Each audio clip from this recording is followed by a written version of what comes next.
the premier online speed chess tournament. A knockout filled with tension, drama, quick tactics, and shocking moments. Oh my gosh! For the last 7 years and counting, the best blitz and bullet players in the world have flocked to chess.com to prove their worth at this format. Excitement reigns every year with major upsets and intense battles. This year, 12 invitees and 4 qualifiers face off for the title.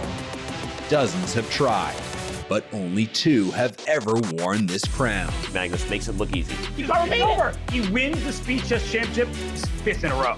Who will be this year's Blitz King? It's time to find out.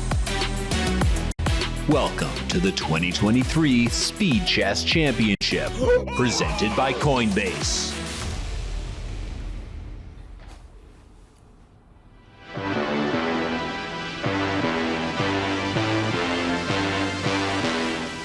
Welcome back to the 2023 Speed Chess Championship presented by Coinbase. We are excited to welcome Coinbase as the presenting partner of the Speed Chess Championship. I'm Grandmaster Robert Hess. Alongside me once again is Grandmaster Benjamin Buck. Benjamin, we had an exciting day of chess yesterday. We did see Jan Nepo take down Arjun Erigaisi. Today, Jan has none other than world number 1 Magnus Carlsen as his opponent.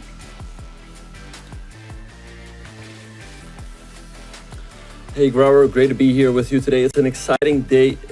It's an exciting day because we have Magnus Carlsen taking on Jan Nepo, and Robert. This is a rematch of the 2021 World Chess Championship.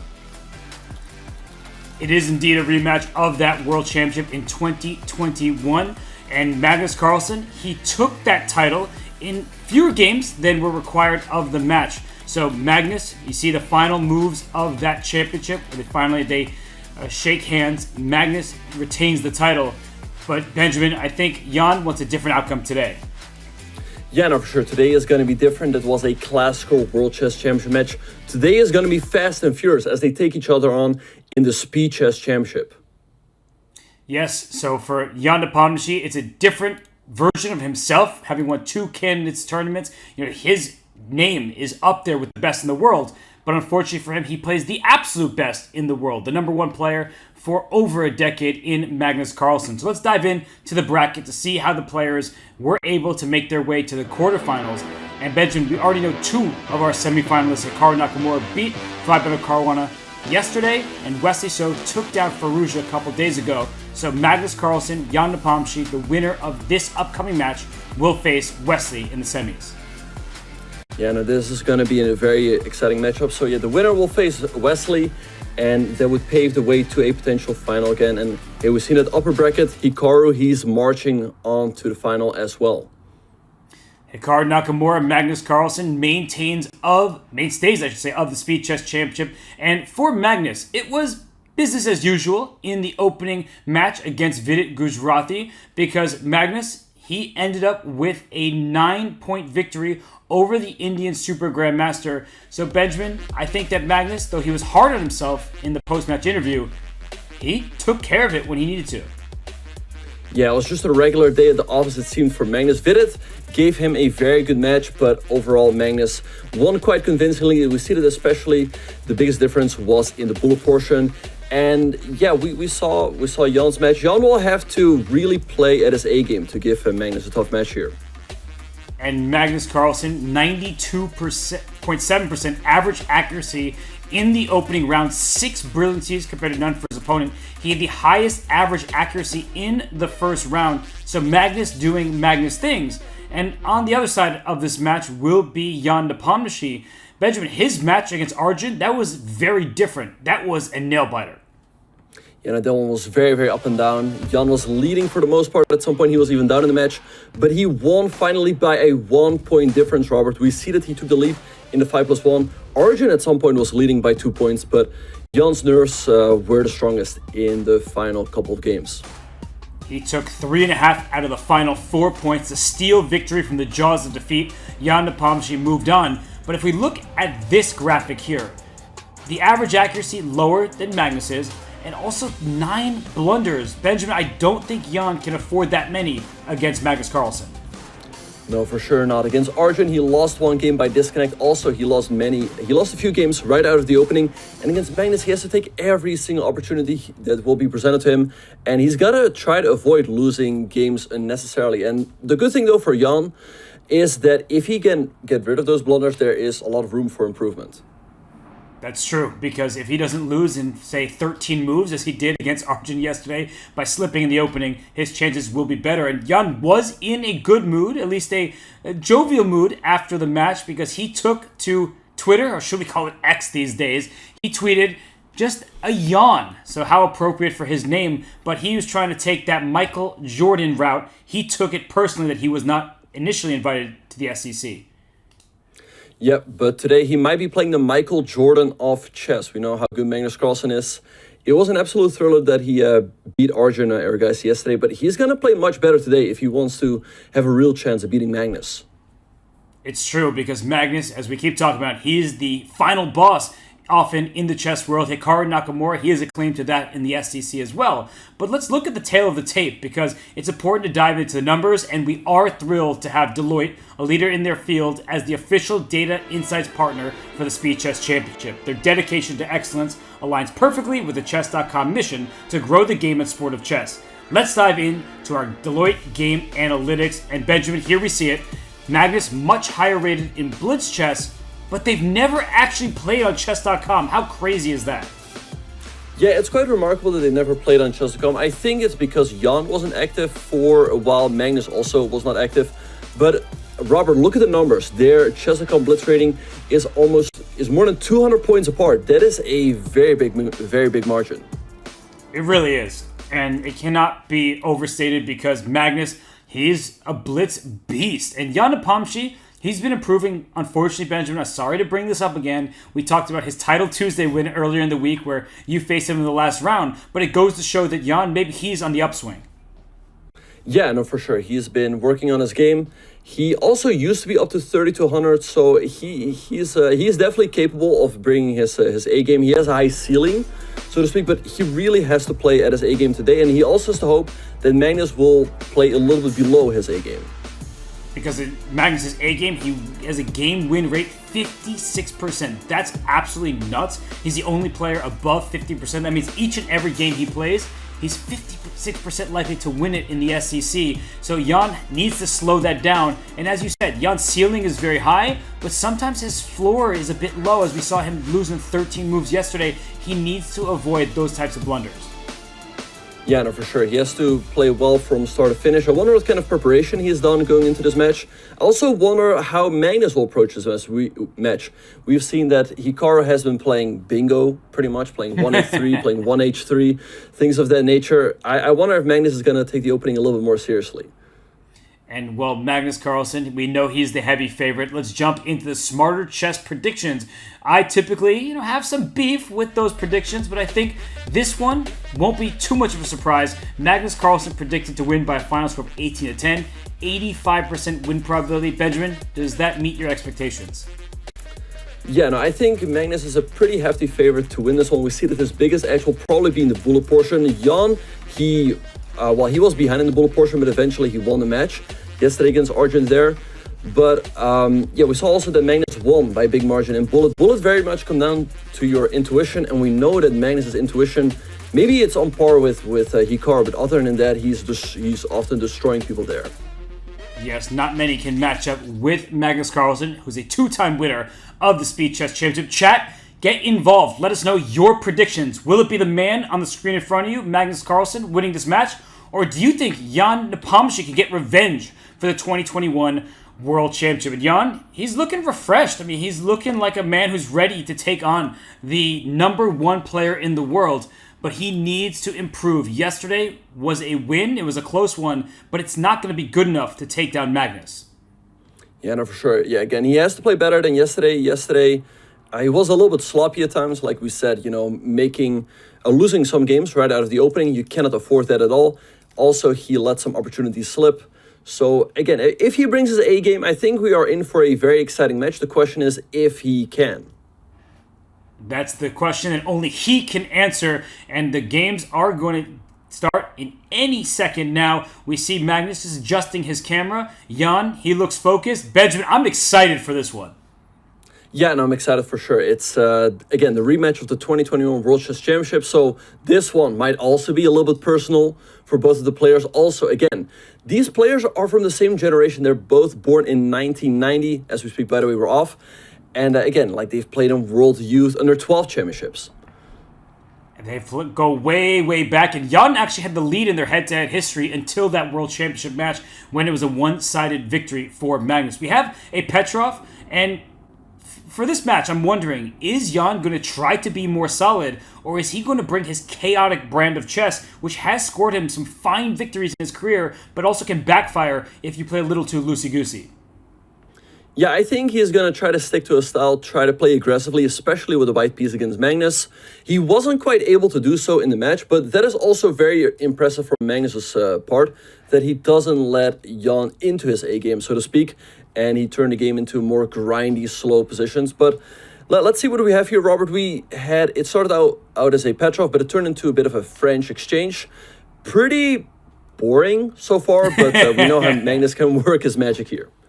We see Magnus, he's eating his lunch, so he's just taking it step by step, but I agree with you. The reason why we call this position a bit boring, so to speak, is there's no pawn tension. Only one pawn has been traded per side. We haven't seen anything of note in a symmetrical structure, so let's see how this one develops. But I wonder, Benjamin, do you think it's match strategy for Magnus, not just to get his meal in at the start, but to sort of see what Jan wants in the opening stages?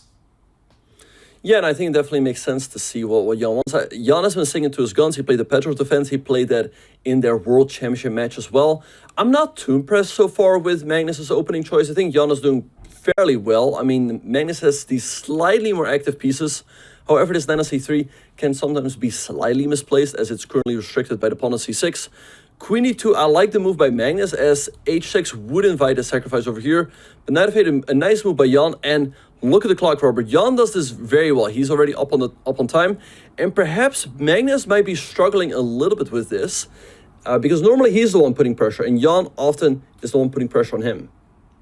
And look at this position. The rook gets to the open file. Black can develop that light square bishop to maybe e6, but it does feel a little bit like Black's pieces are fighting for the same squares. Like both the knight and the bishop want to go to e6. That's a good square for them both. So White's so far, the pieces feel a little bit more fluid. There's a more natural set of squares for them. But ultimately, yeah, I'm not super impressed with what Magnus has done. And yet, he wins games just like this, that seem unwinnable, that seem like nothing. He'll probably knight e5 here, and then it starts to seem like he's going to go for a bit of initiative. Yeah, knight e5 seems like a nice move, putting the knight in the middle. I wonder if Jan can take on d4, but that does look fairly risky, and there we see the move knight e5. Now, perhaps after knight takes d4, maybe Magnus can take an f6. You're going to have to recapture the g-pawn, and at the very least, there's something like queen h6. You can also take on d7 and take on h7. So I suppose staying on d4 is too risky for Jan, and maybe he has to play something more solid like bishop to e7, because for them... Oh, and wow, there we go, Robert. But we were saying at the start of the show, you can't afford blunders or sort of crazy chess if it's not objectively strong against Magnus Carlsen. That earned a question mark. And I think it's simple. Bishop takes knight on f6. As you mentioned, you have to take with the pawn on f6. And then even just take on d7. Black's pawn structure is going to be worse. I love what Magnus has been able to achieve from what looked like a nothing opening. Yeah, so let's see what Magnus has to do here. I think bishop takes f6 is certainly the start. If you take it to queen, you leave the bishop on d7 hanging. So perhaps you're going to have to recapture with the pawn. Now, you can take on d7, take on h7 afterwards, and then take on d4. And perhaps that is the position that Jan is going for. And he might feel like after something like queen f5, he's not doing too bad. But I do wonder if Magnus can take and go queen h6. Because how exactly do you stop the threat of checkmate? Maybe Black would have to play a move like bishop f or knight f5 or something like that, but yeah, you're hanging on barely at that stage. So I think Magnus he's working out what we're talking about right here. You need to be precise, you need to come up with the correct move order, because if you get a little bit lazy, say with like knight takes d7 now, queen takes d7, maybe at some point Black will have a different move order that helps his chances. Yeah, no, for sure. So yeah, it looks extremely risky. Magnus investing some time, but I'm sure he's going to go down this line with bishop takes f6. Pawn takes. He takes on h7. Wow, Robert. I guess in case it takes, he wants to take an f7 and fork the queen and the bishop. Oh, that's actually pretty nice. I wasn't even looking in that direction. And in that situation, the queen and bishop are forked, and the knight on d4 is still loose. So maybe black has to throw in like a knight f3 check at some point just to shatter white's pawn structure. But this does look like a situation where Magnus has the upper hand. Jan, he didn't expect that. He reacted to knight takes f7 like, oh, didn't see that one coming. Yeah, no, that's a little bit sloppy by Jan. I think knight takes d4 was a little bit rushed. So let's see what he's going to do here. Knight f3 is certainly a possibility if white has to take, and then perhaps queen c7. Magnus has to be doing well there. I mean, maybe it feels like he's more likely to take advantage of the open g-file. Jan can, of course, also move the queen right away, but after queen takes d4, white is an extra pawn, and their king is safer. This looks really bad for black, and you could take on f6 at some moment for white if you want to shatter the king set even more, because I don't think black can ever afford to take that bishop with the queen swooping into h6. So, Benjamin, this is looking very problematic for Jan, and it went from a completely even-looking position, and then Magnus makes one forward jump with his knight earlier in the game, and Jan did not react in the best way. Yeah, we've been talking about this before the match. Jan, again, if he wants to give himself a good chance, he has to try to avoid losing games like this. He has to try to hang in there. Usually he plays faster than Magnus, so perhaps he can get Magnus into time pressure. But if he blunders early on, then you're just going to gift a lot of points to Magnus, and that's going to make it very tough. And when have we ever heard of Magnus relinquishing a lead? The matches that he's lost that I can think of, including last year's Speed Chess Championship to Hikaru, the Bullet Chess Championship match against both Alireza and Hikaru, he was losing out of the gates, and then he was trying to come back. So for Magnus, winning game one would be huge, and for Jan, if anyone can win a game on demand, I do trust Jan. He is so creative, but it's just not what you want in a match against Magnus Carlsen. No, for sure, because Magnus, he can also be extremely solid and almost impossible to beat if he wants to. And yeah, like I said, I think you have the best chance against Magnus if you win early on, hang on to that lead. That might also make him a little bit nervous. Maybe he's going to rush a little bit to try to come back. And finally, we see Jan settling on the move queen to c7. So now let's see what Magnus is going to do. I guess he should take on d4, just take the knight. In case of knight takes d6, perhaps then Jan can throw in that move knight f3 check and force you to double your pawns. Knight f3 check, I think, was not really a possibility before because white also has this option to go bishop takes f6 combined with queen h6. So I think right now, Magnus is either going to take this knight or take the knight on d4. It's a good call. And the problem for Magnus is he can only take one piece at a time. And if you take the knight on f6, black for sure will not take back with the g-pawn. I think that knight on d4 will slide back to f5, and you're just trying to keep your king as safe as possible. So maybe white will remain up a pawn, but it's pawns on separate sides of the board. Black has an extra pawn to the d-file, white has two extra pawns on the king side, and that creates a dynamic imbalance that should help in black's chances to hold if white is not able to crash through against that black king. Yeah, we see Magnus falling quite far behind on the clock here. He's dropping below a minute. I think he's still in very good shape here. He's got a dominant position, but you got to be careful, especially against Jan, who's so extremely who is so extremely tricky when you're in time pressure. Because 96. Wait, but Robert, that was the mistake we were talking about. I think now Jan is doing quite fine, actually. I'm not sure why Magnus went for this, because look at these pawns on the king side. Now you have the split f pawns and a loose h pawn that's under attack. He goes in with his queen, but suddenly look at the eval bar, saying black is actually the side for choice. Knight e4, forcing those queens off. And how could black be worse in this endgame? Double exclaim, deserved from Jan, because that way his king is safe. Benjamin, this is starting to turn around. Yeah, great move by Jan. He's offering the trade of queens. I don't think there's a good way for Magnus to get out of it, and he does go for the queen trade. The pawn on h3 is hanging now. These pawns are weak. Bishop f5 is an option, or knight c4, attacking this pawn. And also, Robert, after knight c4, you turn to go knight d2. And look at the clock. Magnus down to 18 seconds. And that's a very good response of king to g2, because the knight could take b2, but the rook would have slid to b1 to win the b7 pawn and get some activity. So very good find from Magnus. But I'm looking at the clock. He's down to 10 seconds. Benjamin, he's got to move. Yeah, bishop f5. Great move by Jan, not taking the pawn. Knight at e2. All right, so Jan can just take this pawn over here now and get a pretty significant advantage. I guess Magnus is playing good knight d4. I don't know. He's in real trouble here, Robert. Perhaps Jan can start off hot in this match. It didn't look like that at first, but if he grabs these queenside pawns, I would take on c2, as you said. Now black has this unopposed d-pawn passer. White's pawns, they're gross. Double F and isolated H, they can't create a pass pawn very easily. This looks like Jan Nepomniachtchi's game. He needs to pressure Magnus on the clock. Yeah, and that's what he's doing. He takes on c2, goes bishop d3, and now he can take another pawn. He doesn't do so. Now Magnus goes b3. The position might be manageable here, because where do you actually go with the knight? This was a mistake from Jan. He should have pawn. Instead, he's backtracking. But look at Magnus pushing forward. a5 followed by a6 was a threat, and that's why black played a5. But that's a long-term weakness. If that bishop slides to c7 at the right moment, a5 could be a target. But look at the clock. Magnus down to 4 seconds. Jan has to be doing well here. But let's see if he can create some problems for Magnus.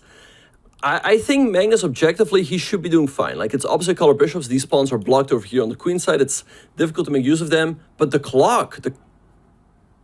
He's barely getting his moves off. I mean, he's 2.9 seconds after that move. You gain 1 second of increment, everybody. I think bishop f4 was a good choice. That bishop can go to e3 or to g5. It will block the black rooks. And now Magnus might play b4 himself and just start trading off pawns. Yeah, so let's see how Jan is going to try to do this. Rook g6 check, I guess, will be met with bishop to g5. He goes rook to c8, perhaps aiming to set his pawns in motion, but for now you can't, as it will hang the pawn on d5. And with the move bishop to g5, Magnus is actually creating that threat. Oh, rook takes he c5. edged the pawn. Yes, because it wasn't available a move ago, because rook g6 would have been check. There's no check against the white king. The rook on c8 is loose. Now Magnus, he can go from a position where he was worse to potentially one where he could try to outplay Jan, although with bishops of opposite color, this realistically should just be a simple draw. But h5 was a great move there. h5 again, instead of, because you cannot take. Okay, now... Yeah, he's setting up h5. Now h5 is a big threat. Right, so king e8 therefore by Jan. Okay, so now we have h5. A couple moves to let Jan just takes it. Okay, king g3. This game, probably a draw, but it can still go either way with both players getting a long time. And here comes the f-pawn. I said they weren't good, but pawn and f... Oh, rook g4 takes g5! Wow, what a blunder. And rook takes f5 is just a game, because you can... Wow, and Jan Nepomniachtchi takes the first game, Robert. It looked like Magnus was well on his way to a first game victory, at least right after that knight e5 and the tactics happened. But Jan Nepomniachtchi, he's showing that he can be resilient. He can fight back. I cannot believe he won that game. I mean, it looked like there was no chance, and there was a one-move blunder because of time trouble, and Jan, he capitalizes. That was absolutely incredible. Yeah, Jan was doing well before when he took the pawn on c2. He could have also taken the pawn on b2. But after that, Magnus seemed to be out of the woods. He had that opportunity to go h5 on a couple of occasions. He missed it, and then it seemed to be just headed for a draw. But then he made that terrible blunder with f5, Robert. Oh my goodness, what a howler. And I want to get the chat involved once again. Do you change your mind? A lot of you had Magnus winning. Do you still think that's going to be? It was just one game, I know. But Jan Nepomniachtchi, he's showing some good form in the first game. And here in the second, it looks like he's breaking open the queen side. Benjamin, it looks like a Roy Lopez, but it started as a Sicilian. Exactly, yeah. It started off as a Russell Limo, and black played this line with e5 and bishop to d6. Very creative. I think Hikaru's also played this a couple of times. At some point, white is going to go d4 or d3, and we will see a trade here. Black will have this backwards pawn on d7 or on d6, reminiscent of a Sveshnikov, but in return, black has got a lot of piece activity. Yeah, it looked like a Spanish, a Sveshnikov, that backwards d-pawn, as you're pointing out. It could be a problem, but look at this pawn on b5. It's either a bad pawn, because white can target it, and look at Jan not sure how to take on d3. He takes with the queen, and that bishop on d6 is under threat, so I think it gives white just another move to develop, because you have to take care of the bishop. Bishop g5, next potentially for white, a rook to d1, and I have to say I do like the look of this position for Jan Nepomniachtchi. Yeah, it's a typical Jan Nepomniachtchi position. He's got a slight initiative, easy piece play, and Magnus has a couple of weaknesses. So I think Jan cannot be unhappy at all by what he's got here out of the opening. But Robert, we talked about the match beforehand. This is exactly what Jan needs. He needs a good start, and yeah, this could potentially become quite an exciting match. For sure. This move b4, it doesn't threaten anything. I think that Jan can just develop knight to d2, then bring that knight to c4, and just increase the potential of your pieces. That rook on a1 is maybe the best piece on the board, because at some point black would love to play bishop a6. That's not going to happen, and that backwards d-pawn remains an issue. Yeah, for sure. Jan can now always go knight c4 in case of d6, putting pressure on that pawn. Like you said, move a rook to d1. And he's just got the easier piece play. He's got this open a file for his rook in case Magnus moves his bishop, let's say to e6. There's always going to be an annoying rook a6 move, so that is why we see that Magnus has paused the thing again. I think Jan, he's doing pretty well here so far. And let's be honest, Benjamin, did you expect at all that Jan would take a game like that in the first one where it seemed like a very typical Magnus type of position, better? Could you have expected Jan to take that first game and then now have a slightly better position in the game two? I did not expect it. But Magnus has to be a little bit careful. He's going down on the clock again. We saw in game one he had a dominant position. But with only seconds on the clock, really anything can happen. A 1 second increment really is not a whole lot, and everyone makes big mistakes. And it's part of Jan's overall match strategy. We saw that yesterday. He likes to be faster than his opponent. And speaking of faster, this knight goes to c4. And look at how quickly it will land on e3 and f5 and d5. And watch out, because if you get knight d5, that knight on f6 is pinned. And if you do take, let's say, a bishop on d5 after e takes d5, there are checkmating ideas across the diagonal. Exactly, yeah. Jan would love to open up this diagonal. g5. Wow, is he going to go for it? Knight takes g5? Sack it. Yeah, look at the time. Look at Black's king. Benjamin, come on. Would you be able to resist? I mean, perhaps, but I don't think Jan will be able to. I think he's going to go for it. So let's see. So takes, queen e6. What exactly is the follow-up, Robert? I haven't figured that out, but f4 is typically a good move to play when your opponent's king is open. And you're trying to open not just the f file, but also the diagonal from b1 to h7 for checkmating ideas. It looks scary. And Jan probably wants to make sure he at least has a bailout. And for everyone who's watching, that's important. Maybe he sees a variation where he can at least force the draw.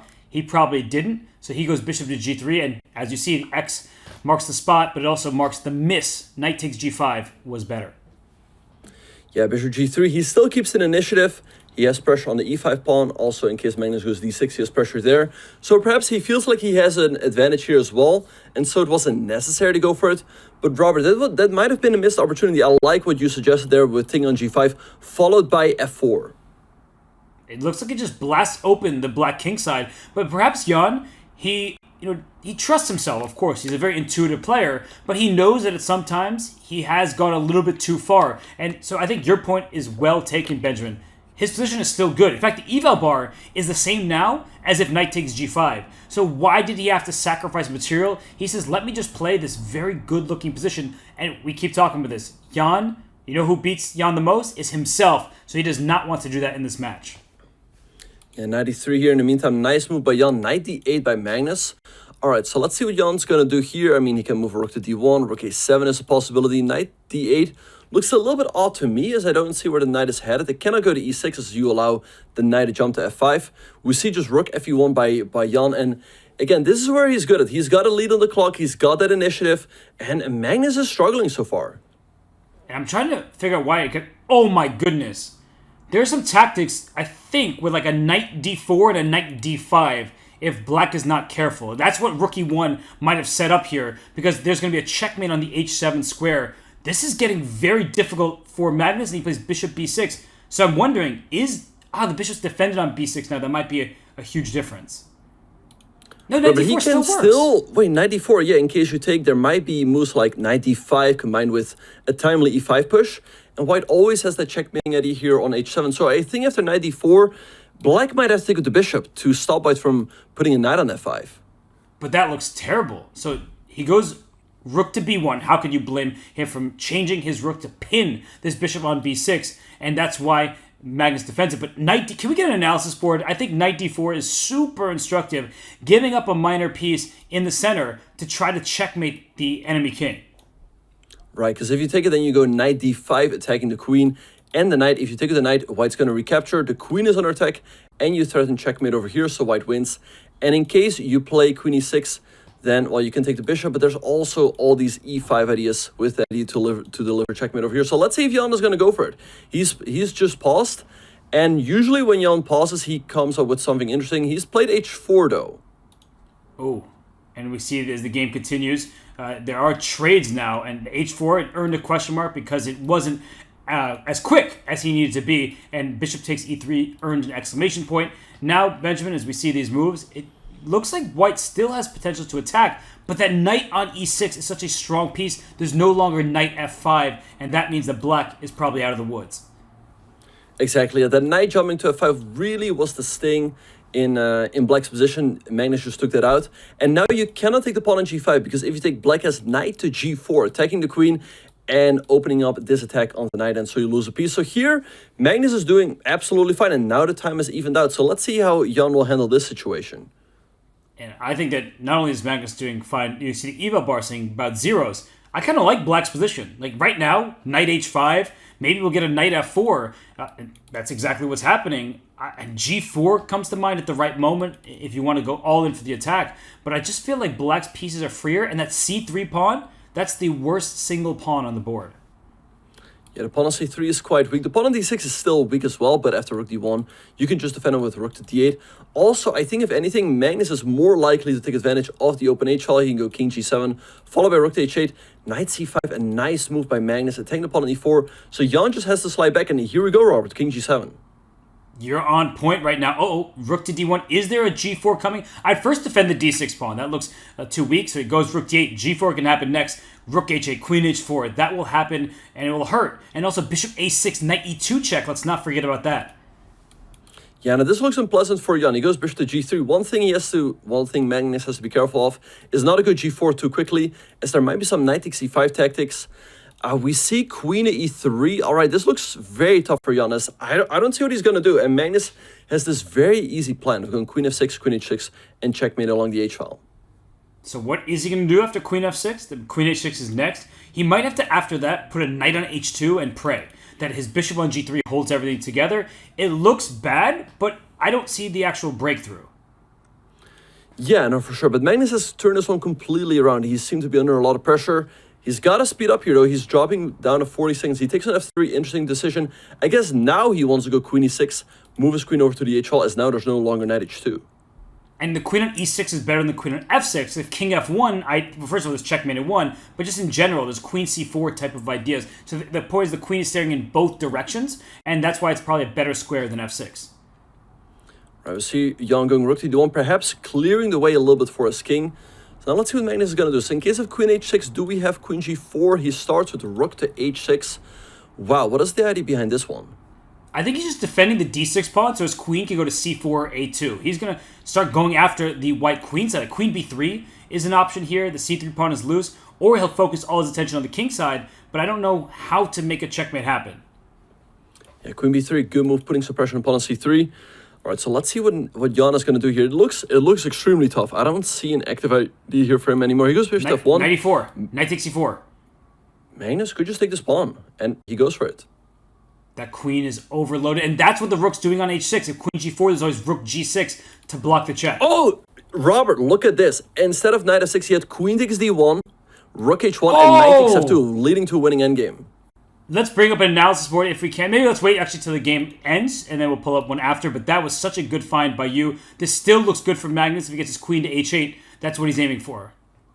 But look at how creative Jan is with his defense. He's maneuvered his bishop from f1 to d3 to f5 to h3 to block the h-file. And now the pawn on d6. Wait, and Magnus only has 2 seconds. Wait, take on e5? He just dropped his central pawn. That is unacceptable because now your winning chances are not very high. And this position, do you still think Magnus is trying to win it? I think so, but I don't think he should. I mean, rook f5 just looks like a draw.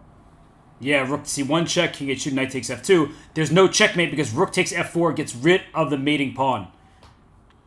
What a throw by Magnus. Now the game ends in a draw. So let's pull that up real quick, Robert. After bishop to d3, Magnus could have taken on d1, play rook h1, and take on f2. And at the end of it all, it would be up, I don't know, at least 2 or is it even 3 pawns.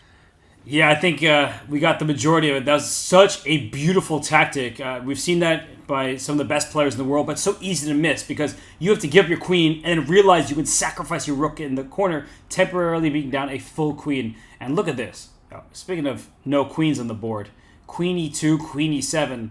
What are we watching here, Benjamin?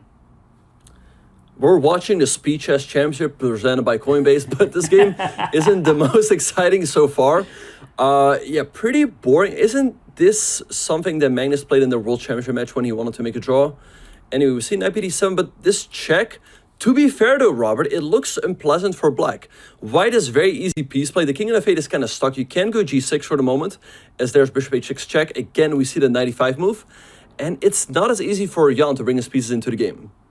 I'm with you. I mean, these type of dry openings, they're highly criticized, but it does give Magnus, I think, the edge because Jan prefers a more open board. He is a tactician. He likes to play quickly, but in a position like this, how can you play quickly? Do you play f6 right now? Do you play on the queen side? You can't trade on e5. That much is clear, and he does go f6, but it's not easy to make choices like this as they create weaknesses. e6 square, the f5 square, not an easy position. Yeah, king of 7. I think he's done a good job crawling out of his passive position. Now perhaps he can move this bishop or move the knight. He still has to bring the light square bishop into the game. So let's see how he will try to do so. Magnus has more space. We know how he can really be a boa constrictor, right? He can slowly but surely surround his position, tighten the screws. We see g5. I think a nice move by Jan, grabbing some space on the king side. Magnus could take, but that's going to open up the h-file for Jan. And this should be quite fine for black. But I think g5 was a critical move. It opened up some squares for his pieces because bishop f4 was going to happen regardless. And instead of this, there could have been a white pawn on f5, and that would have just restricted black's pieces. So knight f5 retreat, of course that's a good move, defending the g6 pawn, opening the light square bishop. Jan, he looked like he had a bit of a tough one, and yet he is able to neutralize most of white's advantage. Yeah, exactly. Knight f5, nice move by Jan. If he gets the opportunity, I think he would love to go g5, kick the knight away, then develop his bishop and go rook e8. And then the position should be quite even as the pawn structure is symmetrical. So let's see what Magnus has to do. I think he has a couple of moves to try to develop an initiative. Now g5 is not possible as it allows knight takes g5 followed by knight takes d5 with a discovery on the king and the knight. So what do? Maybe king g7, Robert, but then there's rook ae1 and you threaten to slide into e7. Moves like rook f1 are so nice because they just create these problems for your opponent. Now, rook a to e1, maybe black has the play to go knight c to e6. Remember, everyone, the knight on f8 came there not just to open up the light square bishop, but to protect the g6 pawn. So rook a to e1, knight to e6 from the c7 square. I feel like black is doing a good job and is a few moves away from being completely stable. Bishop d7, rook e8 after that, and finally, black is coordinated. Right, so we'll see how Magnus will try to build on his initiative. 96, nice move. All right, it's not easy at all. Yeah, in case it takes, you can just recapture. So I don't see it, Robert. Let's see how Magnus will try to work his magic here. He's, again, down on the clock. Jan is always putting that pressure. It's not easy playing Jan Nepo. He's such a speed demon. And here, I think, strategically, white doesn't really want to trade on e6, and that's why knight d2 is. If you take on f4, that's a blunder because rook e7 check will happen first. Even if knight takes d4, have that pawn. We already saw Jan gobble a pawn on d4 in the first game. It wasn't working out well for him. He's certainly not going to take it here. Yeah, I don't think so. Why not just a move like bishop to d7, develop the bishop, follow up with rook to e8, and I think black is doing absolutely fine. And there we go, bishop to e7. So I don't know, Magnus seemed to be having a slight initiative, but Jan has done a great job at neutralizing it. Jan has been very steady today, and with a 1-point lead right now, the onus is on Magnus Carlsen to strike back at some moment. But Jan is looking relaxed. I saw the featured chat saying that, but it's true. He's leaning back in his chair, he's doing the rock away, and he's also developing his pieces and just bringing his rook to the center. Yeah, no, for sure. I mean, I guess Jan also knows that he doesn't have a whole lot to lose against Magnus. Magnus, of course, is the hefty favorite. So, you know, if he wins, that'd be fantastic. If he loses, you know, it happens. You know, you just move on. So I guess there's not a whole lot of pressure on him. He knows what it takes to beat Magnus. He's beaten Magnus, if I believe, like 4 times in classical chess. So he knows what he has to do. That's correct. And even though the World Championship didn't go his way, I think that it was great preparation for him. It was a great experience. And a second World Championship didn't go his way. But it's clear that he's improving in many different areas of the game. And one of them is being increasingly solid, playing the opening like the Petrov. And he maintains in this one an equal position. And I don't see much of anything here, Benjamin. Jan, he may have bent in the first game, but he's showing that he is not going to break. Yeah, for sure. Rook e8, good move, bring the rook into the game. Now Magnus finally defends the pawn as knight takes d4 was threatened. So let's see what Jan is going to do here. Maybe like knight g5, offer the trade of rooks, trade everything off, and black should be doing absolutely fine in that endgame. That being said, though, if all the rooks come off, white can perhaps hope for a very, very small edge, as you have the potential outside passer. You also have your pawns on dark squares, and we have light square bishops on the board.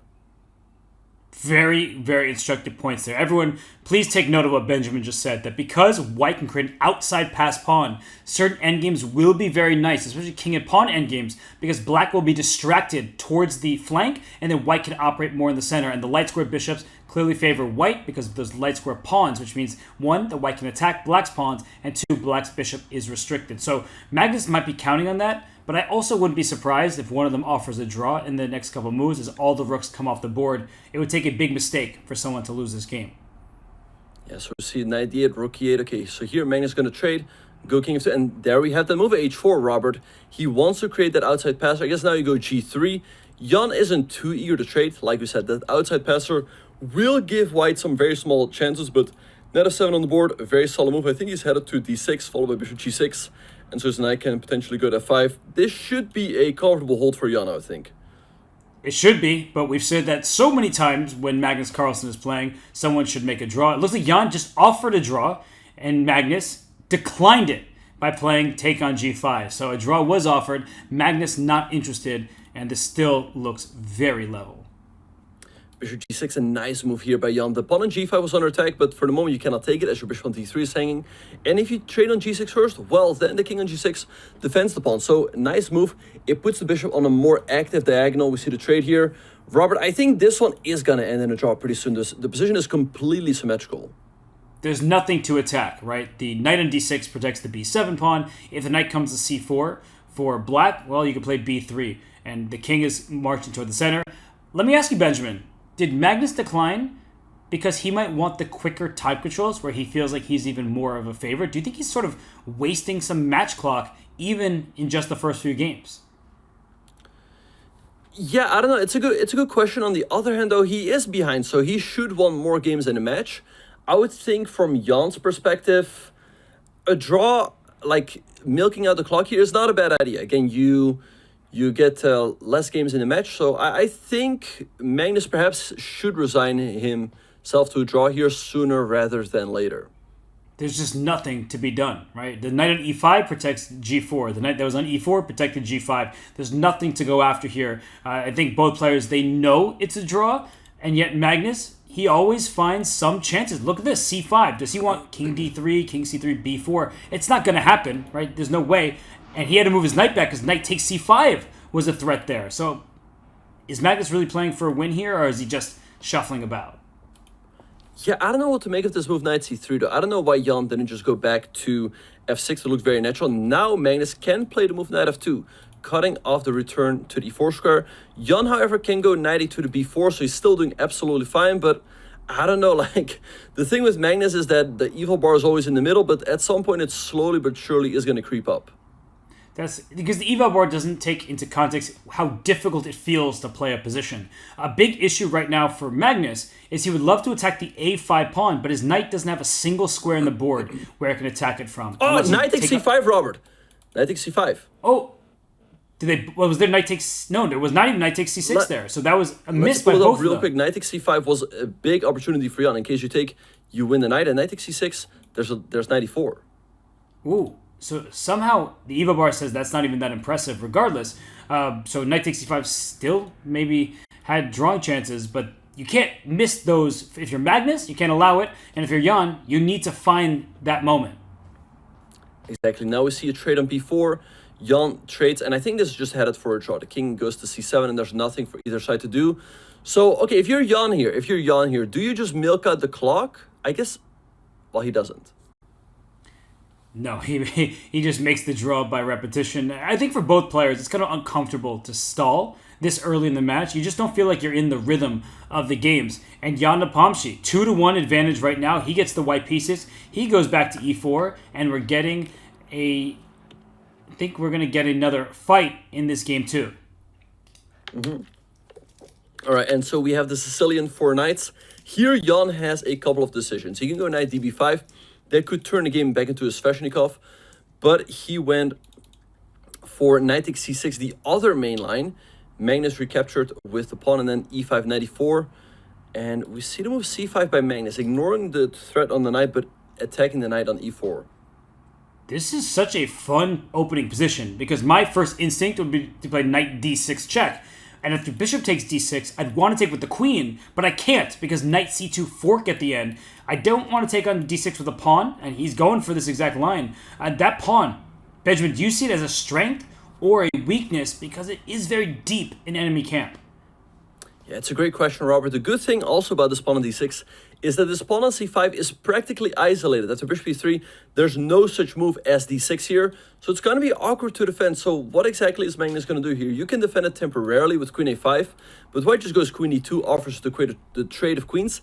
And again, this pawn is terribly weak, so not easy to deal with this for Magnus. And hey, we've talked about this yesterday. Do you think there is a chance that Giannis looked at this for the World Chess Championship? Because again, for that match, I'm sure he's checked every single opening under the sun. Jan's preparation has proven excellent, and he probably has looked at something like this for the World Championship. Queen f6, played by Magnus, so he defends tactically. He's not actually protecting the c5 pawn, but he says it's going to be an equal trade, 1 for 1. Give me your b2 pawn, your king feels less safe. And if you play a move like rook to b1, some kind of slow move, I think that black has knight to d4. Even now, after queen d2, knight sits on d4, please take me. I'll have e5 to follow it up, and that d6 pawn that we were talking about, it's no longer an argument. That one would be vulnerable. But look at how Jan deals with it. He trades on d4 and goes queenside castles in. How do you defend the pawn on d4? If you go e5, white is going to blast up the structure with the move f4, and your center is falling apart. Jan's doing great here. Oh, f4 is such a good find. And that way, if you take the d4 pawn, the d6 pawn remains alive, and that would be an issue. So suddenly Magnus in some danger here. Jan's preparation has been good. Should black, you think, just castle kingside, give up the d4 pawn, and eventually go after the white king? I mean, you can try, but the king is sitting pretty safe over here. The pawn on c4 is providing a nice shield. The king can always move over with like king b1, king a1 potentially. I don't know, it's looking tough for Magnus. The annoying thing for him is that after e5, f4, queen takes d6, pawn takes c5, queen takes c5, there is the move rook e1, so he's going to go down a pawn here. Although there's bishop e4 at the end of that variation with maybe an f5. But look at this. Magnus gives up the pawn in the center, and Jan looks confused. He's like, are you sure about that? Queen takes d4, a queen swap, and Magnus Carlsen saying, yes, you're up a pawn. But the a3, b2 pawn combination there, the one pawn stops two, and maybe there will be a way for him to go rook a5, castle, bring the other rook into the game, and just completely freeze white's pawns. Yeah, if Magnus could get all of those moves in, he's perhaps doing all right. So let's see what Jan is going to do in the meantime. Perhaps he can just go rook to g1, or he might not even have to protect this pawn, because in case Magnus takes, there is the move rook g1, attacking the bishop, and you regain the pawn on g7. So I guess now is a good time for Magnus to castle here, or play a move like f5, gaining some space in the center, followed by king f7, king f6, and then you can go for that set with bishop c6, rook a5, rook b8, and you have some sort of blockade on the queen side, so it might not be that bad. Magnus Carlsen may not believe in fortresses, but it looks like he has one in this game. So he plays f6, which apparently is not recommended by the engines. I think the engines, they're a bit harsh in the sense that objectively it was not the best move. There was something better there. Maybe Magnus had to castle quickly to protect the g7 pawn that threatens g2. Then you bring the rook to the c file. But f6 looks like a very natural move from the #1 rated player of the world. Exactly. He wants to go king to f7, bring his king up to the board, so then he can go rook to b8, then bishop c6, I guess, rook a5. It's all looking pretty solid. c5 by Jan, a nice move. He wants to go perhaps bishop e5 and go after this pawn at a4. I like what he's doing. He's not allowing Magnus to consolidate here. Well, now that actually explains why f6 was a mistake, because it allowed white to play c5, and look at the eval bar, it's going up more and more in white's favor. That's going to be a pass pawn on d6. Now that d7 is removed, but Benjamin, I look at this, I still feel like Magnus has very good chances to hold, but how could you not like white's position? The a4 pawn is loose as well. Yeah, now this looks great for Jan. He is now in check, so I guess he has to go king b1 or king d2. The pawn at a4 is about to drop. He's got this pass pawn on d6. But yeah, if he takes the pawn on a4, he will have two connected passers on the queen side. This is looking very problematic for Magnus, Robert. And if Magnus loses this game, he will go down 2 points in the match. And that could be a dream come true for Jan Nepomniachtchi and a nightmare for Magnus. You don't want Jan to feel the rhythm. As soon as he starts feeling good about his chess, we know how dangerous a confident Jan Nepomniachtchi is. He's run away with the candidates tournament. He won before even the final round was played. So do not give Jan this confidence. Right now, how could he not be confident with that d6 pawn 2 squares away from promotion? Exactly, yeah. So let's see what Magnus is going to do. You can take on g2, but I suppose you just go rook e1, attacking the pawn on e6. And once you go e5, then you take on e4. And it's so annoying for Magnus that for the moment this d6 pawn remains on the board. This is looking super tough. And again, Robert, look at the clock. Jan again up a minute.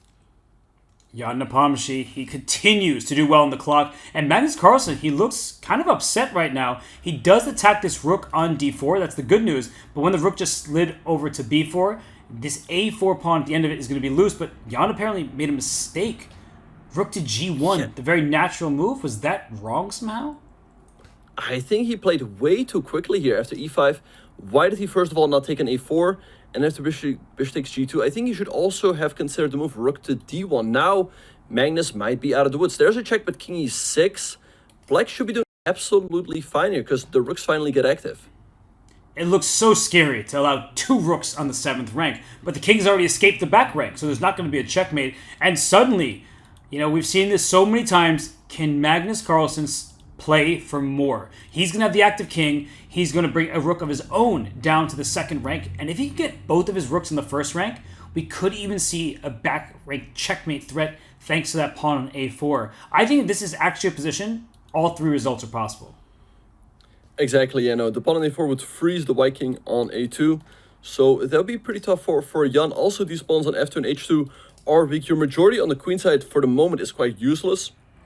So I think Magnus is doing absolutely fine. Like you said, he has the potential to even play here for a win. He goes pawn at d7, Jan. All right, so let's see what Magnus is going to do here. Maybe g5, preserving the g-pawn, or just going rook to d6.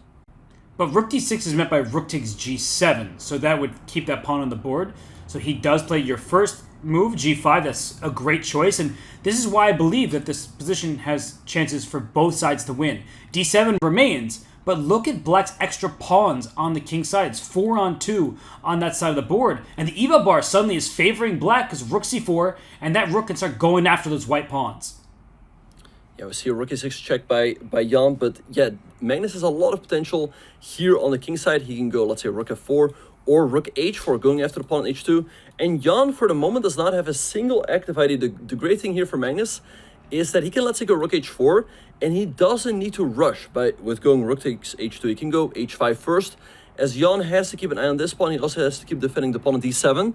So, I don't know, has Magnus turned this one completely around?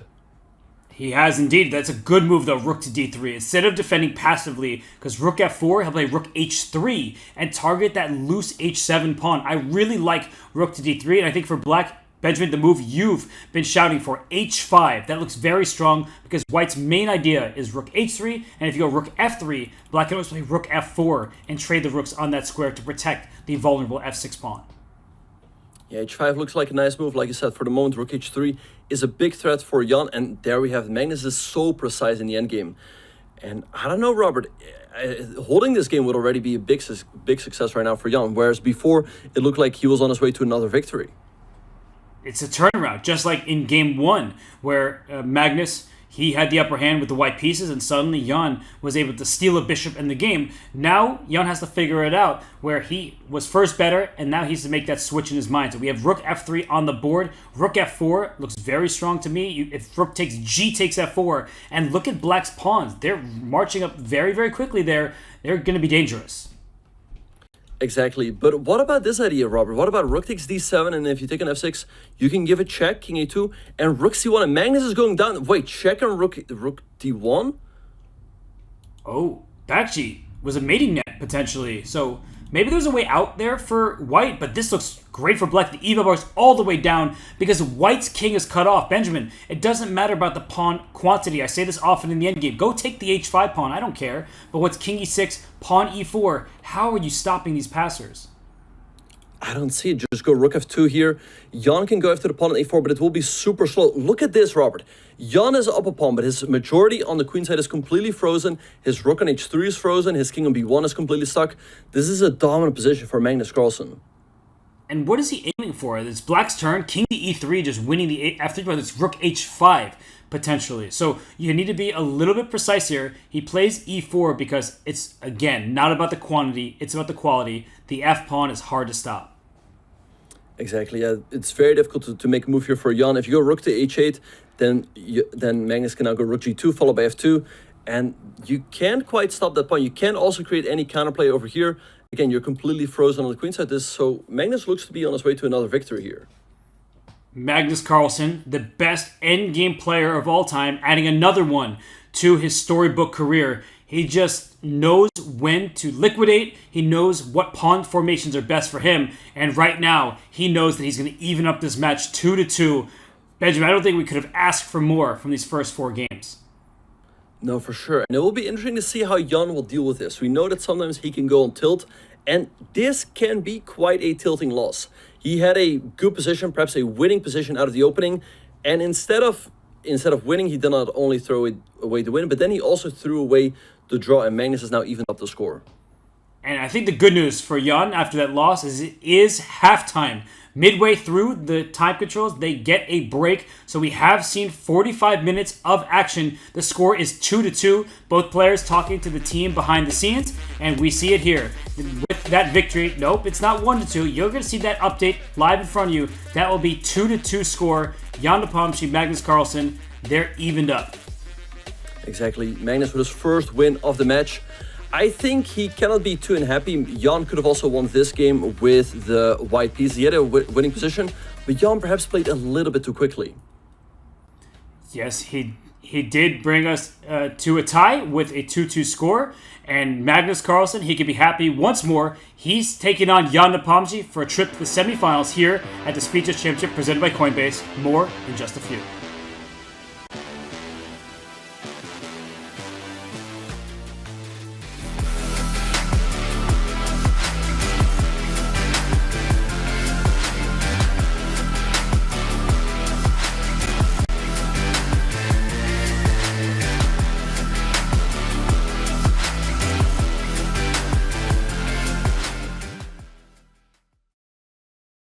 I'm Andrea. And I'm Alex. And we've been playing competitive chess since we were 6 years old.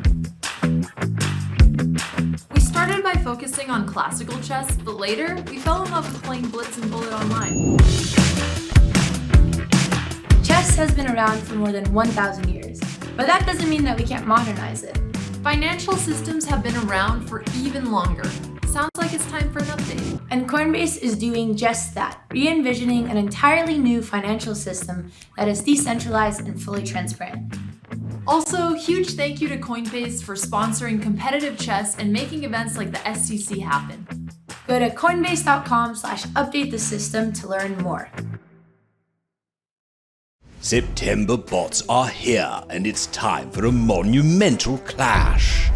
This barbarian might not crush you on the board, but he certainly can crush you with the board. Speaking of crushing, this giant is a living siege tower. Usually found in groups, goblins are fond of sharp, pointy objects and other people's pieces. The battle-hardened Valkyrie might give you a game once she's done arm wrestling a golem. This hog rider and his noble steed might give you a headache or two. Skeletons adore her, foes fear her. You'll need to bring your A game if you want to beat this witch. Yes, there probably is a rabbit up his sleeve, or a huge fireball with your name on it. We hear wizards are pretty good at chess. Not just a killing machine, Pekka loves tiny butterflies. But you're probably not a butterfly, so watch out. The Archer Queen thinks highly of herself, and for good reason. She is a skilled tactician, deadly opponent, and your worst nightmare. Play them all on chess.com.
Welcome back to the 2023 Speed Chess Championship presented by Coinbase.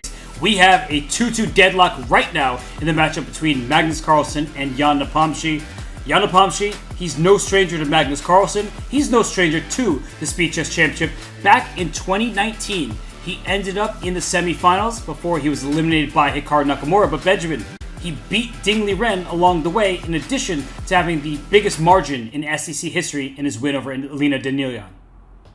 Exactly, yeah. He beat Ding Liren in that match. I'm sure he would have loved to beat Ding in another match that took place this year. And I'm sure you also would have loved to beat Magnus in another match a couple of years ago. But he's having his chance here for revenge, Robert. The score right now is even, same as in the World Championship for quite a while. So let's see how he will deal with this loss. Perhaps the break came at a good time for him. It gives him some time to recuperate. It feels a little bit unnecessary to lose that one, as he could have also won. Yeah, he did have a great position after he stole a D-pawn, had a passer of his own. But Magnus Carlsen does what Magnus does best. He wins endgames, even unwinnable-looking ones. So Jan Nepomniachtchi, he does have his work cut out for him. Having an even score right now is a good thing. And I believe, Benjamin, that he needs to stay in that even margin. If he goes down in this match, that's where it gets dangerous, because Magnus Carlsen, we know how difficult he is to beat once. Try to beat him several times in a row. I wish you the best of luck. Yeah, no, for sure. I think, though, the Jan gives himself the best chance by going up a game or two, holding on to that lead for as long as possible, and hoping that Magnus will get a little bit nervous. But if Magnus takes the lead, I think it's going to be smooth sailing for him. So let's see how the next couple of games will go. And we are about to have liftoff in the fifth game of the 5-minute plus 1 second increment time control. There's Jan Nepomniachtchi, and here are the opening moves. We have knight f3 from Magnus in this game. So instead of our e4, e5s, and Petrovs, and turning into Frenches, we have an English. Exactly, and here the move e3, an interesting move by Magnus. I wonder what exactly he has in mind in case Jan plays the move d5. Perhaps he wants to play something like knight c3. So let's see what Jan will do here. You can also go for a setup with b6, and there we have the move d5, and now the move b3 by Magnus. And he's just trying to fianchetto on this long diagonal, staring towards the black king. And in these positions, sometimes white is able to hand black an isolated pawn on the d file. But say we see d4, so we have the box, all these pawns staring at each other. So Benjamin, in this opening, do you like black, or do you typically like this from white? I think black's doing pretty well here. C takes d4 is a nice move by Jan. He could take on c4, and after Magnus recaptures, play a move like a6 followed by b5 and bishop b7, and it's turning into a bit of a queen's gambit accepted. But I think black is a pretty reasonable version. The knight on c3 is often a little bit misplaced, as it's blocking the bishop on the long diagonal, and very often you would rather have it on d2. So let's see what Jan is going to do. I think this approach with d takes c4 and a6 is very solid.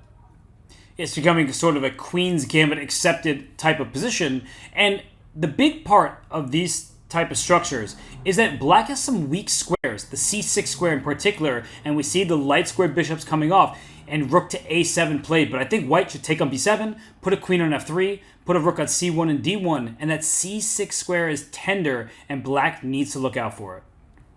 Exactly. I'm a little bit surprised by the move rook to e7 by Jan. I think he would have also addressed the issue with queen b6. That's what he does now.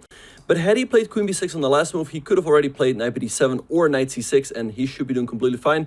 Now Magnus might have a move or two to create some problems for Jan. But if he doesn't do anything quickly, I think Jan is going to be doing absolutely fine here with knight b7 coming on the next move. A problem for white is that all of the pieces look like they're in pretty optimal squares. You need to look where to improve. The rook on f1, that's the one piece. But rook to e2, that looks a bit silly. So maybe queen e2, rook d1, something like that. It does feel, though, as you said, that black is in time. So knight to e2. He's opening the c file. It's about that c6 square, potentially. And what do you make of this? Yeah, so we see a trade on f3. I think Magnus's idea was that in case Jan would have played knight d7, there would have been knight c6, and that is why Jan traded first. Now he goes knight c6, bring his knight into the game. I think, Robert, you've highlighted this before. Magnus is going to try to apply pressure on that c6 square. He goes queen to c2, pressuring the knight, maybe a knight to d4 jump in the near future. So Jan still has a few problems to solve here. Rook c8 would be a big blunder. Bishop d4 would be a winning tactic because the knight is pinned to the rook. So rook c8 would not be a good move, even though it looks like a normal one to protect that knight. Rook c7 is possible because bishop d4 after rook c7, you can actually take that piece because there are tactics on the e2 square. So you need to time these things correctly if you are both these players. But right now, Jan needs to avoid any sort of tactics that lose him some material. He walked right into it! Oh my gosh! Robert, you cannot do this. If you're playing Magnus, you cannot make blunders like this. Oh my god, we just spoke about it. The knight on c6 is pinned because of the back rank check, and Jan, he looks up at the ceiling, but there is no Beth Harmon solutions here. He's unfortunately going to lose this game. This is just clean material. Yeah, he's down a very clean exchange, queen b1 by Magnus.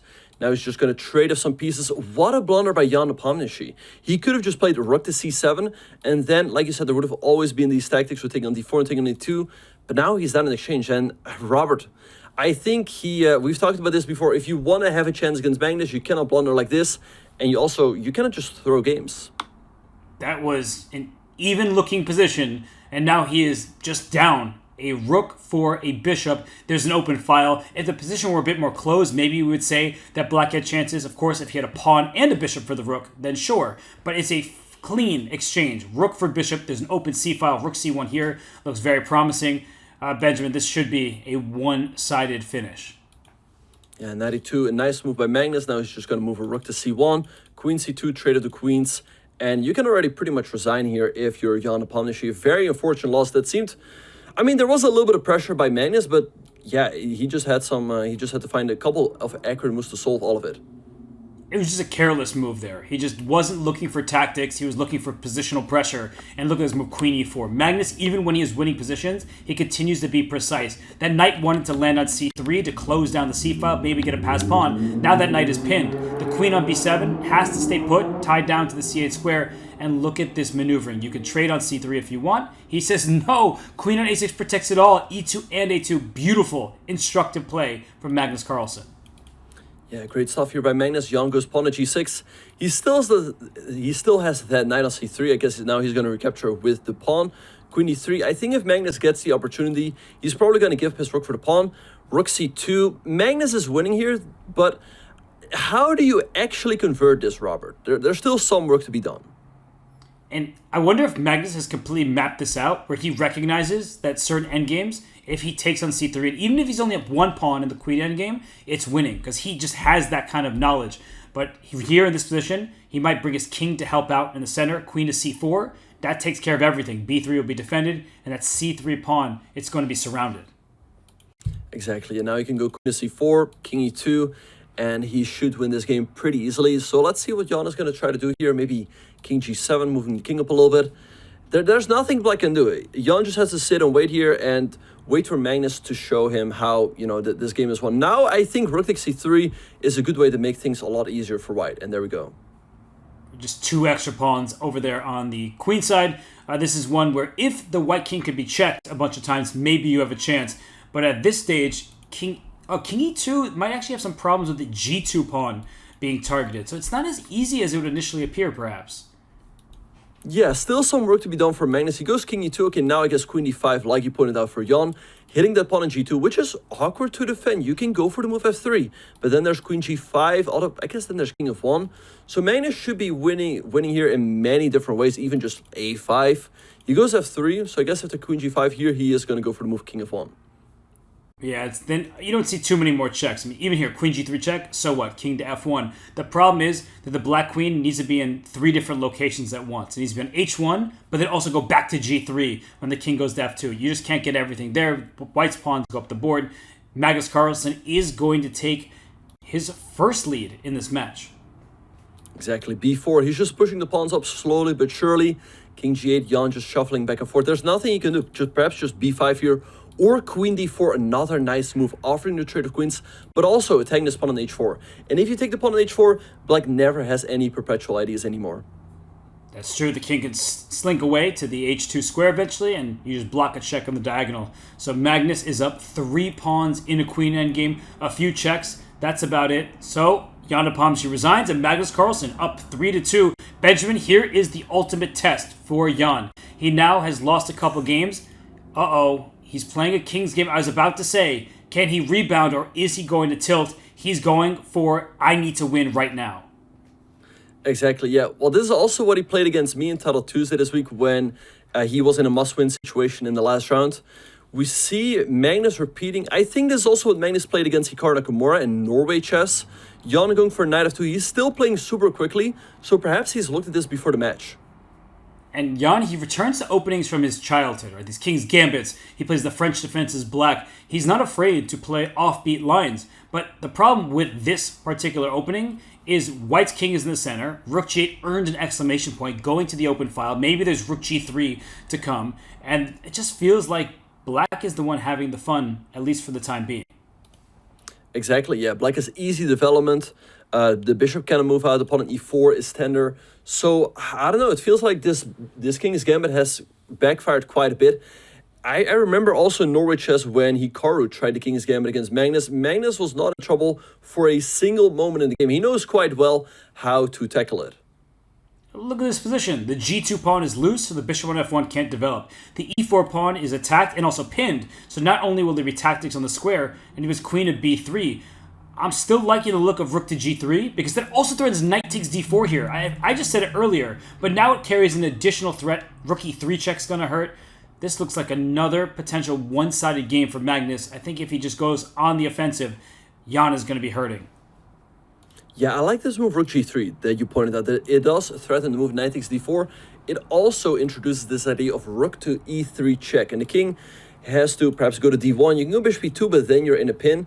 So it looks great so far for Magnus. The material's even. White is completely tied up. You cannot develop a single piece. And there we see it, Robert. Rook to g3. It's so unfortunate for Jan. He's pinned along the third rank. His king is stuck in the center.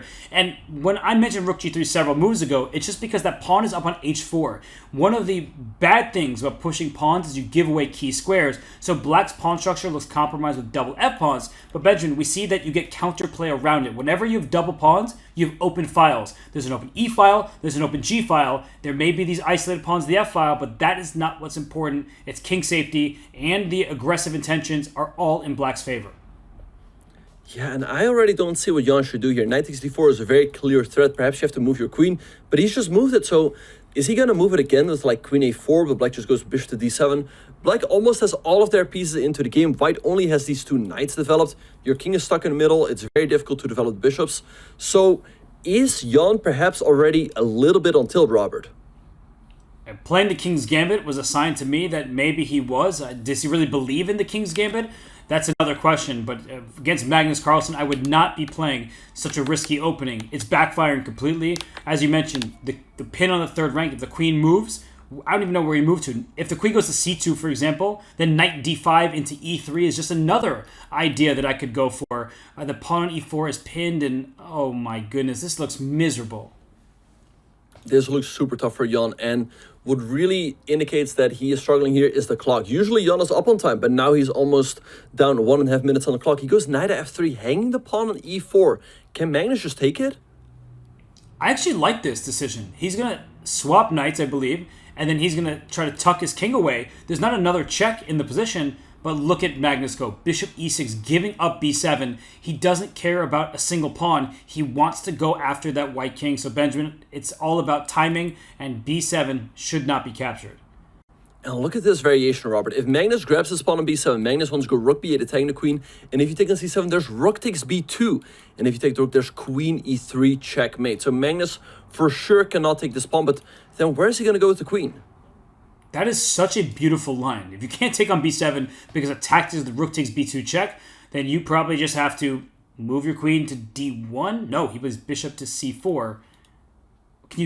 I want to take and play knight e5, but I'm not sure if it works.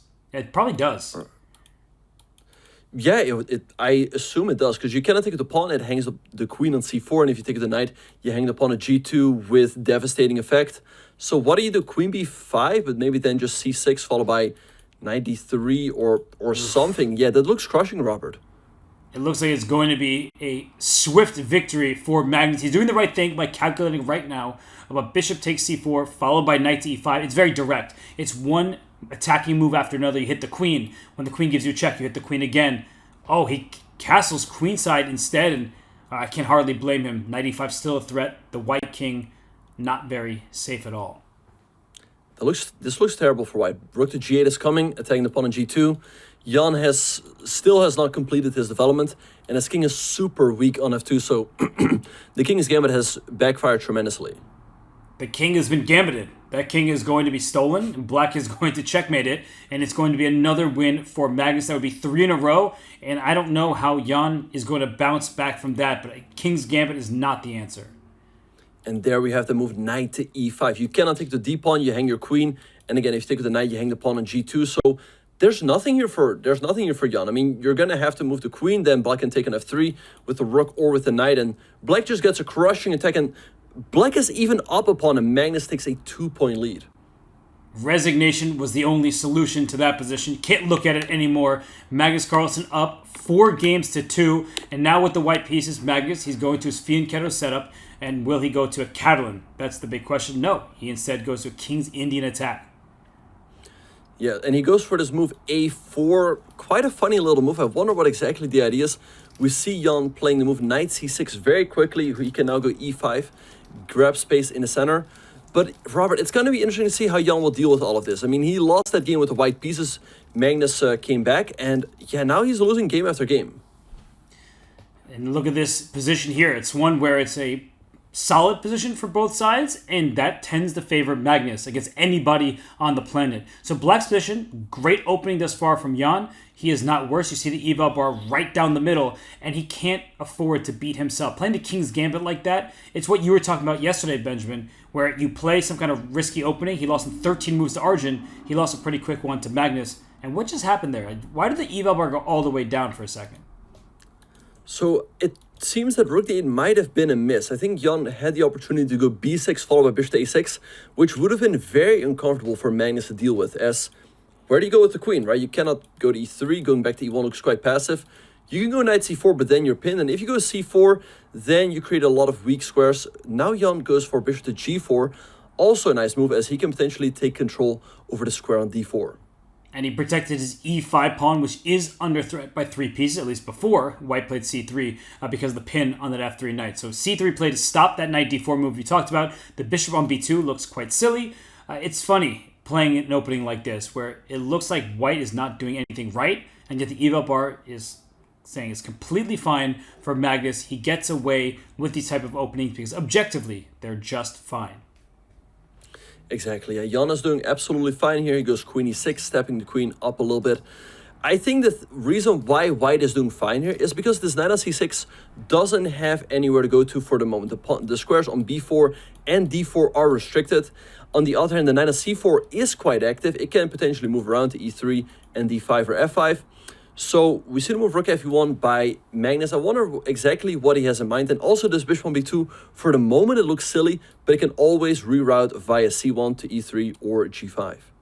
It's likely to happen, and bishop h3, one of black's main ideas when you line the queen and bishop up, is not possible because the knight g5 jumps with a fork of queen and bishop. So rook to e1, protecting the e4 pawn, overprotecting it, you could say.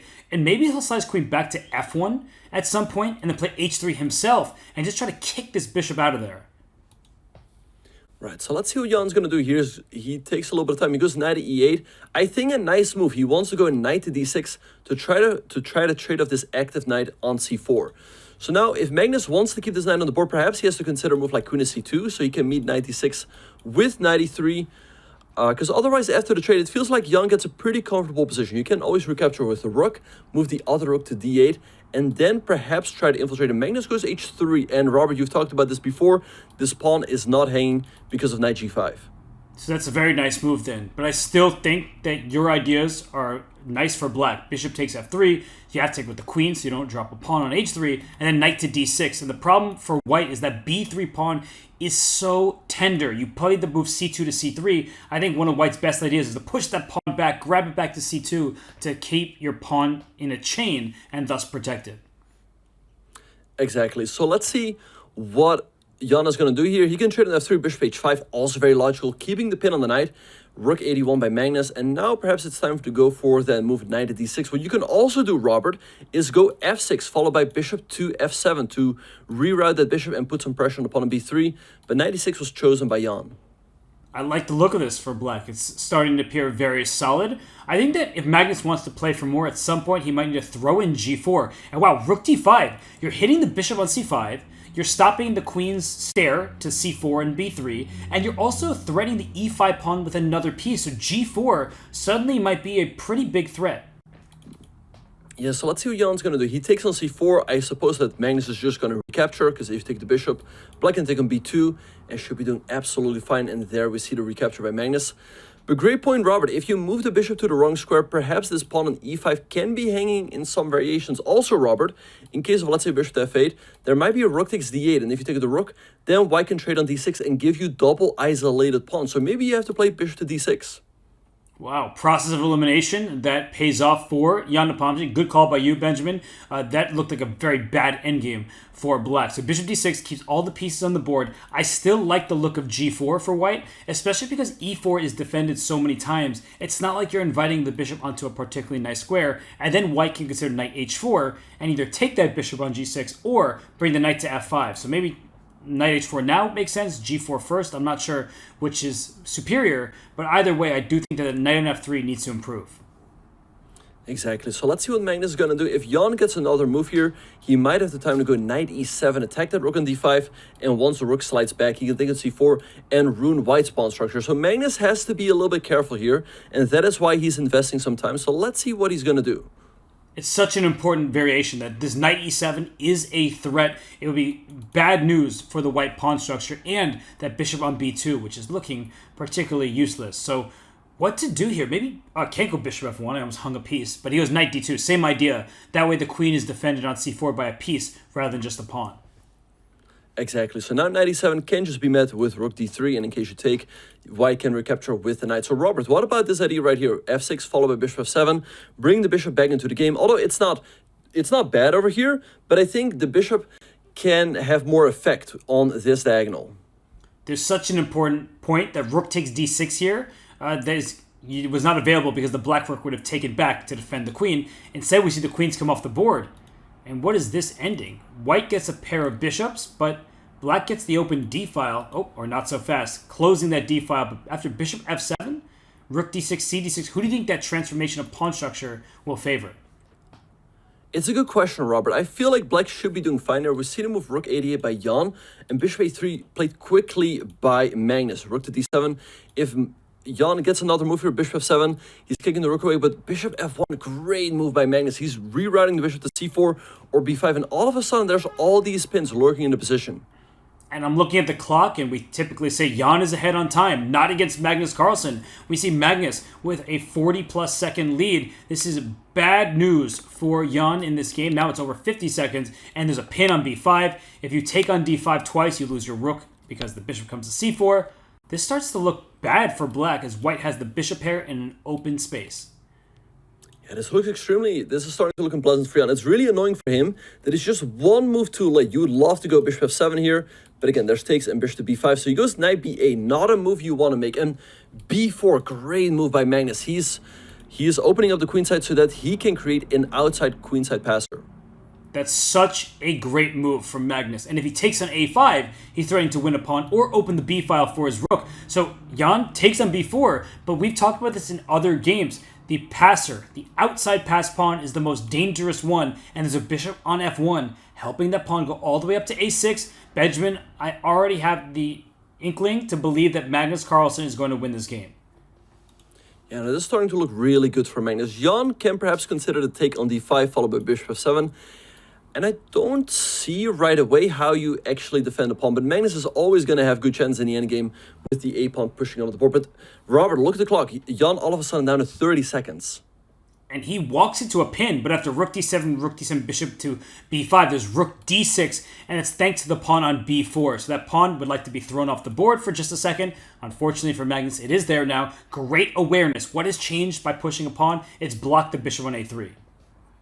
Exactly, and also with this recapture, white is weak in the d4 square, which is what Jan is aiming for. If the knight lands on d4, all of a sudden there's all sorts of forks. There's knight f3 check, there's knight c2, so Magnus has to be careful here. So let's see what he's going to do. I think taking on d7 makes a lot of sense, the bishop e5.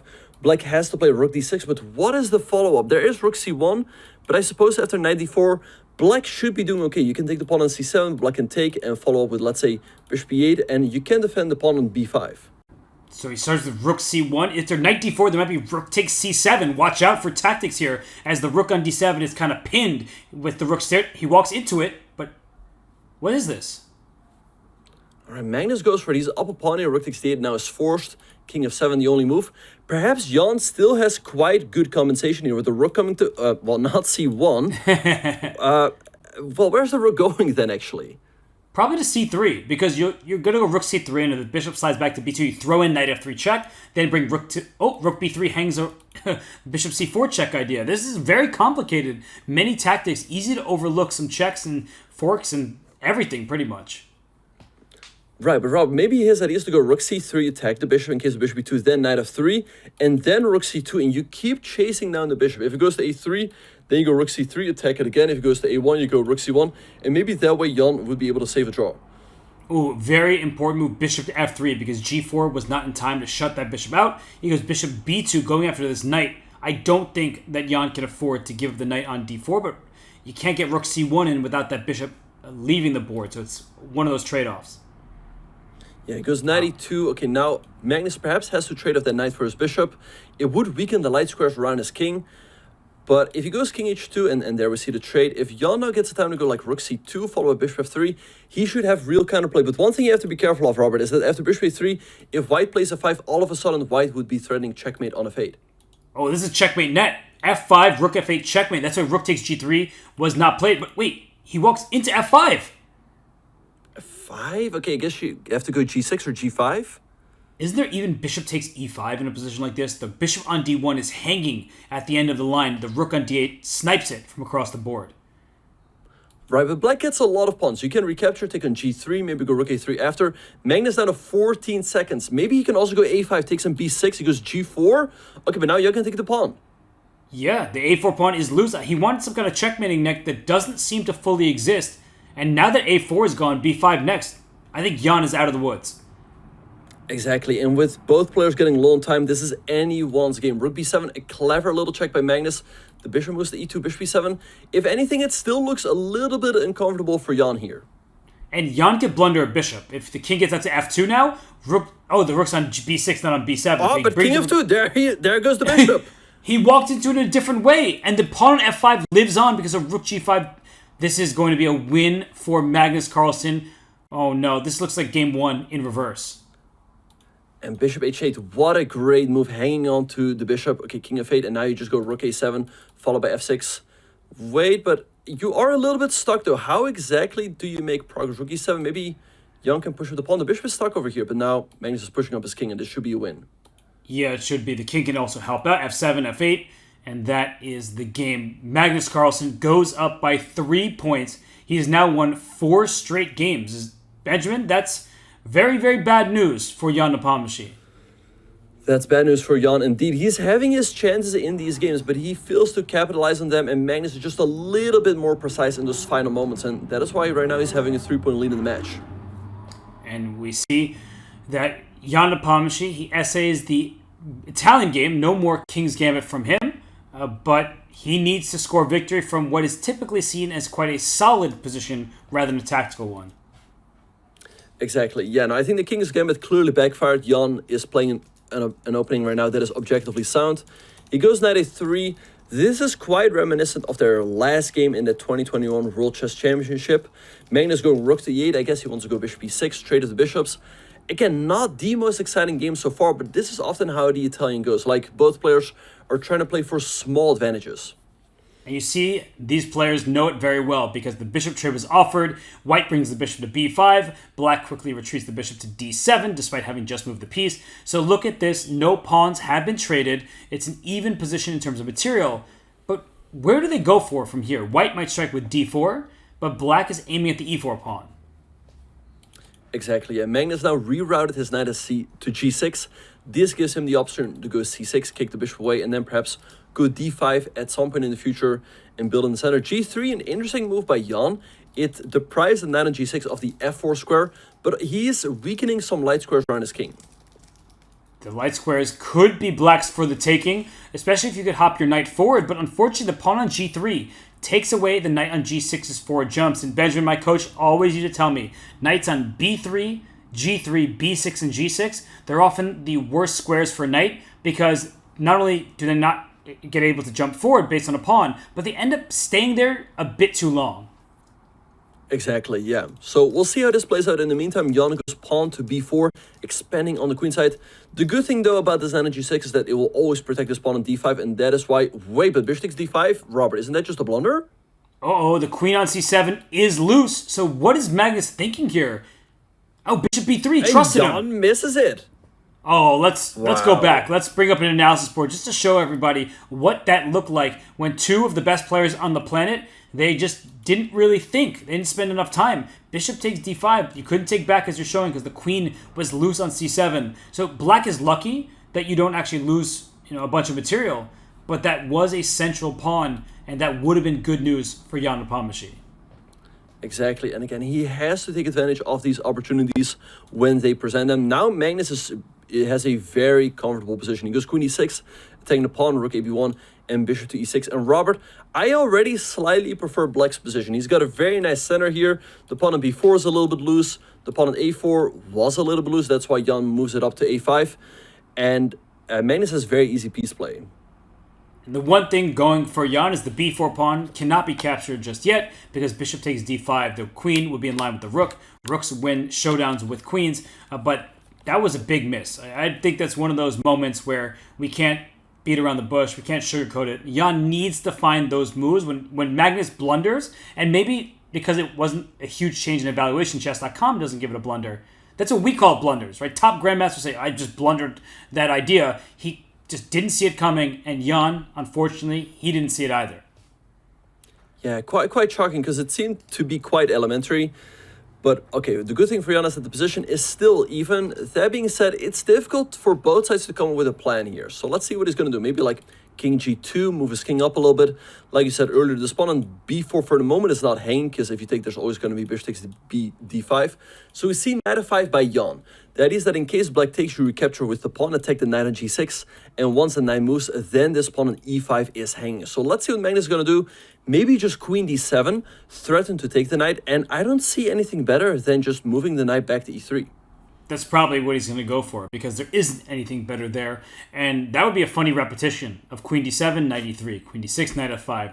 Not one you see every day. But why should Magnus make a draw here? His center is perfect. Look how solid it is. From b7 to d5, his e5 pawn is defended. So if I'm Magnus, I'm looking for more. I'm not just trying to draw this game from the black side. And he can really put the pressure on Jan. 3 points is a lot, but in bullet, anything can happen. If he extends this to 4 and Jan can tilt, that would mean it's Magnus's match, and Jan, I don't know how he would be able to get back in it. Yeah, and it's looking tough already for Jan. He's going up on time here in this one, though. He's already up a minute. Magnus just has to move the queen. The queen can really go anywhere. Can go to d7, c7, or even f8.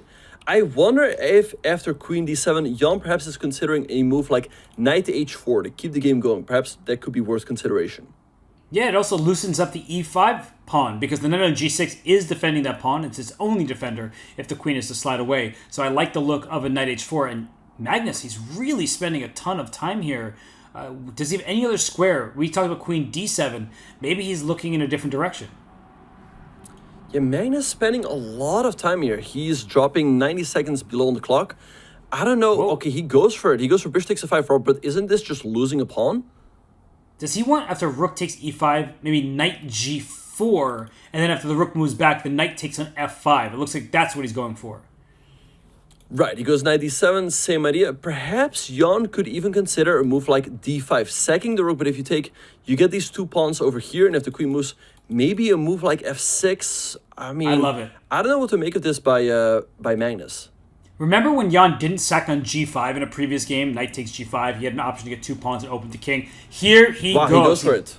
He's leaning back. He plays d4. It earns the 2 exclamation points. And this is what he needs to get him back in the match. Moves like that, you sacrifice material in the center of the board. And Benjamin, as you said, if knight e5, de5, and you allow a pawn to get up to f6, objectively, we see the eval bar saying black is okay, but in blitz chess, black loses that position most of the time.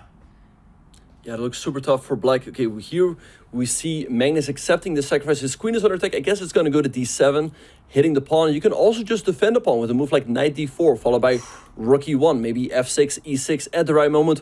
Or you can set up this battery, queen d3, bishop c2, and then e6 or f6. And Magnus, in the meantime, doesn't have any active plan, so I love this exchange sacrifice by Jan. It's great. Queen takes b4 is available.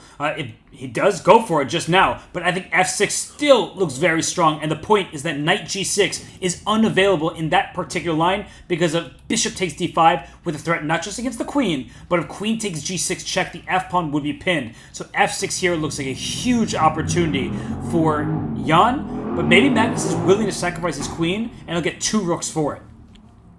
And there we go, f6 is on the board. Great move by Jan.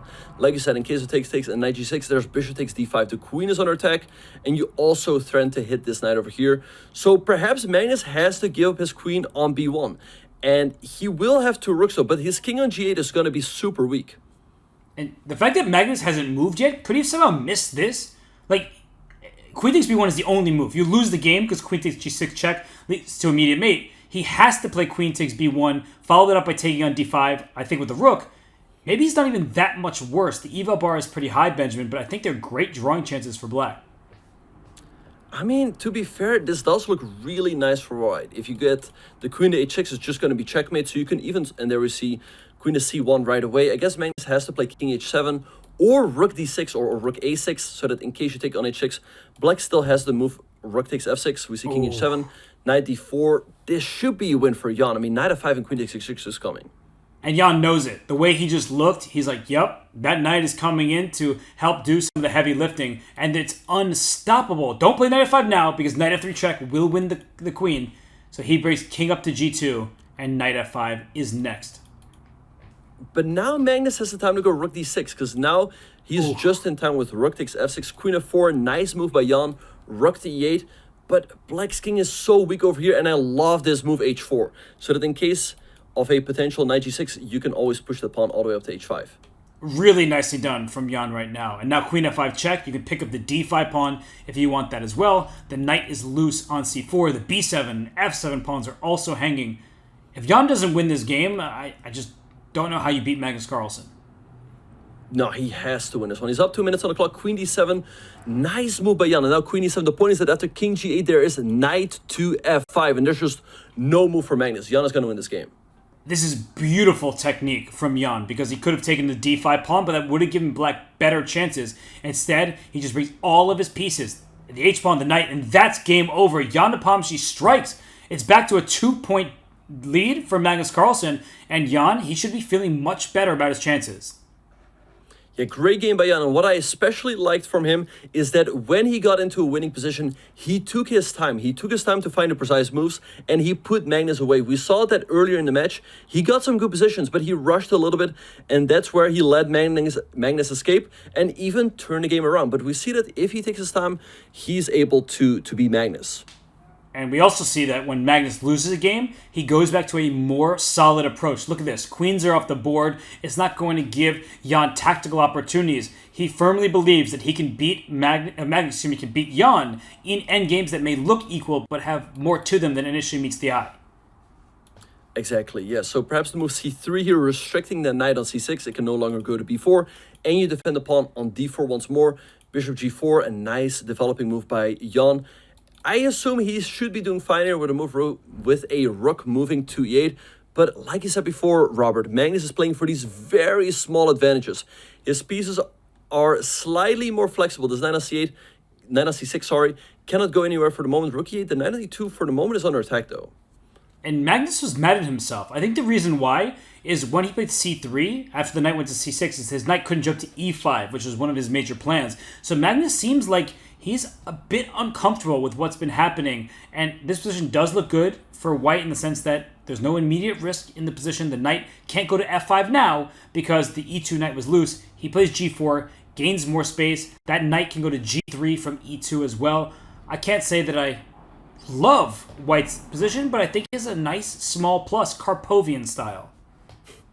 Exactly, yeah. He just has a little bit more space for his pieces. They can maneuver a little bit easier. I guess this knight wants to go to g2. Maybe this knight wants to go to g3. King f2, bishop d2, move this rook into the game. Then slowly but surely expand on the king side. This looks like vintage Magnus. So let's see how he will try to tighten the screws in this endgame. He brings up knight back to g2. That allows him to play bishop f4. Next, if he wants to trade those pieces, he can also play h4, king f2, rook h1, maybe strike. And I think this is a mistake that many players make, is they think, oh, just because the queens are off the board, there's no such thing as an attack. I think white can go after the black king with those pawn pushes up the king side. Exactly, yeah. What we have here is called a queenless middle game. Only the queens have been traded, but for the rest, all of the pieces are still on the board. King g7 by Jan, moving his king up the board a little bit. Perhaps this move bishop f4 that you suggested earlier, Robert, it would force the trade of bishops. Black would have to trade, as otherwise white's going to trade themselves and give you double isolated pawns on d6. And then the knight will come to f4, and g5 all of a sudden is a threat. I love it. And so bishop f4 looks reasonable. I might even start with h4, just because I'm not sure really if g5 is a threat from white's perspective, but it keeps that alive. So it makes black have to think. But Magnus is the one thinking here. We're about even on the clock. I do prefer white's position, but you need to create specific targets. h4, also a nice move by Magnus. We see h5 by Jan, okay, g5. Now the knight moves back to g8. This might look passive, but the knight can reroute from g8 to f5 from where it would be putting pressure on the pawn at h4. Magnus recaptures with the knight, and actually, I like this move, knight ce7, as now Jan can go pawn at c6 to strengthen that pawn on d5. Extremely precise play from Jan, because the knight at c6 was bad. It left d5 vulnerable. He reroutes that knight from c6 to e7 to c8 up to d6. We can see more play for black. And look at c4 from Magnus. He's striking in the center while black is moving to the back rank. I feel like there are some attacking chances against the black king, especially if a knight lands on e5. For sure, yeah. And what I also like about this move c4 and knight takes c4 is that it stops black from playing knight to d6. So now you have to find a different way to get your knight into the game. Jan, of course, could also play knight g7 followed by knight f5. But the moment you go knight f5, white can always take, and you definitely do not want to recapture with the pawn. So Jan should be doing fine here, but he still has to figure out how exactly he's going to get his pieces into the game. And so for Magnus, king f2 comes to mind. Rook e2 followed by rook to e1, doubling on the e-file. He plays rook d1 instead. Maybe he's hinting at some kind of d5 pawn push at the right moment. And also, well, the knight was stuck on c8 for the time being, but he's trying to free both of his knights. So that knight on e7 can move successfully, and then the knight on c8 can join it afterwards. Yeah, exactly. Rook d8, nice move getting out of the pin on the e-file. The bishop can go to f5 or to e8 to strengthen that f7 point a little bit. Robert, he might have to be careful though. Bishop e8 might run into something like bishop takes g6, and there are tactics with knight e6 check. So let's see what Jan is going to do here. White certainly has some attacking chances here. It's a good find. The e6 square is soft, so watch out for those sacrifices on g6. And here, maybe Jan to take my bishop. That's not important. You have an isolated pawn. So I can see an argument for knight b6. Please take that bishop. I'll blockade the square in front of your IQP. He goes knight d6 instead because his knight e7 is actually covering the square. But this transition, knight d7, rook d7, into the more of an endgame, that does seem good for black. Yeah, I like how Jan has played this. He's actually outmaneuvered Magnus perhaps a little bit. One of his knights is headed to f5. It would pressure the pawn on h4 and the pawn on d4. The knight on e7 is loose, but there's not a single discovery for Magnus that works here. If you take on g6, black recaptures with the knight, problem solved. If you take an f7, you recapture the king and the knight is defended. And if you take on d7, you recapture with the rook and the knight is defended again. So he goes king to f2. I think it's a good move. Bring your king as a weapon in the endgame. But I like bishop f5 here. You mentioned that black needs the f5 square for a knight. Let's first swap bishops, open the d-file for the rook on d8, then plant a knight on an outpost square. That h4 pawn and both the d4 pawn, they're very loose and black's staring at them. Yeah, black would love to trade off these bishops, also because all of these pawns are on light square. So I think Magnus should keep those on the board with bishop to f1, also because it stops black from putting a knight on f5. Bishop f1 seems to be the correct choice at this moment for Magnus Carlsen. I'm looking at the clocks. Magnus, he is up just 10 seconds, so it's pretty even on the clock. And Jan continuing to make good moves. Let's get rook to c8. Maybe we'll have a c5 in the near future, or even a knight b5. Don't count that out, because if white takes on b5 and c takes b5, there's an open c file and only black has a rook down that line. Exactly. So now we have an interesting position. Both sides have gotten all of their pieces into the game. And now the question is, how do you further improve? It's not obvious to me at all. I think if black gets a move or two, maybe he wants to go rook c7, defend the knight on e7 a little bit more, maybe bishop to c8, and then move a knight to f5 to hit the pawn on h4, or actually maybe the d knight, as then you also put maximum pressure on the pawn on d4. Ooh, knight c4, so Magnus trying to trade off pieces. And if you play d5 as white, I'm wondering if black will play c5, push through, and try to give chances for a pass pawn on the queen side. So it's a big moment here for Magnus. That isolated pawn is a long-term weakness, but maybe you can't successfully push it. And if that's the case, then you're going to have to make a move like, I don't know, knight back to e5 or knight to e3, just trying to create some sort of play for yourself. But Robert, does this actually work? Can Jan just take on d5, maybe take on c4, take on d5, and then create a pin along the d file? It all looks very loose. And also, like you mentioned before, there is that rook c2 check, so quite a risky approach here by Magnus. I think he's going to give up that pawn in the center. So knight c4, bishop c4, pawn takes d5, maybe just bishop back to b3. It does look bad for white now that actually I'm seeing it happen on the board. And Jan, he senses that he has an opportunity. He is now up a pawn and better. Wait, but bishop takes d5. Here's the thing, Robert. If you go rook d7, there's bishop b3. But does he have bishop to c2? Oh, there's rook d2, and then your bishop is hanging. So what is the move here for Jan? He goes rook c2 check, but now king g3 maybe? Ooh, he plays rook e2 because if rook takes e2, the king can take back, protecting the rook on d1. So what was the miss there from Jan? It was not easy to spot. No, for sure it was not. So let's see what he's going to do here. Perhaps he's going to trade. The king will recapture. He can take on d5.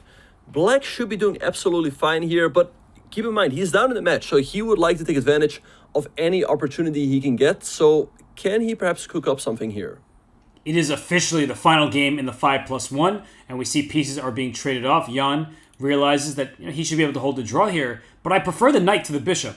Because in this endgame, the knight can hop from color complex to color complex. The bishop is stuck in the light squares, not attacking anything. Of course, it should be a draw, but much of chess should be a draw without someone making a mistake, and mistakes happen, especially when the players are down to a minute each.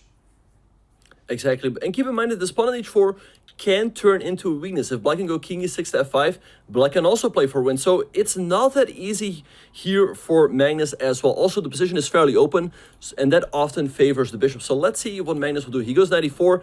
Now Jan has to trade as the pawn on f6 is under attack. And then perhaps he has the time to step up his king. And king e6, there might be knight c5 check. So that could work out for black, but you need to be careful. So he plays b6 first, of course. And yeah, there doesn't seem to be any more forward jumps. King e6 coming. Benjamin, you make a good point. The black could actually win this game if white's not careful, and that king goes up to f5 and into g4. Exactly. So king f4 by Magnus. Now king e6. The black king can move up to, well, it could not have moved up to d5 because of knight f6, but here we see bishop c6 and knight c3. For the moment, Magnus is stopping that king from Robert. I think this is a missed opportunity for Jan. I think objectively, this is probably a draw. But what does white do here? If you move the king back, there's king f5. You cannot move the knight. There's king d5. So Magnus actually has to play quite accurately here to hold the draw, I think. And you see Magnus and Jan, I think they're reviewing the game, both of them looking, oh, there were some chances here or there. I'm with you that Magnus would have been the player who had to prove that he could make a draw there. But the draw was agreed. Probably Jan wanted to get through with that time control. They're moving to quicker time controls here at the Speed Chess Championship presented by Coinbase. But Magnus Carlsen, he has a 2-point lead over Jan Nepomniachtchi. And Jan, we just saw him leave his chair. He does not look particularly happy. Yeah, perhaps he hit the, when the game ends, you see the valuation pop up, and he saw that he has an advantage there. And against Magnus, again, you have to take any opportunity you can get. And I think with colors reversed, Magnus would have played on there, but it is a 5.5, 3.5 lead for the world's #1 player, Magnus Carlsen. 5.5, 3.5. Benjamin, that's a very successful first time control for the Norwegian. I think he cannot be unhappy at all. He started down a point in the match. Also then in game 4, so Jan was actually winning with white pieces and Magnus completely turned that one around. And it has taken a 2-point lead. So yeah, I think Magnus can be quite satisfied. He's definitely satisfied. He's going to go into the 3+1 with a lead, so he's thrilled. And I can't think of anything or anyone much smarter or faster than Magnus Carlsen. But if you wish your financial systems were as fast and smart as the 2023 Speed Chess Championship presented by Coinbase, they can be. Check out coinbase.com/update the system or use the command Coinbase in chat to learn more. We're going to head into the 3+1, but now we take a break for more from the Speed Chess Championship presented by Coinbase. Magnus Carlsen versus Jan Nepomniachtchi, just in a few.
White to move. You gotta take AG1 daily for every daily puzzle.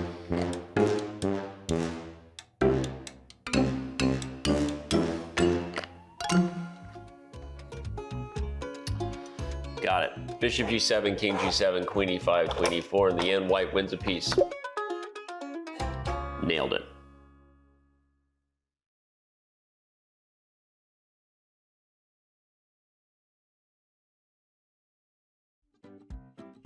Everyone loves playing chess, and everyone loves Chess Club.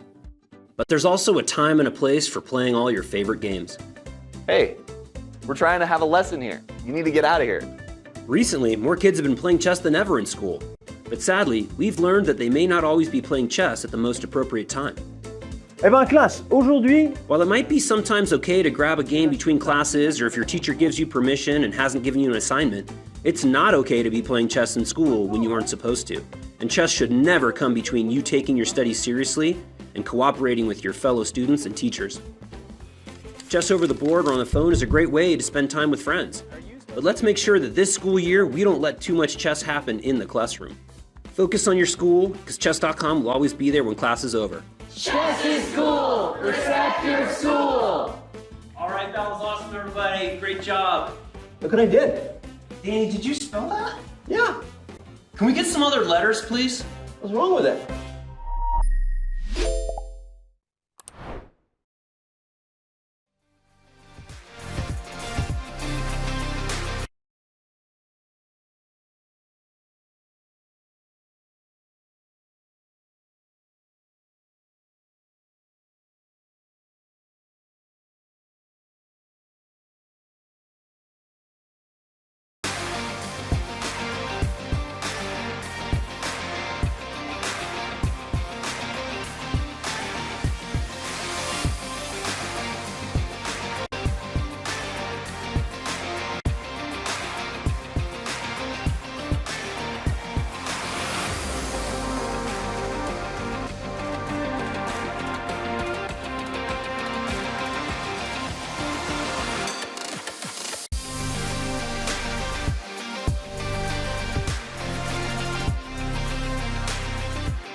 welcome back to the 2023 Speed Chess Championship presented by Coinbase.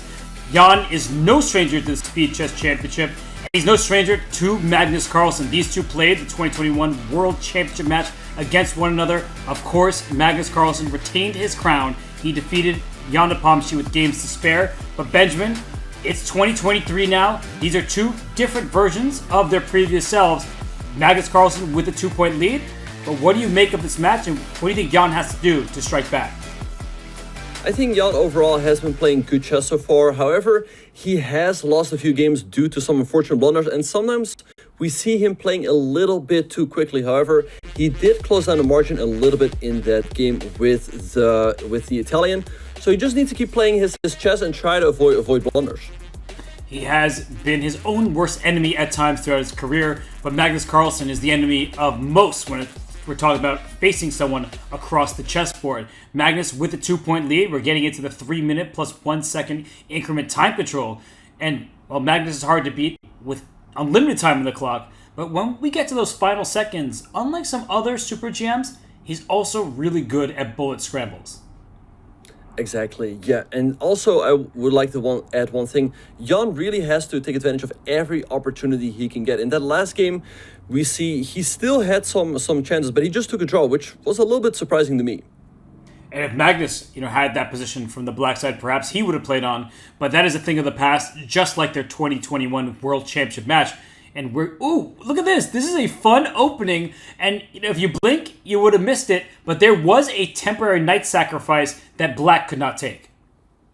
Let's show everybody real quick. Jan played this move, knight e6. You cannot take the knight, as there will be checkmate on h5. So Magnus just played the move queen to b6. And now we have this position. White is the bishop pair, but black has pretty easy development. Yes, look at the pieces. They're out. It looks very bizarre because black is missing a dark square bishop, and you castled with pawns at e7 and g7. This may be like the only opening that you could possibly do this in. Yeah, it's quite funny because white got rid of the bishop. The knight recaptured on d7 and then moved out to g6. Indeed, like I said, usually you have to play e6 or g6 to get castled. So, yeah, but overall, Jan has the bishop pair. Magnus has a lead in development for now. So let's see what he will do. I think if Jan gets the opportunity to consolidate here with moves like bishop e3 and queen c3, he might get the advantage.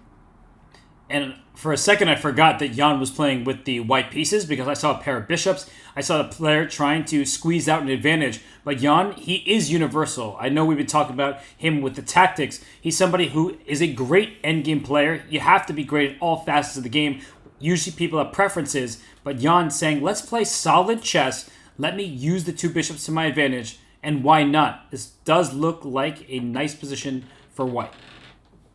Exactly, but look at what Magnus is doing. He goes bishop to g4, trade off his bishop to go knight h4, put pressure on this bishop. And if you go bishop to e2, then he goes knight f5, putting pressure on the pawn on d4 and the bishop on e3. So Magnus is doing a great job neutralizing white's bishop pair. I can't get over the e7 and g7 pawns. It doesn't look like I'm watching a standard game of chess. It looks like Fischer random, and yet this is where we are. And it does look pleasant for black, as you said. The knight comes back to f5, hitting the bishop on e3. There are no d5 tactics because the piece attacking the queen will be removed from the board. So Benjamin, this looks like a balanced position. Do you prefer the bishops or the knights at this stage? It's a good question, Robert. I think now Jan is going to recapture with the pawn. I think I would slightly prefer black's position. It feels like he's got the easier moves here. Maybe even a move like pawn e5, putting a lot of pressure on that pawn on d4. And there we have it on the board. Jan takes it right away, but knight e4, taking the queen, and where do you go? He has to go back to c1. You can't give up the e3 pawn. That would be game over. So Jan looked a bit surprised, but knight e4 was the natural jump against the queen. Yeah, this looks bad for white. Yeah, this doesn't look good. Rook takes c5, and you're just stuck with this isolated pawn on e3. Your bishop on e2 is not doing a whole lot. And Robert, we've talked about this before. Did Jan just rush there again with the move pawn takes e5? He didn't spend much time, that's clear. But he is up over now 40 seconds on the clock. So Benjamin, this is a quicker time control. We have to take that into consideration. Maybe some of his game plan is, let me push Magnus towards the brink of a loss on time. Exactly. Queen h5, bishop to f3. Okay, now Magnus can just recapture the queen, and he's in full control. Maybe Jan should have gone for something more active, like bishop to h5. But yeah, now it's all Magnus. White has this isolated pawn on e3. He's got the active queen on e5, the active knight on e4. We see Jan trading, but this is just a very passive defense. Yeah, it looks like it should be sturdy enough, even though black is better. I love collinear moves like that. Rook d3, going right after the e3 pawn, and if white takes, the queen infiltrates via d3, and white is stuck in the mud. I love that move, rook d3, and I like that Magnus made it very quickly. Yeah, we see trading on d3, queen f1. Nice move by Jan. If you trade the queens, your king can go to e2, and if you take on e3, then white takes the queen on d3 and wins a rook. So Jan or Magnus has to move his queen if he wants to keep the advantage. He moves back. He does have a slight edge because of the pawn structure. Black with 2 pawn islands, white with 3, namely the isolated pawn on e3. And I think queen e7 was good, rook d8 to follow. But how do you actually crash through if you are Magnus? Rook g3. Is he going for like an attack with queen f6? I think so, but Magnus can just eliminate any counterplay with the move queen to d1. You trade off the queens, and black is very quick to go rook to d2 afterwards, and it's very difficult to see how white's keeping their queen side together. He goes queen d6 instead, attacking the rook. Maybe now just king h2. He goes queen f3. Okay, and queen e5. Great centralization for Magnus. He covers the only weak point, the g7 pawn in the position. Everything is defended, and now a rook can slap to d2, but that's a nice move by Jan, because his rook on g3 protects b3 if there's a swap of queens on f4. Exactly, and also now his rook can come back into the game with rook e3. The pawn on a2 is under attack, but you just go a4. And like you said, Robert, the pawn on b3 is weak, but right now it is defended. And rook e3, a nice move, stopping the king from marching up the board. This should be a draw, but it is still a little bit uncomfortable for white. Yes, because black can play g6, king g7, king f6, and the white king is cut off. So he tries to bring his king up via g3 and f3. I think that's smart. But look at Magnus. He says, please take my pawn on h4. I'll take on g2. Your king is running out of real estate.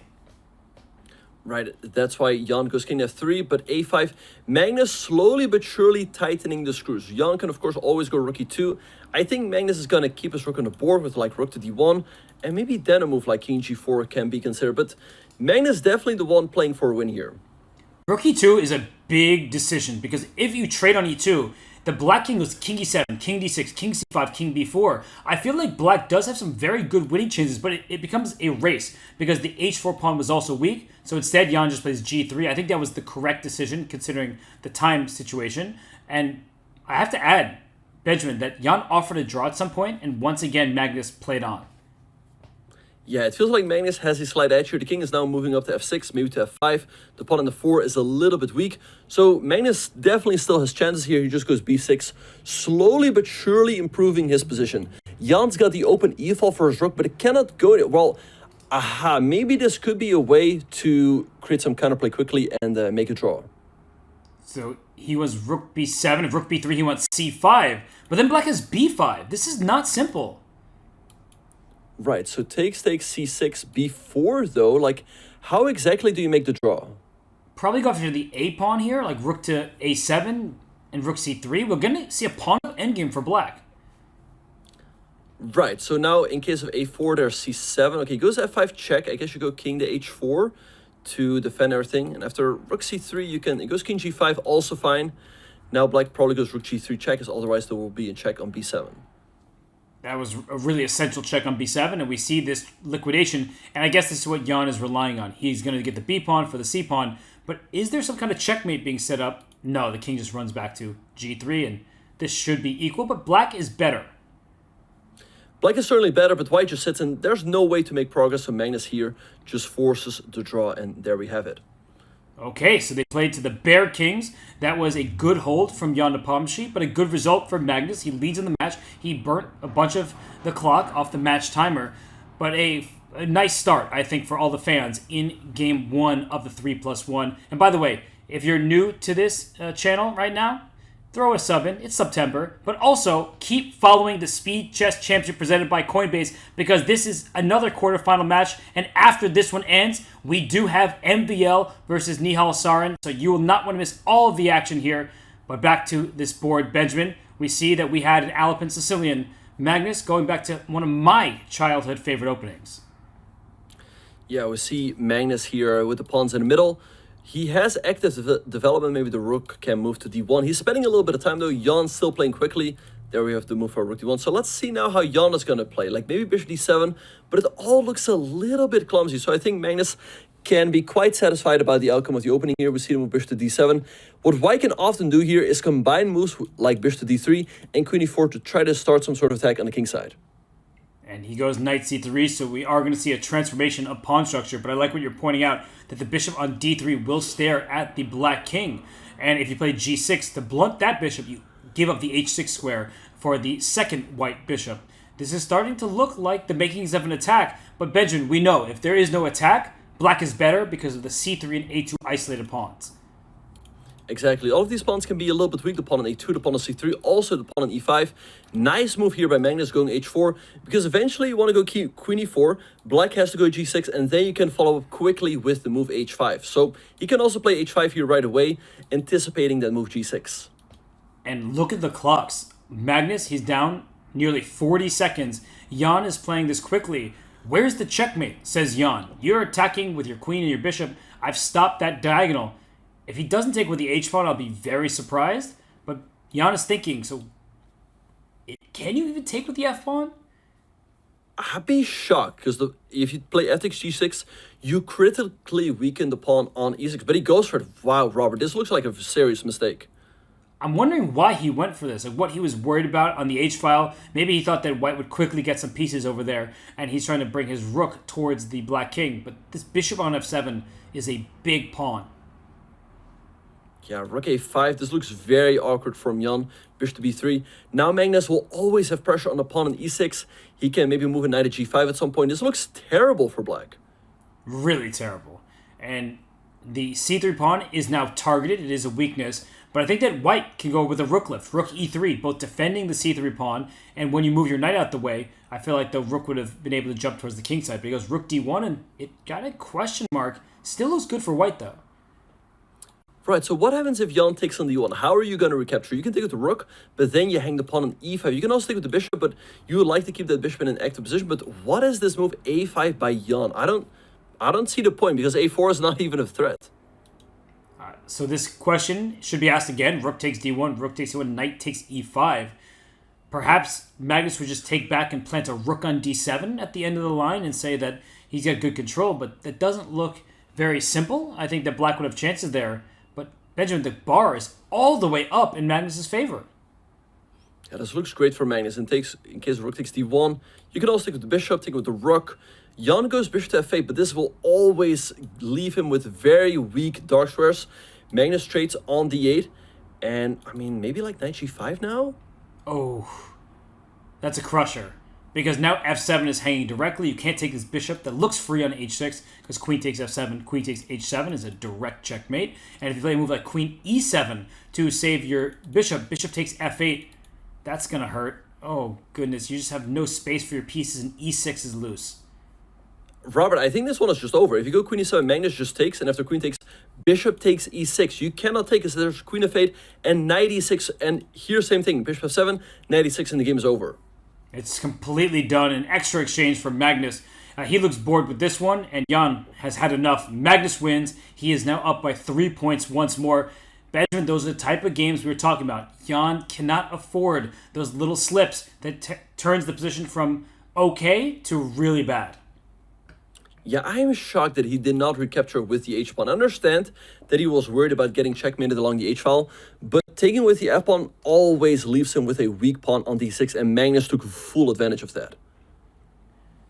Bad news for Jan Nepomniachtchi fans out there. And if you were a fan of his in the 2021 World Championship match against Magnus, you'll recognize the opening here. It's a Spanish. White can take on b5 now and open up the a-file for his rook. Go knight c3, knight d5. Benjamin, I feel like we've been seeing a lot of this in the Speeches Championship. Oh, and then a mouse slip by Magnus. Jan had knight c3 pre-moved.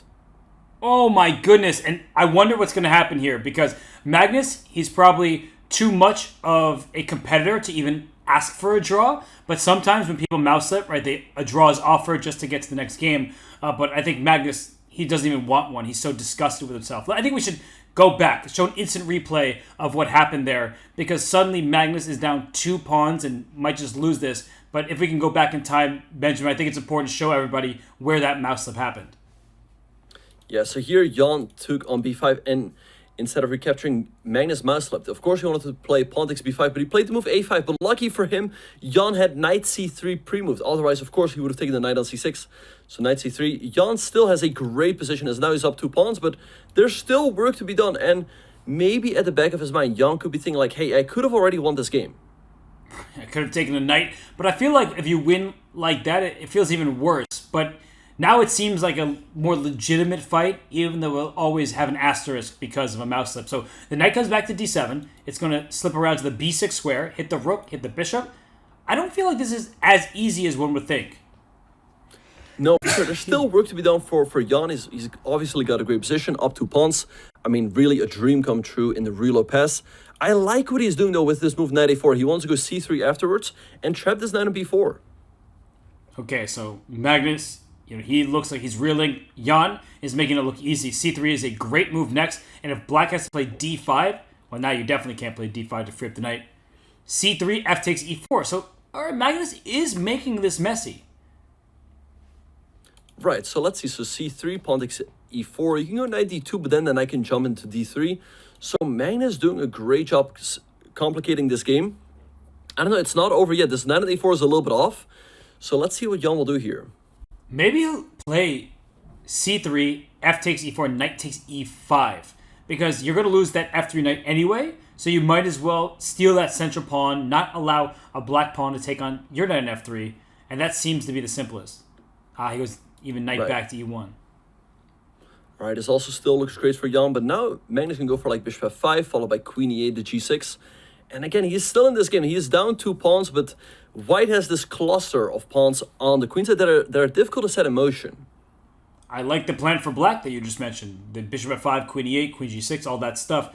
I think it's black's only chance, considering you are down a couple pawns, and the knight on a4 is stuck over there. And it will take a while to play b3, knight b2. He goes b4. He's even more direct. I like it. But bishop f5, queen g6 to follow. Benjamin's the only chance that black has, but bishop e4 and go for checkmate. And there goes queen e5. Now maybe just king to h7. And if you take on c5, there might be queen g6. Bishop takes h3 as a threat.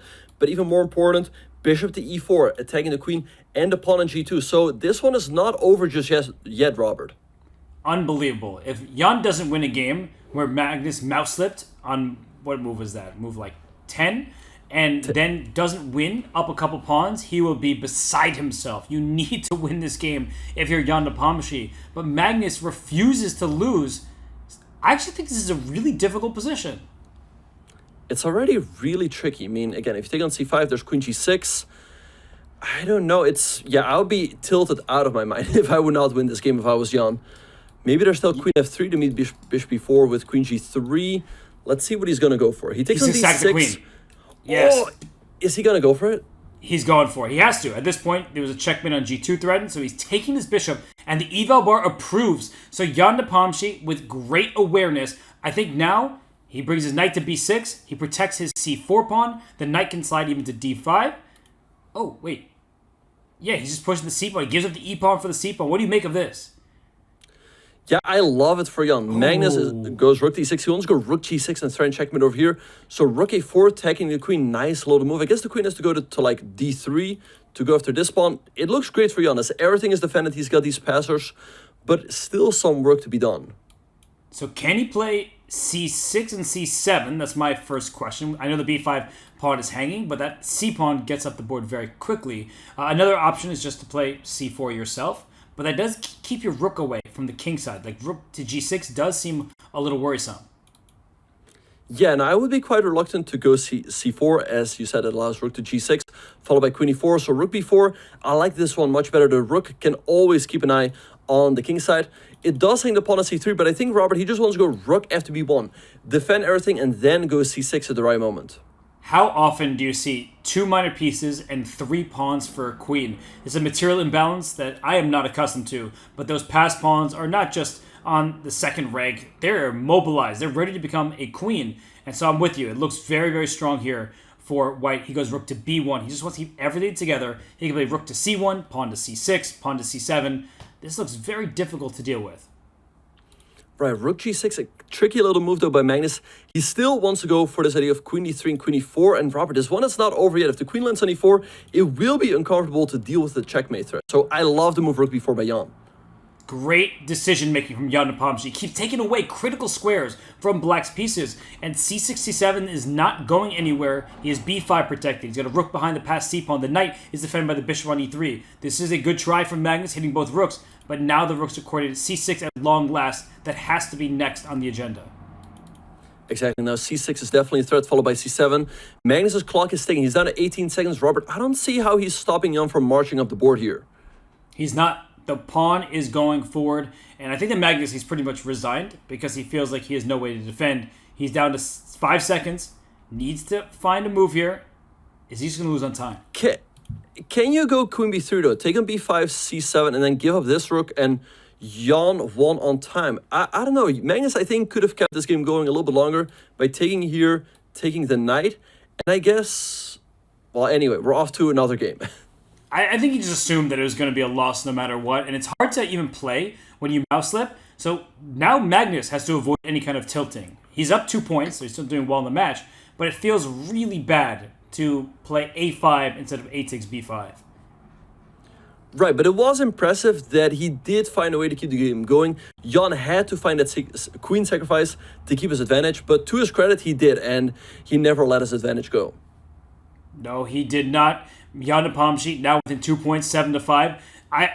I'm seeing another Alapin Sicilian. I'm happy about it. My childhood feels like it was all worth it just to see an Alapin Sicilian and a Speed Chess Championship match between these two. But you look at this opening. White has an extra pawn on the queen side. Black has an extra pawn in the center. And that's the dynamic. That's something that you need to watch out for in an endgame where White pushes up b4 and c5. But in the middle game, the e6 pawn, that's a very useful pawn to have in the center. Exactly. So I like what he's doing here with a3 and b4, expanding on the queen side. Now the bishop has to move back. I suppose the e7, if you go to b6, it can always be blocked with the move pawn to c5. He goes bishop to d4, Robert. I think he's not unhappy about this trade. But what about rook a2? You want to go rook d2, pin the bishop, and this just seems like a loss of time. I don't like the move at all. It earned a question mark, which I think is deserved because of rook a2. Knight takes d4, queen takes d4. We'll trade the queens off the board, and maybe Jan feels the endgame is perfectly acceptable for him. But Magnus should slide the rook up and over to the center, and it feels like there's a huge problem with the pin down the d-file.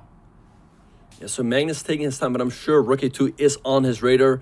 Like you said, the rook is moving over here. I don't see what Black is going to do about it. Maybe you just have to go bishop to b6, but then you've lost critical time. Yeah, why not have retreated immediately? That's the big question. And rook a2 is on the board. He plays e5. But this looks like you're going to lose a pawn directly instead of rook d2, knight f5. There's knight takes e5. For example, I don't like the look of this at all. This looks extremely loose for Jan. The good thing for him, though, is that he's up almost a minute on the clock. Rook d2 certainly looks very logical here for Magnus. Knight f5, you just go knight takes e5. The knight cannot be taken as you hang the queen. So you're going to have to go queen c7. Maybe White can then just take on d4. Can you actually sacrifice the queen? Jan just did it in the previous game, so I'm starting to wonder if knight f5, knight e5, we get a rook and a knight for a queen and a pawn, but White does have a lack of development and a bunch of loose squares. It's probably not sufficient, but maybe in a blitz game it can work out. Yeah, so we see knight takes c5 on the board. I really am doubtful that bishop takes c5 is going to work out. I think you just have to keep pieces on the board, like queen c7 or queen e7. It does look really bad, though, as White can just take on d4. If Black recaptures with a knight, you can take the queen, you can take the knight, and you will have two minor pieces for the rook, and that is why Jan takes on e5. But now he's down a clean pawn, and White has the bishop pair. The good news, the only bit of good news for Black, is that the c4 pawn is a backwards pawn, and White is behind in development. And the clock situation is no longer one where Jan is well ahead. So Magnus has great chances over the board. But maybe Jan is counting on the fact that he has no more weaknesses now that he's dropped a pawn. But Magnus plays this so precisely. He moved his knight into the game with knight e2 to f3, kicking that queen away. And Robert, what about a move like bishop f4 here? In case you take the bishop, you can take on d8. And if you take on d3, you take the queen. And I think all of it works out brilliantly. But he goes queen c2. I love bishop f4. I was taking advantage of tactics. Actually earned. Was that a blunder symbol there for queen to c2? Knight d6 also an inaccuracy, a miss by Jan, so both players are on shaky grounds, but he's going after c4. Bishop f5 is a secondary threat. White might have to play a move like rook. Oh, right, rook d4 might hang the b5 pawn, as you're pointing out. So what does Magnus do here? I don't know. It's a good question. A lot of threats here all of a sudden from Jan. We see Magnus dropping below a minute. This one is not over just yet. Maybe, Robert, you can play c5. Other than there's bishop f5. Whoa, because the c pawn is pinned to the queen down on c2. So bishop f5 looks like a good try. And you can see Jan thinking here. He's like, something feels available to black. There's going to be a tactic. And he plays bishop to f5. And queen c8 by Jan. Okay, rook c1. Okay, so if you take the rook, I think white just recaptures and you have to go back to the passive d8 square. Sorry, e8 square, which looks terrible. Maybe black can take here. You can take on d8, black recaptures, but then your queen is hanging. Ooh, that's actually a really important point. And if you can steal that pawn, no longer does white have an opposing passer up the queen side. So a lot of us will be tempted to take on d3, go up in exchange, and Jan goes for that, but you actually see the evaluation bar go even higher for white, because look at how passive black is. Knight e5. He doesn't even take the pawn back. He wants to take with the knight, hit the rook on d8, knight e7 check, fork. Benjamin, this is getting out of hand for Jan Nepomniachtchi. This is looking ugly. He's up the exchange, but all of his pieces are passive. Only this knight on f6 is not on the back rank. Like you said, Magnus wants to take here, attack the rook, also threaten a fork over here. So maybe Jan has to move the queen preemptively, but I don't know. I mean, it looks very bad. Also, Magnus has this majority on the queen side. This looks great.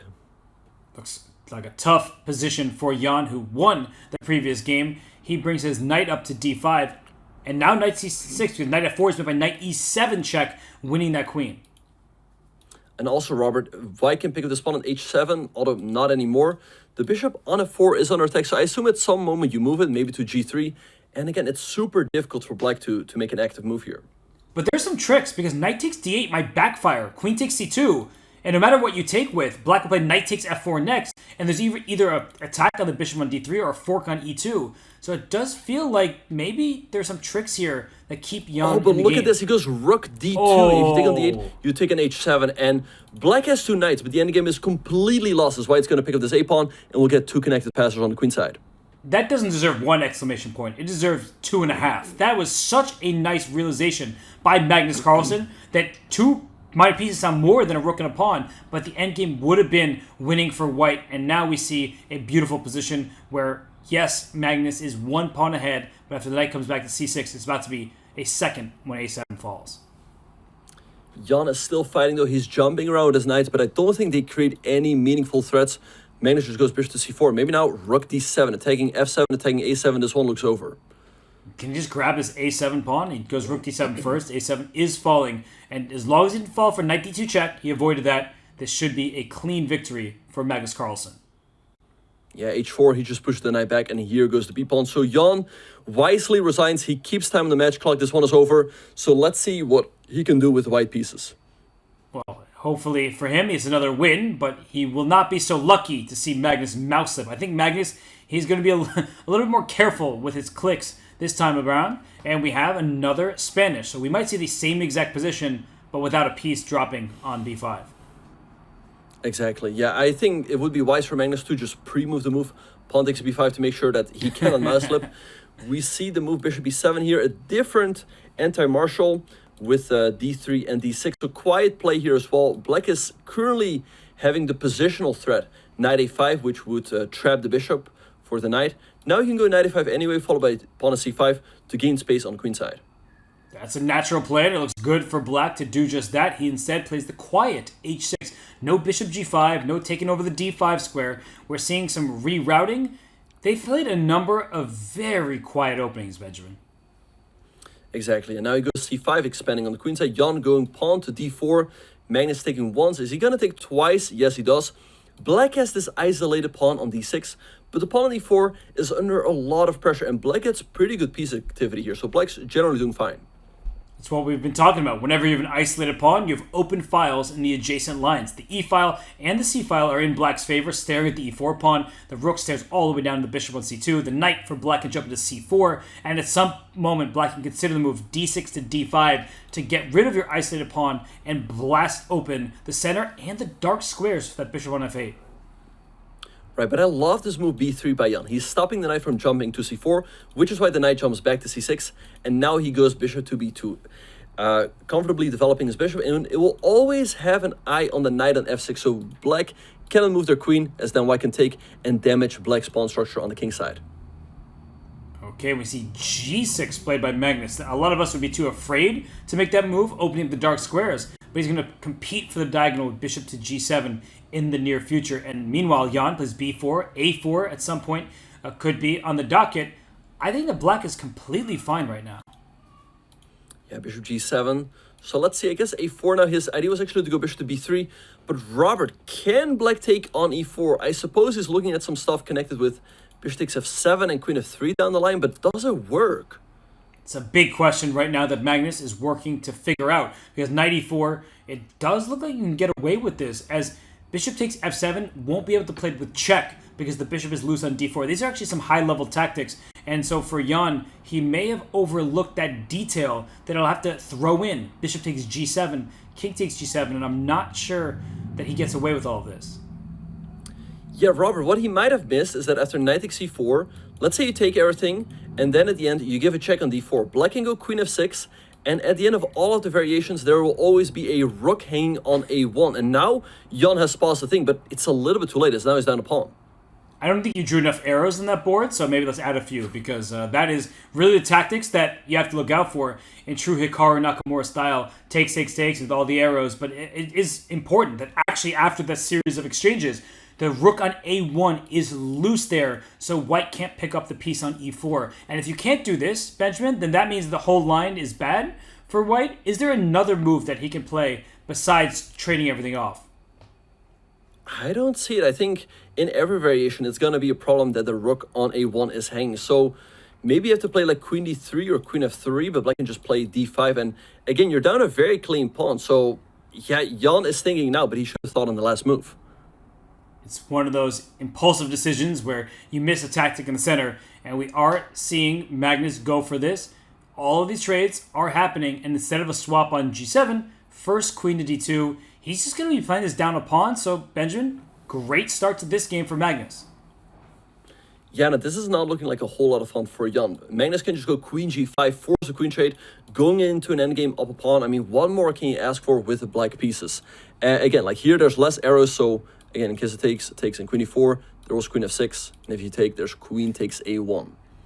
Yeah, you are responding to the chat. Chat, are you excited for this match and the match later today? Nihal Sarin against Maxime Vachier-Lagrave. So do not go anywhere. Even when this match ends, we still have so much chess to be played. And, well, Benjamin, I think right now the chess in this game is all Magnus. He's up a d pawn. It's a healthy pawn. It can be protected with a move like rook c6, rook to d8 as well.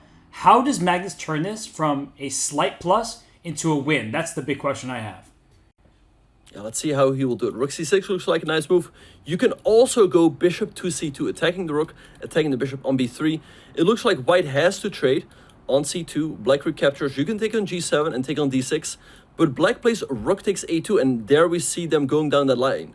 Black takes on a2 and defends the pawn on a6. So we see Jan playing pawn to a4 first. I love moves like that, where you're going to lose the pawn to please take me on a4. The rook will go take the d6 pawn and take the a6 pawn after that, and he's liquidating. So I do think that was a good decision from Jan Nepomniachtchi, and it's two results. Black either wins this game or Jan defends accurately, and he goes rook a1 instead of taking d6. What do you make of that? Rook a1, great move by Jan. Rook c6 by Magnus, and now he's probably going to move his king up. Magnus still has good chances to win, but I think Jan did a very good job over the last couple of moves. He now has serious chance to hold this one. You look at the position. Oh, g4 was given a question mark. The king goes to e6. Please take me on g5, says Magnus, because then d5 happens. That rook is shut out and almost trapped. Yeah, no, that was not a good decision by Jan. The rook on g5 is completely trapped. He goes to h4, trying to create a passer on the king side, but I think it's all going to be a little bit too slow. Magnus can take on b4, but he's got 6 seconds. Uh-oh. Time is of the Wait, essence. Wait, did he slip again? Why would you play rook b5 there instead of rook takes b4? That was a free pawn. Maybe he wants to go d4 and trade off the rooks? That would be ingenious. If d4 is a winning king and pawn endgame, but he instead goes king f6 because the outside pass pawn, we've talked about this in previous games, that if you did trade rooks, white would have this h5 push at the right moment. 1 second. Robert, he's just lost 20 tempi. Like, what did he do? Why did he not take on b4 that looked completely winning? Now this one should just be a draw. It looks like an easy draw. 3-on-2 on one side, a pass pawn on the other, but the rook stands behind the pass pawn.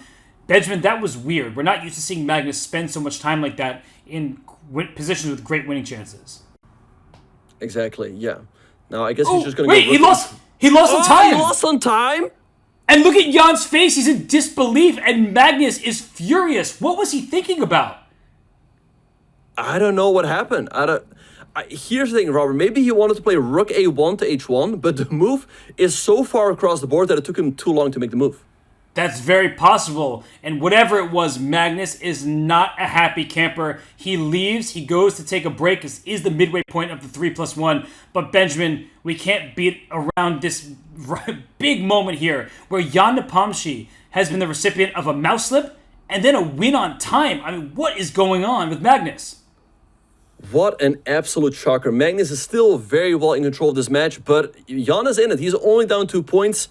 But Magnus should have won that game. If he wins that game, he goes up 4 points, and I think the match is practically over. But now there's still a chance. Jan Nepomniachtchi cuts that deficit. He is really doing a good job to keep this match competitive. And we want to shout out not just this match, but what time of the year it is. Because we all love September. We get the nicer weather. It's not as hot, but it's also September. To the end of this month, claim up to 30% off all new subs on Twitch. Subscribers gain access to exclusive break time content during broadcasts, unlock new emotes with Danny's various expressions, mittens, and even Magnus and Nepo, and score an ad-free experience on chess.com. Don't miss out on the deals this September. Subscribe now. We will be back for more from the Speed Chess Championship presented by Coinbase. This is Magnus Carlsen versus Jan Nepomniachtchi. See you in a few.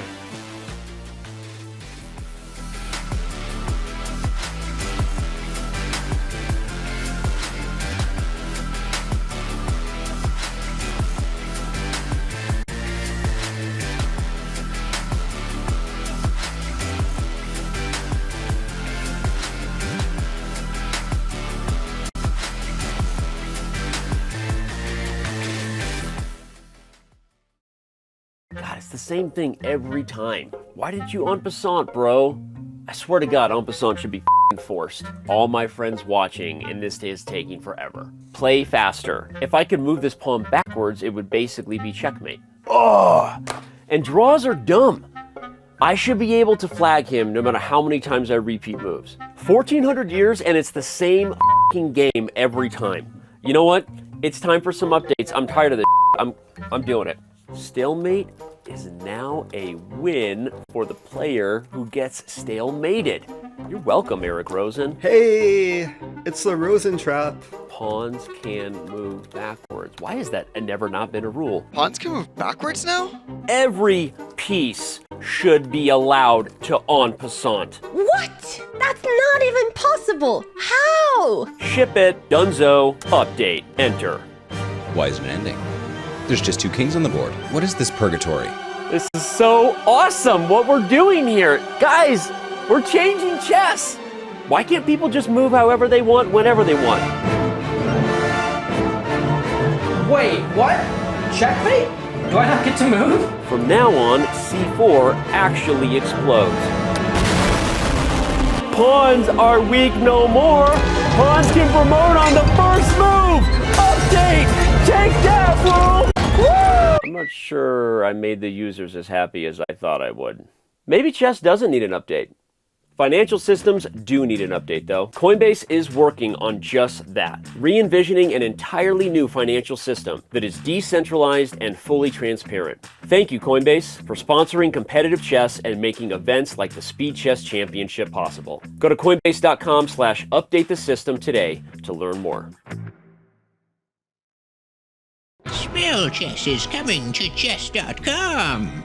Enchant your pieces with one of 2 spells, jump or freeze. Players start with 2 jump spells and 5 freeze spells, which recharge after 5 moves. You may cast your spell whenever you wish, before making a regular chess move. Jump is a spell cast to 1 square, wherein if there is a piece on that square, other pieces can jump over the charmed piece. The freeze spell is cast over a 3x3 square area, and the pieces in this area are temporarily frozen in place. Combine your powers of chess and sorcery to defeat your opponent. Come see what Supercell and chess.com have cooked up in our new variant, Spell Chess, dropping on September 1st.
Magnus Carlsen needs no introduction. He's a player whose appearance in the finals sometimes seems guaranteed, but he hasn't always made it to the Speed Chess Championship finals when he has participated in the event. Benjamin, we know that he's had these head-to-head matchups against Hikaru Nakamura. He lost in 2022 in the finals, but before that, he was actually upset before he could actually reach the final match. Yeah, for sure. In 2020, he lost to MVL in the semifinals. That was quite a surprise. But we see in 2016 and 2017, he beat Hikaru Nakamura quite convincingly. In 2017, actually by a 10-point margin. But it seems like Hikaru has managed to flip the script. Hikaru has done so well in this SEC. He is 5-time reigning champion, and Magnus Carlsen would like to take that title from Nakamura, but he first has to get through Jan Nepomniachtchi, who suddenly is only 1 point away. Benjamin, it's been surprising. There's been a mouse slip. There's been a loss on time. Jan Nepomniachtchi doesn't care how he gets it done as long as the wins stack up. Exactly, and we are off to another game. We again see Jan going back to the Petro defense. But yeah, Magnus has been in full control, but yeah, some unfortunate losses. We saw, like you said, that blunder. Also at that time there, loss on time. I don't know what happened there, Robert. Again, like, do you think he just forgot about the clock for a second? I think maybe your point was a good one, that he looked to bring that rook all the way across the board, and it's a distant move, hard to get off in time when you only have a couple seconds. But no matter what the reason was, maybe we'll have a chance to ask Magnus. The match is getting closer, and instead of Jan spiraling out of control, he is now keeping this match close. He is only down by a couple games, 2-game margin. So it's going to be a tougher fight than Magnus would have hoped for. Right, so we see the move knight b2, defending the knight on f3. Perhaps now a move like rook e8 by Jan. I like this one. Now he can recapture the king. Maybe then move the king over to d8. So then he can bring this rook on h8 into the game. He goes knight, takes e8. It looks a little bit passive at first glance, but he can always reroute his knight with, let's say, knight e7, and then trade off the bishops with bishop to f5. And that rook on a1, if it were already on e1, we'd be talking about an advantage for white because you're first to the open file. But Magnus expands on the queen side. Says, my rook may be in its starting square, but I can develop it from where it sits. Let's push pawns up the board, a4, knight b3, and so on. This is a very Magnus-style position. Exactly, he's slowly but surely improving, but I also really like how Jan is rerouting his pieces. He goes knight to e7, now he can go bishop to f5, or king f7, move up his king, his rook can potentially come into the game. And Magnus is gaining space over here on the queen side, but I don't really see what he's achieved just yet. Does he want the bishop pair? Like d takes c4, knight takes c4, the bishop on d6. It doesn't really have too many squares to go to. You don't want to go up to b4. The rook will go to b1 and kick it around some more. But if you take on d6 and the knight takes back, black is fully developed with no real weaknesses that I can see. Right, and that is why Jan goes bishop e6. He does not mind the trade. Magnus now goes bishop to a3, but I think Jan is doing absolutely fine here. Like you said, Magnus has the bishop pair, but his isolated pawn on d4 deprives him of an advantage. So rook d7, nice move by Jan, defending the pawn on c7. And white needs to be careful because knight coming to d5, that knight protects c7. It also could jump to f4. The b5 pawn, its advance is looking pretty good, but it can also be vulnerable as maybe at some point black can team up against it. I think all of black's pieces are in perfect squares. Yeah, knight d5, nice move here by Jan. He wants to go knight f4, attack that bishop. Perhaps the bishop will have to move back to f1, but he can also, the knight on d5 also defends the pawn on c7. So Magnus drops the bishop back to f1 preemptively. And let's see what Jan is going to do here. He should be doing fine, knight e4. Perhaps he wants to go to c3. I think Jan wants to win this game. The way his knights are hopping up the board, why not? The white pawns, they push forward, but they're not queening anytime soon. And they can be weaknesses as now the pawns are not in contact with one another. And those knights are very jumpy. And Robert, are we going to see a draw here? Bishop d3 by Magnus, knight d6.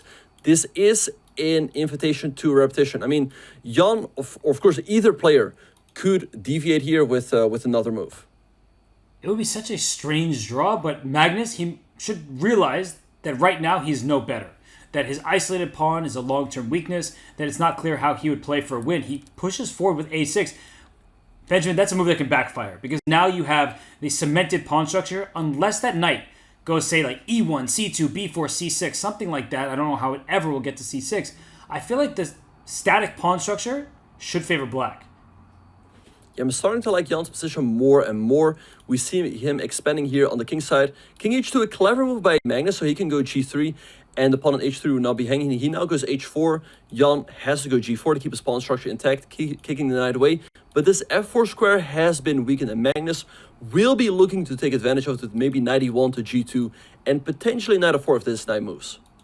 And look at this, knight f5. The knight was kicked away from defending the d4 pawn, so Jan says, why not? Let me go after that very pawn in the center. And I think knight c2 is a little bit worrisome for Jan because you want to move your knight from d5, and he does that. But at some point, knight b4 to c6, you have to be very, very careful with your a7 pawn. If that pawn's lost, white has a very advanced passer. Yeah, so we've got a pretty interesting position here. He goes bishop to d5. White cannot play knight b4 just yet. Like you said, it would hang the pawn on d4. Okay, now knight e3, bishop f3. I like this bishop here on f3. It's nicely cemented here by these pawns. At some point, Jan can consider taking. But Robert, look at the clock. He's way up on time. Jan continues to be a speed demon. c6 here. Looks like a very good move to my eyes. A bc6, knight takes c6, and that pawn on a6 is a future target. The b pawn is sprung free. The d4 pawn is loose. The white king is in trouble. And c5, a very similar idea. I think that b takes c6 is likely, and Jan, he has the upper hand. Right, exactly. If you take on c6, he's going to recapture with the knight.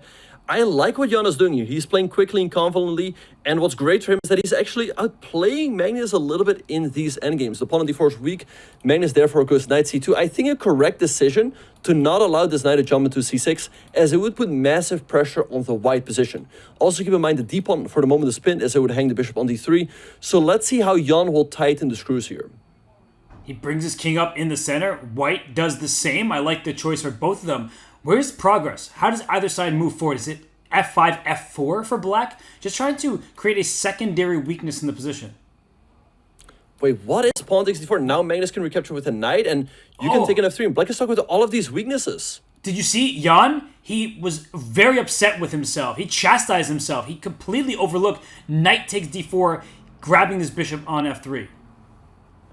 Yeah, now Magnus takes an f3, he recaptures, but look at this, knight d4, shutting the rook out. Magnus now wants to go king e2, and Robert, what has happened? Jan was in the driver's seat, he was putting a bit of pressure. Now all of a sudden it looks like he might just be lost. King e2 is coming after the rook moves, there's rook c7, and I don't see how you're keeping this together. One tiny oversight loses Jan the game. I mean, he must be in a losing position. Magnus, about 30 seconds himself, we saw him lose on time. That was shocking. It's not going to happen again. Yeah, king d3. He's sacking the f2 pawn, but you don't really care about that. It's very difficult for black to create a passer. On the king side, rook a3. I guess you just go king up to c4, or here, or to c2. Everything looks winning. Goes king e4. The pawn on a7 is going to drop Robert, and that should be the game. The knight doesn't even have any good moves. You got to go knight g8, but there might even be some ideas to checkmate the black king. Not right now, but knight f5, rook g7 would be a mating net if not for rook a4 check. But just take a7. You're easily winning as black is tied down. This is so unfortunate for Jan. Again, like, he has to avoid these blunders. He goes rook a1. Now, white cannot take it. There's rook e1. So Magnus takes the a7 pawn. And rook d7. Such precision. Paralyzing the knight as they can no longer go to d6. And he's going to bring his knight in. a7 next. And I think at the very best for black, he's down a full piece. And he's not even getting the b5 pawn. No, this is over. Magnus up a full piece. Jan presses the resign button. But what an unfortunate loss. He should not have lost this one.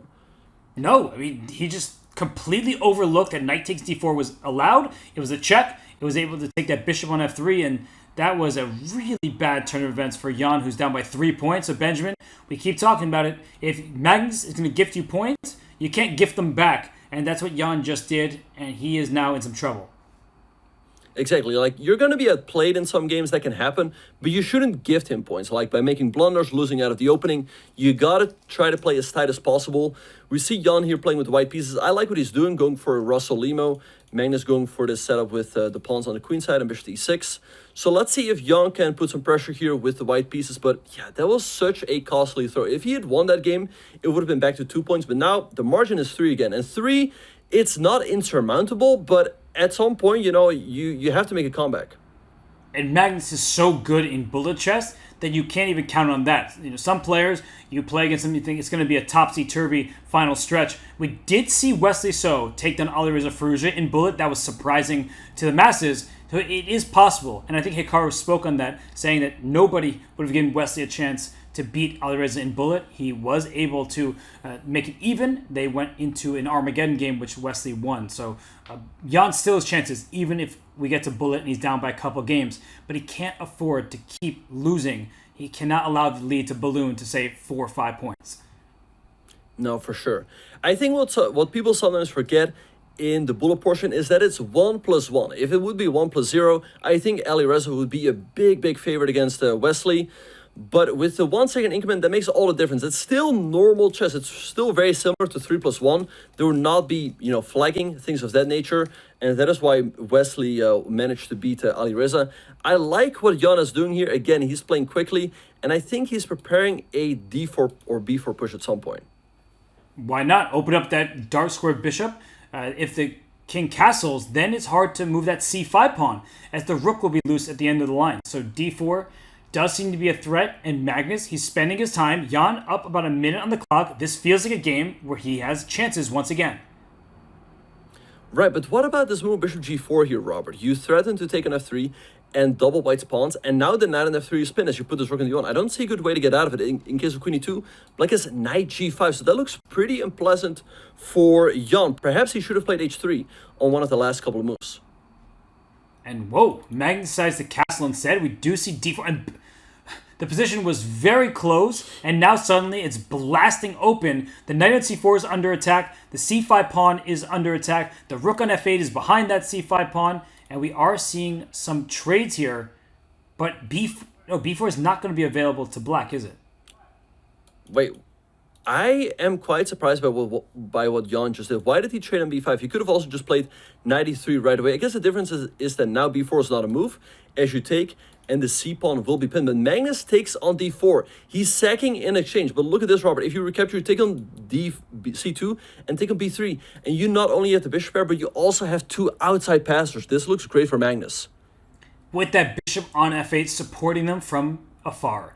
The a4, b4, a3, you take this knight on c2, and the bishop on f8 is actually doing a great job of defending those passers. So this looks tragic for Jan, and perhaps, you know, you think about it. You have a rook for just 1 minor piece and 1 pawn. You think you're ahead, but it's not just about the point value. It's about how strong these pawns are. And while a4 got a question mark, I think that we can all tell that white is definitely in trouble, but Benjamin, he allowed d5. Maybe that's why a4 was not the best move. Yeah, perhaps he had a move like bishop to h6, attacking the rook. If the rook moves, you hang the knight. Now we see Magnus going f5. Okay, he's playing pretty actively, but he's also loosening up his own position. Knight d2, nice move by Jan. He wants to take the bishop on b3, get rid of the bishop pair, and then the pawns can become a little bit loose. And look at the clock, Robert. All of a sudden, Jan is up a minute, so this one is far from over. And bishop h6 no longer works because knight takes b3. And after a takes b3, then knight to e3. Those double b pawns are bad news for black. You can't allow white to take this bishop on b3, I don't think. So maybe you should take the knight on c2. But then you're worried about the open c file, some counter chances for white. Exactly. So he goes knight at d6. I guess his idea is that in case white takes and then moves the knight, you can take the pawn on e4. So let's see what Jan is going to do here. You can take an f5, but then black can escape with the bishop with bishop takes d5. So Jan goes knight e3 first. Okay, so if you take on e4 with the pawn, the knight takes b3. So he goes for this anyway. But is there a knight d2 somehow coming? All right, so we see bishop e4 by Magnus attacking the rook. Where do you go with the rook? Wherever you go, you're going to get forked. If you go to f1, there's a fork on d2. If you go to c1, there's knight c3, followed by knight e2. So this looks quite problematic. Why is that a question mark? I don't see what you do. Rook to c1, for example. I think here you can just play knight d2, rook b2, bishop a3, and that's game over. That's game over. Yeah, Magnus is already up a pawn or so for the exchange. Or wait, no, he's up 2 pawns. So if he wins back the exchange here, he will be up a clean 2 pawns. This b pawn will be super strong. So like you said, Robert, this one looks to be over. It is now. And you can see it on Jan's face. He is not very happy. And Magnus, he's about to lead by 4 points unless there is some way to make a draw. But I don't think so. You're going to take on e3, take on d5. It's going to be 2 extra pawns. And one's in the center. One's a passer on the queen side. And this is just going to be an easy conversion for Magnus Carlsen. Exactly. He's just in time with rook takes d5, defending the pawn on e5 and on b5. Rook c3 by Jan plays very quickly, but this one is completely over. Rook d8, such a nice move by Magnus. He's giving up the e-pawn, but he's putting the rook behind the passer. That's where he wanted. Now he moves his king up, and this game is over, Robert. Right, because the white king will have to continue going to the queen side, but it doesn't even get there in time. And then the black king, even if you were able to surround the pawn, can go back towards the king side to win the game. So this looks like a problem. King c1, the rook releases to e8 or a8, and we see a win for Magnus Carlsen from the black side. Benjamin, Jan, he's shaky right now, and this could get out of hand if he doesn't stop the bleeding. Yeah, all of a sudden, it's a 4-point gap. That's quite hefty. After the break, it was only 2 points. I thought Jan was still having a very good chance. He also had chances in that black game, in the Petrov, but we saw how he took on d4 a little bit too quickly. And again, he's just losing games in an unnecessary manner, and Magnus is just more consistent. He is indeed, and we see this game, it looks very solid, but we have a Sicilian defense. So it was a Najdorf, then it turns into a dragon-like position, and black has no weaknesses. White, similarly, doesn't really have any weaknesses, but white has more control. So what's black's plan in a position like this? It's a good question. I mean, I also struggle sometimes in these positions, like what is the plan? He goes knight e5 to c4. All right, so white can stop that with b3, but I guess then queen c7 is annoying, attacking the knight on c3. So let's see how Magnus is going to deal with this. He can also allow knight c4. It's really not a big deal, but then black gets the rook to c4. He can double and even triple on a c-file. So I guess that's what Jan is going for right here. Yeah, knight c4, it does get black the bishop pair, but once you swap, there's also these e5 tactics that you have to be worried about. So Jan instead puts his bishop on c6, but then the question is, why is the knight on e5? The knight doesn't seem like it's really doing all that much there if it can't jump forward anymore. Exactly. f3, nice move by Magnus, solidifying the pawn on e4. Now Magnus wants to go a5, create a clamp on the queen side. His bishop can always slide into b6 at the right moment. And look at this, he's played f4, and he's given Jan a bunch of weaknesses on the king side. All of a sudden, this looks really good for white. Yeah, maybe the claim is that there's some counterplay. If you go after the h5 pawn, it takes a bit of time. It's kind of got some Spassky Fischer vibes to it, but the knight came back to d4 so quickly, going after the bishop. Knight f5, going after the other bishop, looks very worrisome for the black king. Not a big fan of this position for Jan. Me neither. Knight c5 was played, attacking the pawn on e4. So Magnus straight on c6 and now plays e5, taking advantage of the pin along the d-file. You cannot take that pawn. At some point, maybe Magnus can take queen c8. Maybe now knight d5, threatening a deadly fork, which is why Jan plays rook e8. Wow, this is hanging on by a thread for Jan Nepomniachtchi, but his position, even though his double isolated h-pawns look bad, I think he has good activity. The queen and rook on the c-file, at some point you have to watch out for your c2 pawn being loose. You can't push the c-pawn because knight b3 tactics. If you take on d6, the bishop on g7 is now out in the open. Suddenly, I believe a little bit more in Jan's position. Exactly. Yeah, this queen can also slide into f5, defending the king side a little bit. Magnus does not have a knockout here. In case he takes on d6, Jan should not, although maybe he can even recapture with the rook, because knight takes c7, there's rook takes, and at the end of it all, the bishop on e3 is hanging. So I don't know what Magnus should do here, and look at the clock, Robert. All of a sudden, he's down a minute. And this makes sense. This time management for Jan is paying off. It's a complicated position. I think that black could be better in a few turns. The white king, even though it looks safe, some of those dark squares in front of it are very loose. And so Magnus takes the knight on c5, and I would take with the rook on c5, because if you took with the pawn, then the bishop on g7 was locked in. Now that bishop, it slices across the diagonal and has some play. Right, so he takes on d6 and forces Jan to recapture the pawn. Jan has a very ugly structure here. He's got these isolated pawns all over the board, but his rook is active, his queen is active, his bishop is open as well, so he might not be doing too bad here. Rook e1, nice move by Magnus though, reinforcing the threat of knight e7 check.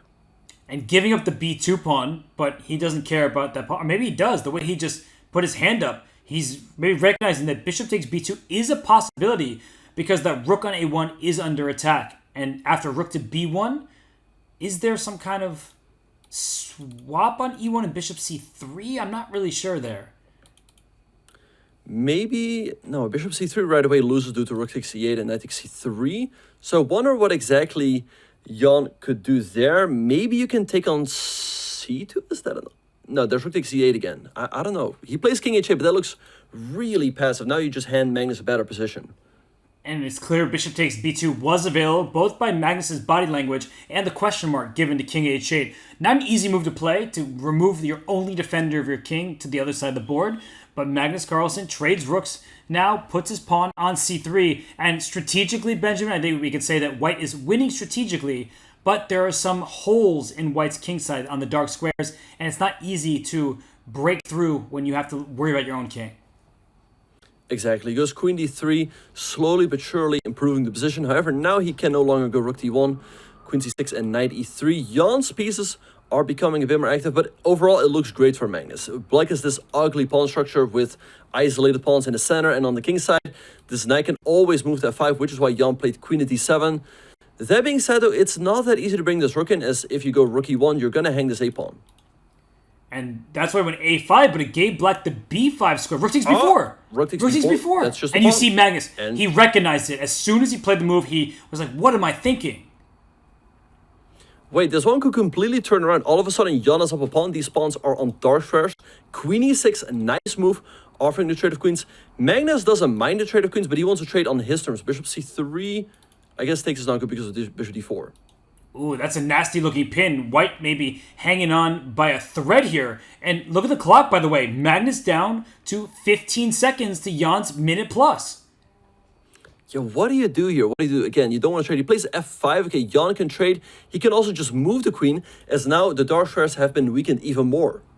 I would go queen e7. Defend all your pawns. The b4 pawn is loose. There are pins. The queen h4 check is available to go after that b4 pawn. He plays queen f6, but why would you give up the b7 pawn? What was that? He gives up b7 and a6. Magnus goes king f3. I don't know what Jan has done here. Magnus seems to be completely fine. And king f3, maybe not the most precise, but in time trouble, looks like a good move. And if you take on e3, king takes e3, that looks like we should be heading towards drawville because the white king will probably see tons of checks and not be able to successfully escape. Yeah, black can pick up some pawns, maybe the pawn on f5, but white should always have sufficient counterplay as they're going to get a passer on the queen side. So I don't think there's anything more here than a draw for Jan. I mean, slightly disappointing for Magnus. He was in control for most of the game, but I think if you're Jan, you might be kicking yourself, as this might have been an opportunity to close the gap a little bit. Jan went for a win with d5. The engine didn't love it, but he is maybe just able to force a draw at the stage with checking on the dark squares. But Magnus, he's the only one who can win this position. Okay, queen takes b4. There goes the pawn with check, though. This one should be a draw. I don't see a way for Magnus to get out. That being said, wait. There's no good check now. So Jan goes king g7, queen b6, check. d4, wait, this is still a 3 years old game. Yeah, whose pawn is better? Both are passed. Queen d5 is a very nice move. Okay, you hang the pawn with check. You cannot take on d4, so he goes king. Oh, there goes a5. There, take on a5. And you're playing for 2 results now. Sudden, queen trade because black's pawn structure is bad. There's going to be a sundial, but the king stays in touch with the queen. Benjamin, as long as the queen stays on d5, I have a hard time imagining white losing this game. Okay, queen h7. He could have taken on h5 as g2 was not hanging because of queen takes f7. This one should be a draw because black's pawn structure is so bad. Yeah, queen f5, normally up a pawn in endgame, should lead to a win, but not with double isolated h-pawns like this. And now the queen trade is offered. Ooh, good try, though, by Jan, and now it should be an easy draw. Yeah, this one is an easy draw. If black had doubled f-pawns, there would have still been a chance, but doubled h-pawns, I think there's nothing you can do here. The king f5, the king just steps back. And again, if you... Oh, yeah, there's nothing to be done here. If they're double f-pawns, you would have the f3 move. Instead, we see a draw. Jan Nepomniachtchi, he had a missed opportunity once Magnus blundered that b4 pawn. So both players have not been fully accurate, but this is going to be our final game before the bullet. There are less than 3 minutes remaining in the 3+1. So Benjamin, I think for Jan Nepomniachtchi, he needs to find a win here. Exactly. We see in English opening Magnus playing the system with knight f6 and pawn to h6, b4. I think Jan is following the game between Prague and Magnus in the World Cup in the finals. Knight d4, a4 here by Jan. But yeah, Jan needs at least a win here to close down the gap a little bit. With 3 points, I still think that Magnus is a heavy favorite, but at least there would be some chances. He needs to get a victory to cut this to 3. He'll just feel better about himself if he's able to be in that kind of striking distance. But Magnus, he plays a6. He develops his rook in the starting square. He wants to open the a file. And I feel like this position, it's not one of those tactical melees. It's a situation where both sides are playing small, waiting moves, hoping to improve their position. Exactly. Rook e8, a crafty little move by Magnus. He's waiting for Jan to take us now. This will open up the e-file for his rook. He might also consider the move b4 here. I think that is the only reason why he's paused to think. Because otherwise you just take the knight. Yeah, so what is going on right now? We see that Magnus is choosing between these two, but he plays b4, so he takes the road less traveled by, and Jan was surprised. Yeah, exactly. b4. I'm sure that Jan had anticipated this move, pawn takes d4. Maybe, okay, so bishop f8, the bishop drops back. I think black should be doing quite fine here. White is a little bit more active, but this pawn on a5 is isolated, so Magnus can try to target it later. Jan is preparing to meet c6 with knight a3 to c4, which looks pretty reasonable. You put some pressure on d5, and you further defend the pawn on a5. Oh, look at this move. Bishop takes f6, queen takes f6, bishop takes e4. Is this a pawn sacrifice, or what exactly does black have in store? Well, the pawn on a5 is hanging at the end, so we see Jan taking on e4, but I think here if you take on d1 and take on e4, black should be doing pretty fine. Maybe Jan can consider the take and go rook d8 to freeze black, but is there a way for black to crawl out? That looks scary. There may be a rook a4 move to counterpin some of the pieces, and perhaps there are not enough pieces remaining for white to really have the upper hand, but it does look a little annoying. Yeah, so I think that is why Magnus has paused the thing. It looks quite scary. Okay, he does take on e4. Let's see if Jan is going to go for it. Take on e4 and take on d8. That being said, there's no immediate threat as bishop e4 is not available. And maybe black just has the time to go, let's say, f6, king f7, followed by rook e8. And then black's doing very well strategically with the bishop pair. Exactly what Magnus goes for. So you spotted it, he did as well. And now, as you said, the king gets out to f7. The a5 pawn is the target. Black has the bishop pair. And after king f7, the next move could be rook to e8, just to trade off those rooks. And f3 by Jan, trying to kick the rook away from the fourth rank, so there's bishop b4, but Magnus does not fall for it. He goes rook to a4, stopping the bishop from coming here, and I think he's doing quite well here. Knight c2, you can trade here, and then play king f7 afterwards. That being said, how do you unpin yourself here on the back rank? You're going to play bishop e7, and when the rook goes to h8, you're going to go bishop back to f8, and then shut the door on the rook in the corner. So it's actually quite straightforward. Very nicely done by Magnus. King f7, bishop e7, and the rook is flushed out of there. Yeah, I love that idea, Robert. I don't see what Jan should do in the meantime. Right now, he has to recapture with one of his pieces. I suppose with the knight, king f7 is going to come, maybe like knight b3, but then bishop b7, the rook has to move, and bishop f8. And it looks like Magnus has a very comfortable advantage. He's got the bishop pair, pawn on a5 is a little bit weak, so it's looking tough for Jan here. Knight takes a1 to b3. I like that the best, but I don't think it's that good of a position. The bishop pair is just strong. And once that second bishop enters, the light square bishop, I feel like white is going to be on the defensive, and Jan doesn't look very happy. Now, bishop b7, great find here by Magnus. The rook has to move. I guess maybe you have to move it all the way back, but then after bishop b6, black is in full control. Like you said, in case of rook h8, you go bishop f8, shut the rook out, the bishop is going to join the action, and black is comfortably better. And then the question goes to how did... Whoa, he allowed his rook to be shut off back there. That was surprising to me. Okay. And Benjamin, this looks bad for white. Like, can't black just play c5 here and start pushing those pawns? c5 is a nice move. I think what Jan is banking on is that in case Magnus goes bishop b6, then you go knight c5, taking advantage of the fact that this bishop is pinned again as the rook on a8 is hanging. There we go, knight c5, attacking the pawn on b7. So what does Magnus do here? You can go bishop c8 back, and I'm sure you're fine. But otherwise, I mean, rook b8 looks kind of passive. And actually, maybe you can take and go bishop b4. I think Magnus missed knight c5, the way he slowed down, and look at his body language. He's missing ideas, and it's really irking him. But if you played bishop to c8, it's kind of a recognition that something went wrong. Instead, he gives up the b7 pawn, because bishop c8, rook takes e2 check. Right. So in case white takes, there's here, but there's a6 though. You can take an e2, king f1, but the a pawn could be scary. Also, there are moves like knight d8 hanging in the position. Good point with the knight check. This is looking very tricky, and if Jan Nepomniachtchi wants to cut into this lead that Magnus Carlsen has, he has to play knight takes b7. He goes for it. I still think that black should be easily okay here, but rook takes e2. Right. Well, Magnus. Oh, sorry. What Magnus can always do is perhaps trade at the right moment, go rook b8. Although if he does so right away, there might be bishop b4, and black all of a sudden is lost. But yeah, he should still be completely fine. But he has to be careful. And he does go for the e-pawn, and he's thinking after king to f1. But what is wrong with rook a2? Knight d8 check, king e8, knight takes c6. Barely. g4 by Jan. I think he rushed there. c5. Great move by Magnus. He wants to take on b7, followed by rook b8, and now there's no longer bishop to b4. Maybe Jan should have played like bishop a5 to set up knight d8, but I think now Magnus is doing great. Yeah, because Magnus is just going to steal a pawn, and that rook on h8 is trapped. What do you do about that? Like, the rook is simply stuck in the corner. I don't see a move. He sacks it on f8. What? And takes on c5, but Robert, this has to be lost. The a-pawn is going to disappear very soon, and you will be down a very clean exchange. Well, maybe he gets bishop b6, 8. Oh, what a find from Magnus.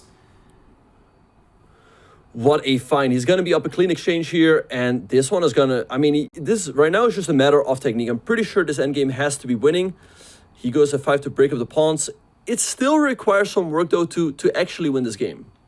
Yeah, perhaps there is a chance here for Jan. I mean, I was looking at the eval bar. Well, now it says he's losing. So before it wasn't all the way down there. But look at this. He's going to go cut this king off and then bring his own king in. He goes g5. That gives him a weakness on the g5 square, though. But I assume that sooner or later, white is going to lose his pawn on f3. I feel like Magnus just knows when positions are winning. He just protected his g-pawn, and he'll bring his king in, like right now. And then if the bishop somehow attacks the pawn again, he'll bring his rook back to d5, but that's not happening. Exactly. Okay, so for the moment Jan is hanging on, you sit with the bishop here, but I assume that at some moment you're gonna end up in Zugzwang. Okay, so how do you... that's a nice move. If you take, then check and king e3. That's sick. That's such a nasty way to win the game, which Magnus Carlsen does, and he currently leads by 5 points over Jan Nepomniachtchi. Look at Jan's face. That's a man who has been facing off against Magnus Carlsen for hours. It's not fun when you're on the losing end. No, certainly not looking like fun here for Jan. He still had some chances, but He's down 5 points in match, Robert. I don't see him making a comeback here. It's going to be difficult when you're facing Magnus Carlsen, who is unhappy with his play. That much has been clear. He's missed things. They haven't been necessarily huge blunders, but they've been inaccuracies, and he strives for perfection. But when you're playing Jan Nepomniachtchi, leading by 5 points, that should feel as close to perfection as you could possibly hope for.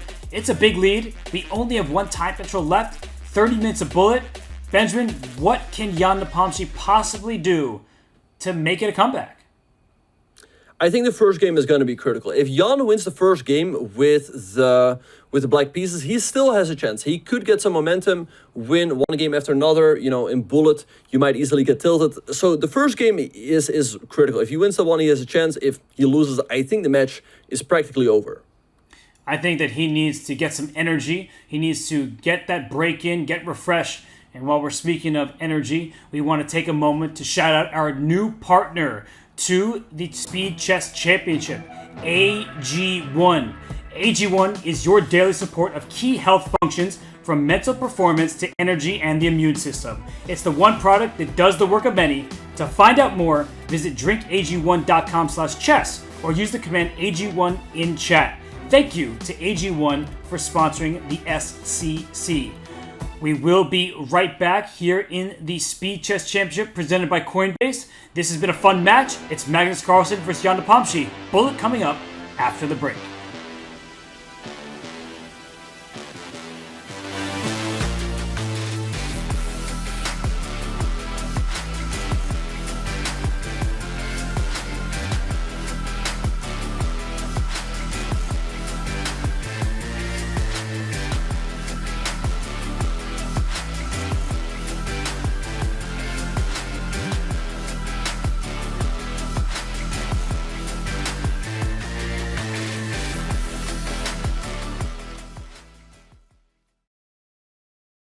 This right here is how I use Chessable and why. I've been using it for a long time. I mean, if you look up here, I actually have my streak. It says 1,231 days, right? You're gonna forget a lot of the things that are in the book. Chessable came around. When I got on Chessable, it's literally, I was already doing that. So this is now a game changer because I can do it faster. It's online, it's in front of me. All of my books are here. There's gonna be folders now so I can categorize by white, black, and tactics in game. But I literally have everything in one area. As you see, I'm scrolling here. This is what I like to. So they're like, how many Chessable books you got? I'm like, all of them. How I use Chessable is actually, I do a lot for the opening training. I do tactics on here. I do calculation. I do in-game. I do everything but the database. All my training on here all the time. Chessable is the wave. This is why I like to use Chessable. It's actually helped me. I remember even online, I was only like capping out at 2350, almost 2400 in Blitz and Bullet. My chess comm is 26 with a high of 2774 in Bullet. And I blame all of this, like success, really is just working on Chessable. Just being honest with you. Love playing chess variants? Or just looking for something new? Join us for the Variants Community Series. Every 2 months, we'll be featuring a different variant in a series of events and competitions. Learn a new variant and compete against other players for prize money, or just play for fun. Look for community arenas, streamer arenas, and championship events. 6 weekly arena tournaments held every Thursday will be followed by a championship event with cash prizes, including a $1,000 first place prize. The third and final weekly arenas will be streamer arenas, featuring gifted subs as prizes. Win any of these events to qualify for the championship. The Variants Community Series kicks off on September 7th with King of the Hill, where the first to occupy the center wins the game. But getting checkmated still loses. And join the Variants Club today to learn more about upcoming events, how to participate, and much, much more. See you in the arena on chess.com.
Welcome back to the Speed Chess Championship presented by Coinbase. Magnus Carlsen may not be in his chair, but he is in the lead in his match against Jan Nepomniachtchi. There, you now see the #1 rated player in the world. It has been his summer. Benjamin, he's played in 5 events in recent months, and look at his results. He won 2 Champions Chess Tour events. He won the Super United Grand Chess Tour Rapid and Blitz. He won the World Cup, second in the Bullet Chess Championship. He's been on an absolute tear. Exactly, and the only time he did not win, he was stopped by Hikaru Nakamura in the finals of the Bullet Chess Championship. But right now, he's on his way to a very smooth victory over Jan Nepomniachtchi. He's up 5 points in the match. Jan will need a miracle comeback here, Robert. He'll need to do something differently than he has been, because Jan, even when he's been able to string together a couple good games, Magnus is able to just get right back up and steal a victory. So for Magnus Carlsen, a 5-point lead. It's hard to imagine him letting this slip, but it's bullet chess. Mouse slips, lost on time, disconnects. They can all go one player's direction. And we are off. Magnus opens up with a London system. Jan responding with the copycat with bishop f5, knight f3. So let's see, queen b6 here by Jan hitting the pawn on b2, which is always a little bit awkward to defend. Right, because if the queen b3, black throws the pawn up to c4. And so Magnus, he says, I'm going to defend by attacking something else. And now his queen can slide to that diagonal that goes to b1. The engine didn't like it, but queen b1, Magnus, he chose to put it on that square. Yeah, g6 and bishop g7 by Jan, so that whenever this knight moves, there will be the move bishop to f5, bishop b2 by Magnus. Perhaps it was something better for Jan, but he still has a very comfortable position here out of the opening against London. Can't complain if you have this from the black side. And now the bishop can and does slide out to the f5. The queen is under threat, but that's why the bishop steps in between. So trades seem to help white's cause, but b2 is loose here. Can you capture it? You can take, but white is banking on the move rook fb1. If the queen moves, you can take the pawn on b7. So let's see if Jan is going to take. He can also, of course, continue to improve his position with a move like rook ac8. Rook a to c8, always a natural move. a4, expansion on the queen side. And a6, that was a move that cost Jan in the World Championship match. Remember, the exact structure like this was a problem for him. Yeah, so now the idea is that in case you take the pawn on a5, white wants to go pawn takes c5, and if you recapture the queen, there would have been b4. Magnus now steps his knight in the center with knight e5, and I think slowly but surely, Magnus is gaining the upper hand here as his pieces are slightly more active. That queen on a7, it's offside. It's not really helping out in the position. And black shuts it down with c4, saying we're going to have a closed game here of maneuvering chess, but this should be good for white, who controls an important pawn break. b3 and e4, both of them, it's up to white. Exactly, bishop g5, such an unpleasant move, and now he breaks in the center with the move e4. Jan has to take on e5, but it looks so unpleasant. White's going to recapture, your knight's under attack. Oh, he takes on f5 right away. He just wants to open up the black king, and he's going to bring his knight to f3. This looks like a French defense with that backwards e6 pawn. Now, this looks terrible. You cannot take on f5. He goes b5, but this might give him even more weaknesses. Magnus goes knight f3, but look at this, Robert. He's up a pawn, and the d5 pawn is so weak. Jan missed. The rook on c8 was loose, so he couldn't recapture on e5. Now suddenly black trying to draw up some counterplay. Over there, the a5 pawn is gone. The c3 pawn may be next, but is the black king going to survive? I don't know, Robert. It looks tough if this knight ever lands on a 5, or there goes the d pawn. Oh, and there goes the rook. That's one game. Yes, he gets the rook with check. He takes the other rook. Nice tactical awareness from Magnus Carlsen. And I don't think Jan Nepomniachtchi has the draw here. It looks like rook d8 would win. He resigns. Magnus is now up by 6. Yeah, so let's see if Magnus can come back. Jan can come back with the white piece. He plays the Vienna game. All right, Magnus goes for this quick knight a5 move, going after the bishop. But yeah, that was a very smooth victory for Magnus. And I like that Jan, he is mixing it up. A queen on h5. He's saying the e5 pawn, but knight to b4. The queen on d1 does an important job. Now black gets quick development. I like stealing material in bullets. So Benjamin, I think from Jan's perspective, it's a successful opening. Right, yeah, he's up a pawn here, but Magnus has very easy piece play. His bishop drops back to f8, and his bishop on b7 is so active, always putting pressure on the white king on g1. Rook e8, I love that move. He just wants to go rook a8, maybe rook g6. Robert, I think in bullet, this is really a dream position for black. Like, all of your moves come so natural. Yeah, suddenly it's really difficult, and he blundered the h3 pawn. f3, queen takes h3. Thank you very much for the attack and the material. And you could see the frustration on Jan Nepomniachtchi's face. He can't believe what's happening here, but nobody can believe the level of chess that Magnus Carlsen tends to show. Now he's playing so well and so quickly. Look at the clock, Robert. He's up to 58 seconds. It's incredible that he's just playing all of these moves instantly. And yeah, that's just his instinct is on another level. And f5 kicks the knight out of there, opening up that bishop on b7 once more. The knight goes to g5, but I feel like black just brings the knight back to d5. f4 threatens to win the piece. Oof, this is terrible for white. Exactly, everything is so super loose. He goes knight h3, but there's got to be some... Oh, look at this, rook takes c3 and f4, hitting the bishop and the rook. That is a sick find. He just gives up an exchange to win a pinned knight. The knight on knight h3, sorry, the pawn on g2 is pinned to the king. That is so nasty. Yeah, and there's nothing you can do here with white. Jan is going to lose another game and he's going to go down 7 points. Just unbelievable. When Magnus plays like this, there's nobody who can stop him. And we mean nobody. He is now going to be up a minor piece. Jan has to throw in the towel. 7-point lead for Magnus Carlsen. Yeah, to be fair, there is still that guy, Hikaru Nakamura, who, is very much on par with him with Bullet. But, Magnus is playing out of his mind right now, playing super quickly, finding all of these tactics in just a blink of an eye. And look at this position. There's a black knight out into white's camp on b4. It's kind of trapped, but it's hard to attack because c5, there it goes. You defend it. If en passant, the knight takes back. Right, the knight is now safe, but the d6 pawn is weak, which is why Magnus goes bishop to f4. Jan has to go either e5 or d5, but he goes knight e8. That looks a little bit passive. And white goes e5. If you take on e5, the queens would be traded, and white would take back on e5. So this looks like kind of a sort of French defense with the bishop down there on c8. What do you make of this position where black just stole upon the center? And Magnus, once again, he's surprised and can't believe that he's blundering things. I liked this position before, but now Jan is up a pawn. I don't like what he did, though, trading voluntarily and going bishop e5. He loses a lot of time. I think he should have just gone like bishop d7. But now his queen is under attack. This rook can swing all the way over to h4, and this looks super unpleasant, Robert. And h6, he's going Alpha Zero style. That queen has to go to h8 for... Oh my gosh, the king is just getting mated. The knight d5, rook knight e7. This is so miserable. This is tough. I mean, where do you even go with the queen? If you take on b2, maybe a rook b4. The queen has to leave the diagonal. And when you do, there's going to be queen d4. And white has to be winning there. This looks tough. Yeah, there's going to be a rook take on e8, knight f6 check. Everything is hanging there. So he goes knight d6 at long last. Is even material. And white's king is much, much safer. And look at this rook b4. The rook is coming up to b6. This pawn on b7 is super weak. Magnus can now just take it. He's going to take on b7, take on a6, and then all of a sudden he will have 3 connected passers on the queen side. And look at this. Jan just tries to bring his rook to the center, but he's down 3 pawns on the queen side, as you mentioned. Bishop c4, another really precise move. Trading off the bishops. There is no hope here for black.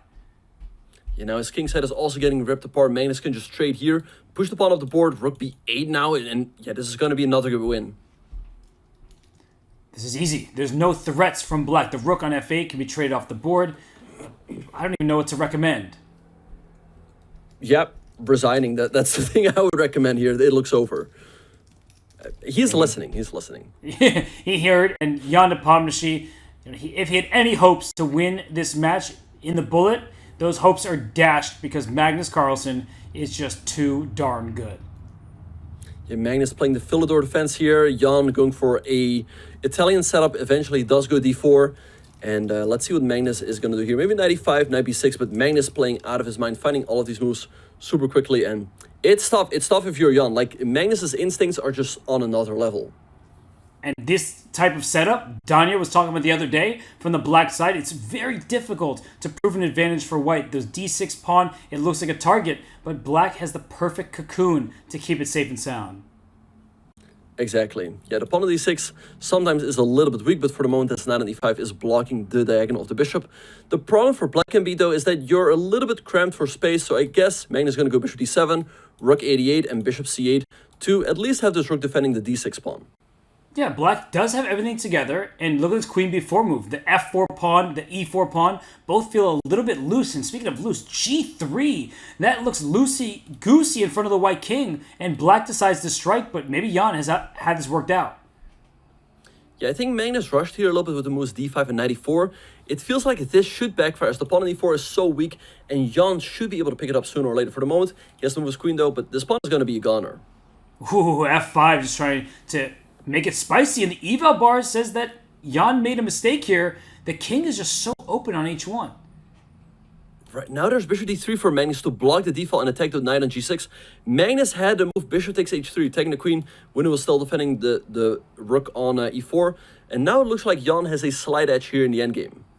Nice move though, rook d6, hitting the bishop and putting the rook on defended square. So d takes c3 will be next. And if this is better for white, it's going to be very difficult to prove. But the white king is closer to the middle, and black has to start defending those pawns.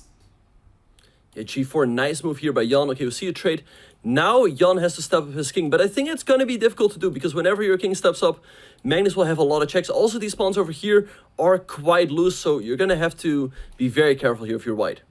Yeah, bishop e7, a nice move, giving up c3 for h4. Now bishop d6 check. If the king has to go to h3, it's very far away from where it needs to be, which is d3 to win that c pawn. So bishop f6. Wait a second. So he's offering the trade of bishops, but Jan instead goes after the a5 pawn. Also looks good. What does black do here? If you take an a5, bishop is a little bit off though, but what does black do? I don't know. This actually looks quite decent for white. You're stealing a pawn, then your b pawn is free. So he runs with his king. The king is trapped for white. Imagine if that black king gets all the way into the position. He's threatening mate now, and you have to go g5, but then black is a perpetual. Check and check. What a funny perpetual.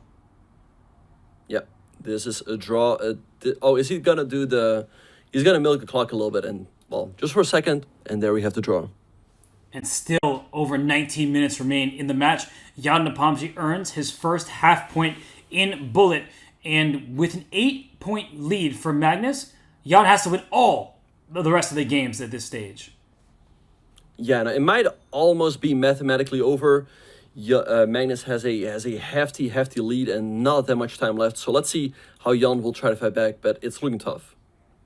It is, and this position is also looking nice for white. You see black throw pawns forward with g5. Black probably has to castle queenside, but the pawn structure is favorable for white because of those double pawns. Yeah, but at least Jan has a double-edged game. He goes f4, trying to break open the kingside, but Magnus keeps it close and strikes in the center with the move e4. Now, however you take, you're going to recapture with the knight, and then you can follow with the d5 push. So g4, I like this move by Jan. And he's going after the white king, but d takes c6. It does hit b7. We might just see a bunch of trades. But Benjamin, as I look at this, white's pawn structure is healthier. There's double f pawns, but maybe black is in time with the counterplay against the e4 pawn. Yeah, and he takes the pawn. Queen f7 by Magnus, though, hitting the pawn on c7, which would be checkmate, and the pawn on f6. But Jan does have the time to trade. Be careful, though, because now queen d7 is a deadly threat. So let's see how he will deal with it.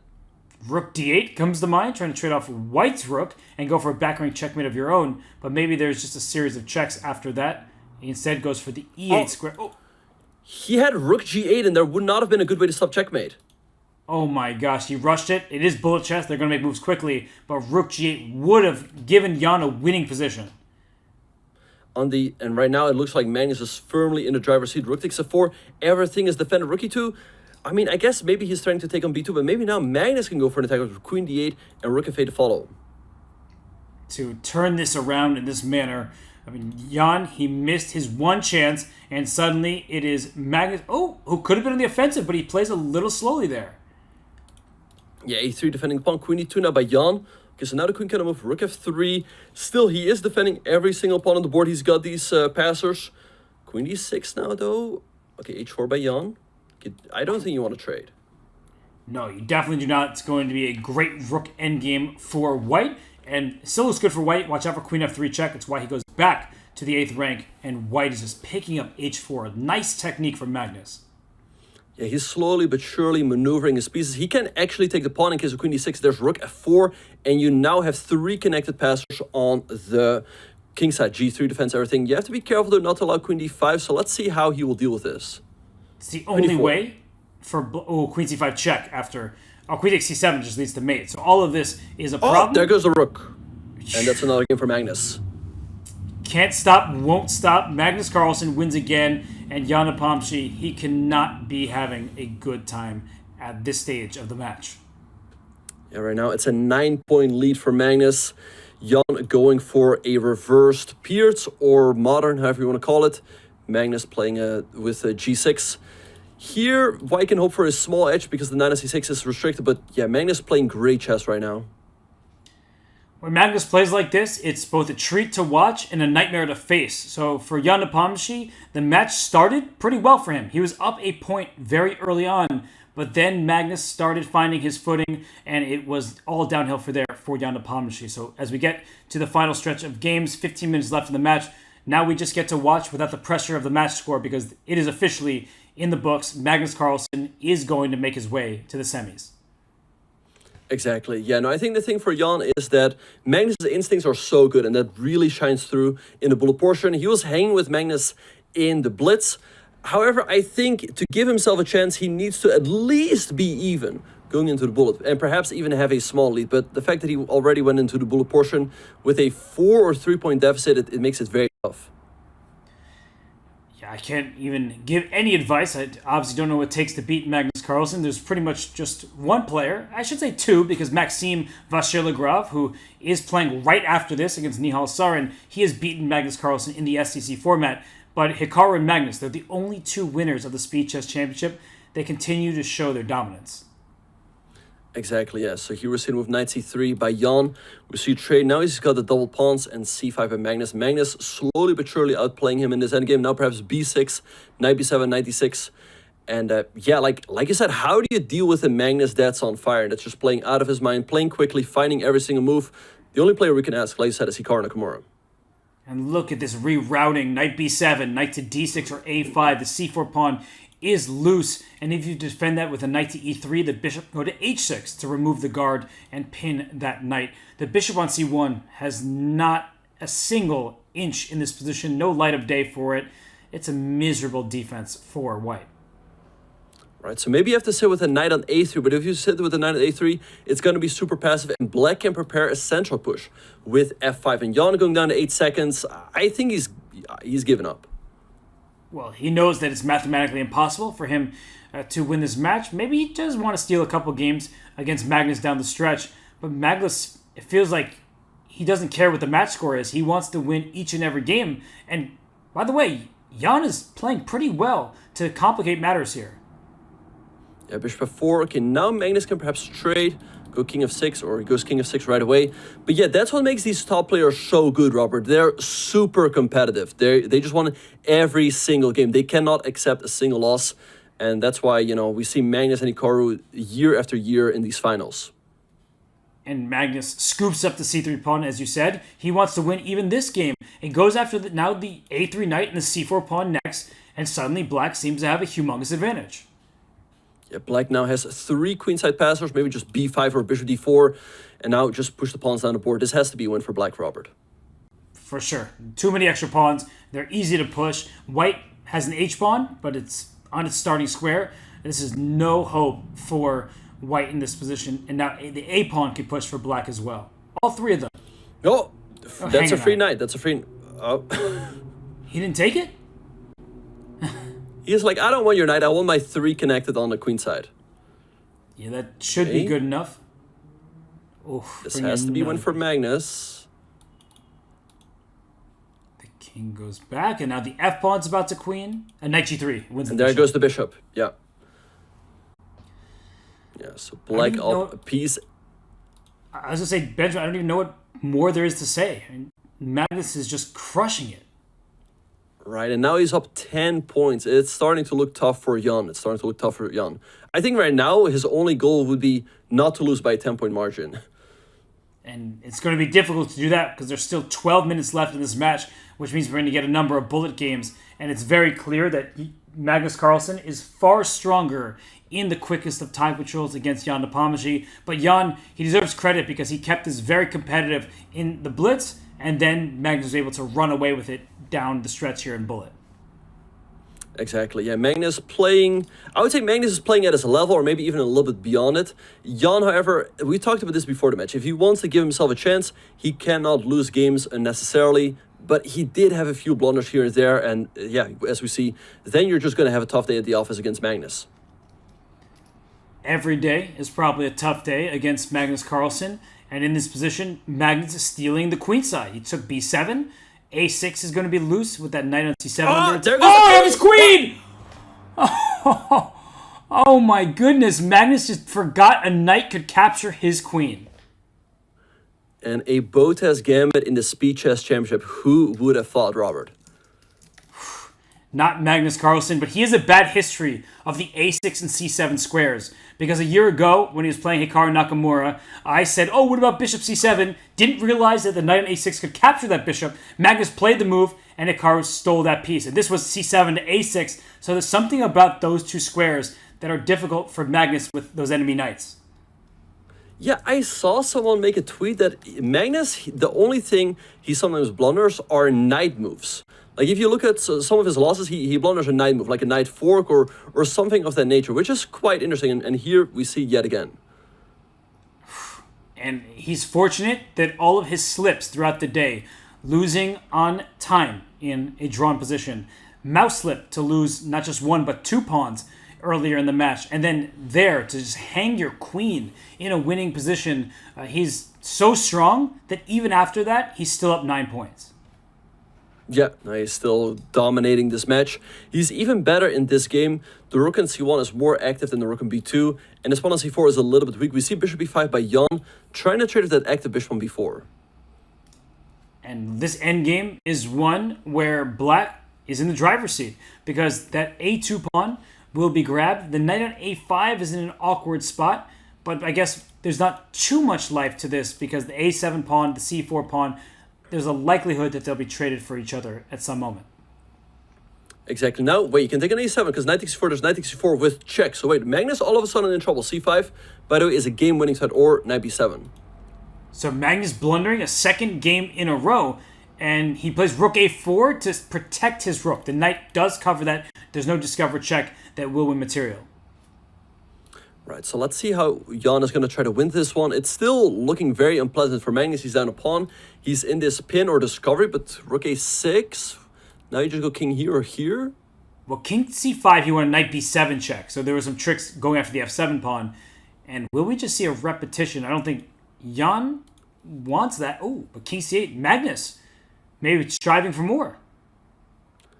Right, or he thinks that this is the better move. Like, now he might not be worse anymore. Knight takes c4 is a threat. c5, knight c4, attacking the knight. You go knight c6, but you can just trade. The knight is almost trapped, and then take an e3 or king c6. And then we just see full-on liquidation. It's a king and pawn endgame. This is obviously a draw. The players know it, but Magnus is just going to make a bunch of moves to burn some of the match clock.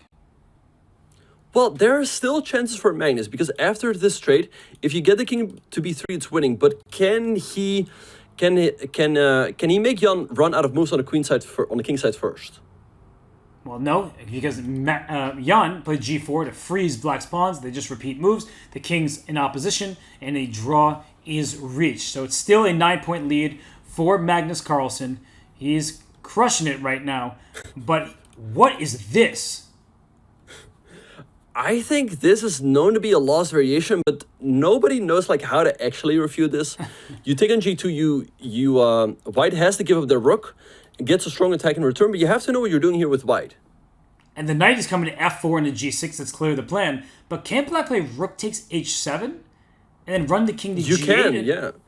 And look at Magnus. He is not liking the way he's playing because he just saw rook takes h7.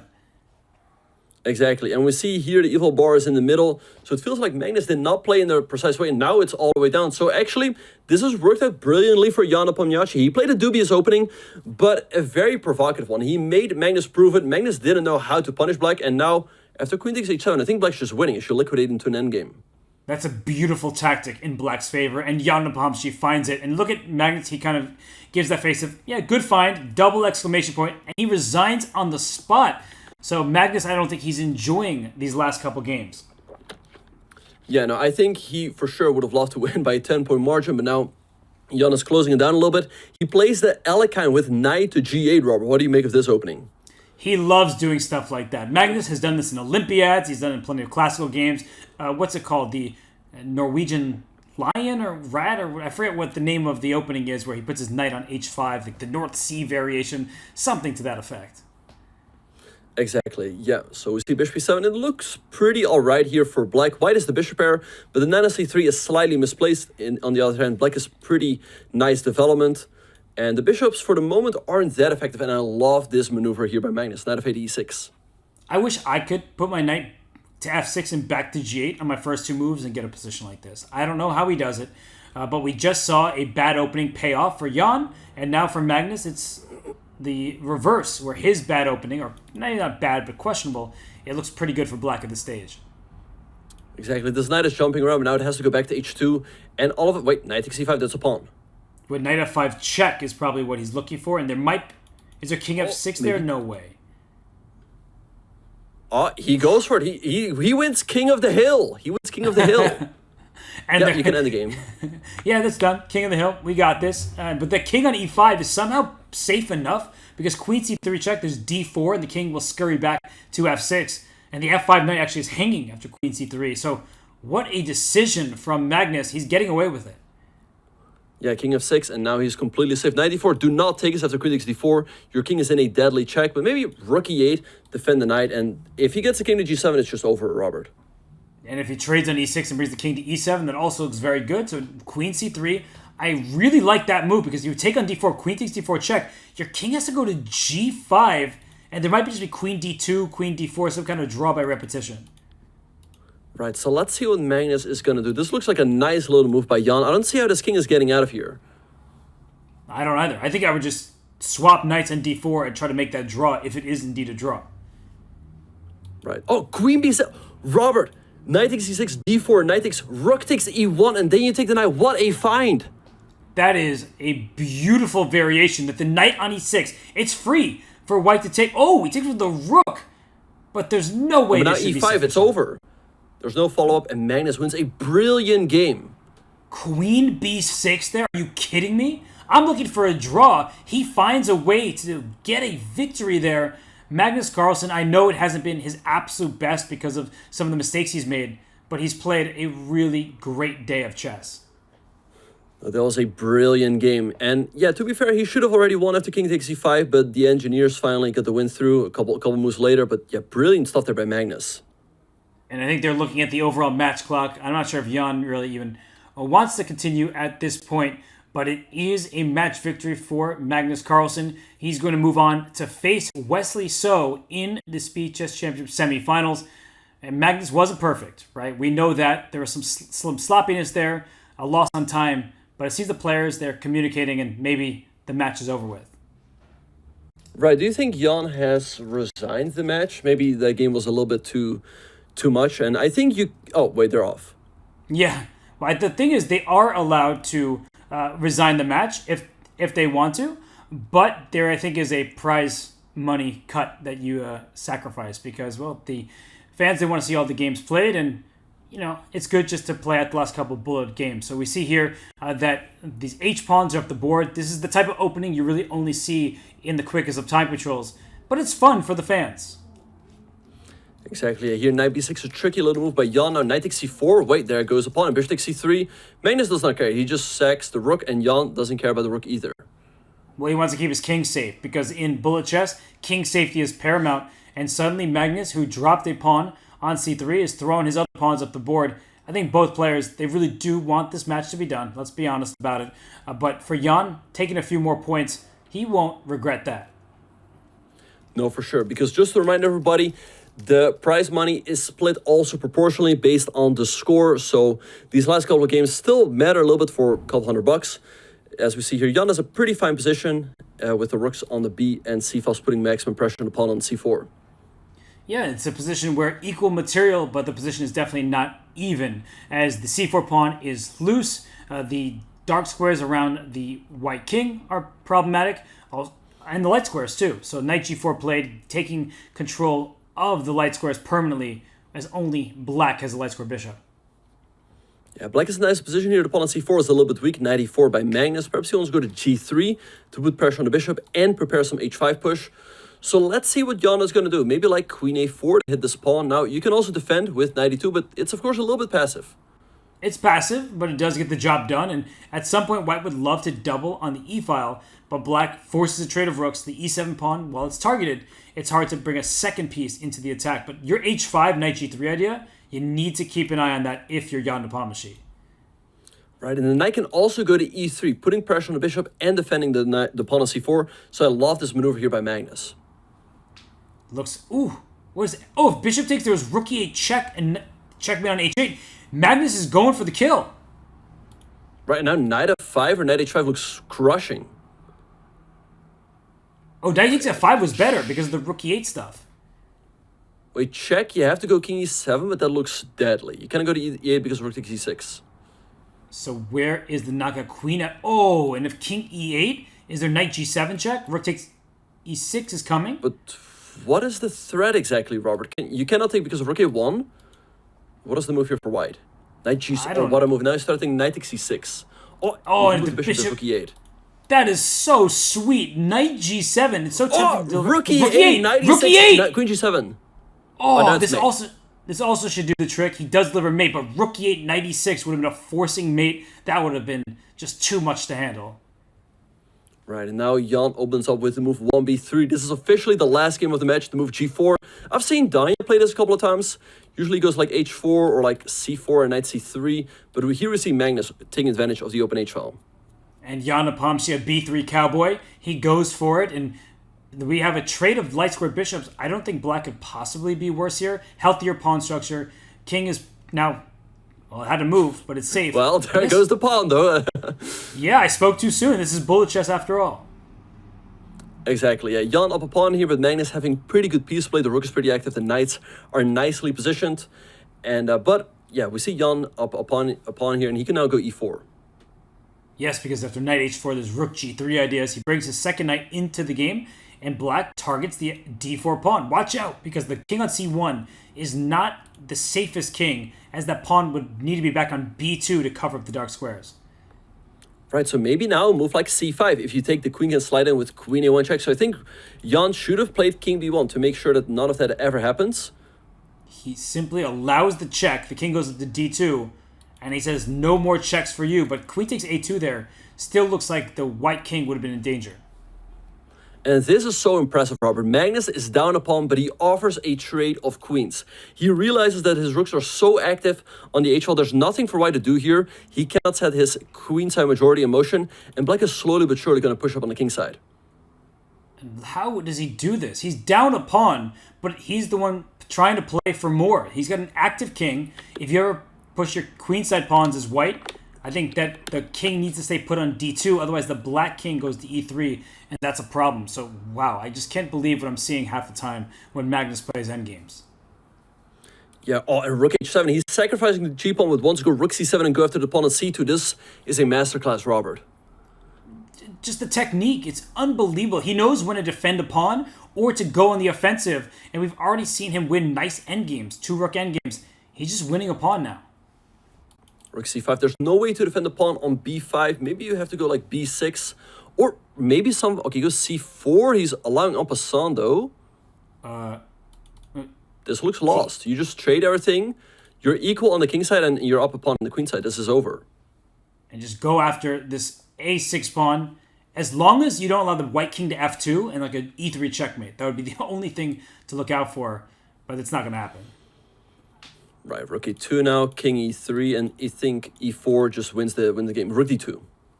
And then rook takes e2, and it's 2 extra pawns. Clean conversion for Magnus Carlsen. The match is officially over, and Magnus, just an unbelievable skill set in the endgame to take down Jan Nepomniachtchi in another one. Exactly. He beats Jan by an 11-point margin and scores 20.5 points. A very impressive display here in the bullet portion. And it's the first time in all 9 of his SEC matches that Jan Nepomniachtchi has not reached double digits. So he didn't get to 10 because Magnus Carlsen was not in a giving mood past the point of a few sloppy instances. But Magnus, even after all that, he wins 20.5 to 9.5 Benjamin. It's ridiculous. It was an extremely dominant performance. Look at the scorecard here, Robert. He took a 2-point lead going out of the 5+1 portion. Then he won the 3+1 portion by 3 points. And finally, he dominated in the bullet. he's just too good. When Magnus is on form like this, even the best players in the world, they struggle to put up a fight. So Magnus Carlsen, many great moments from him. I'm sure was shaking his head because he believes he can always play better. That's the striving for perfection that these top players must have in order to push themselves to even higher heights. But Benjamin, many, many great moments, and I think that Magnus has a lot to be proud of. Yeah, no, for sure. He played some great chess today. He's going to join soon for an interview. But yeah, overall, he's played some great chess. And he played some savvy moves, so we're delighted to take a look at the savvy moves presented by Coinbase. We will be reviewing a key move from Magnus's games against Jan. And Benjamin, there were so many to choose from, but I thought that rook takes e3, pawn to f4 idea by him, that was the icing on the cake. Right, so, wait, sorry, which game was that again? It was that bullet game. I don't even remember what number at this point, but it was the game 20 of the match overall. Oh, right. Let me look. Wait.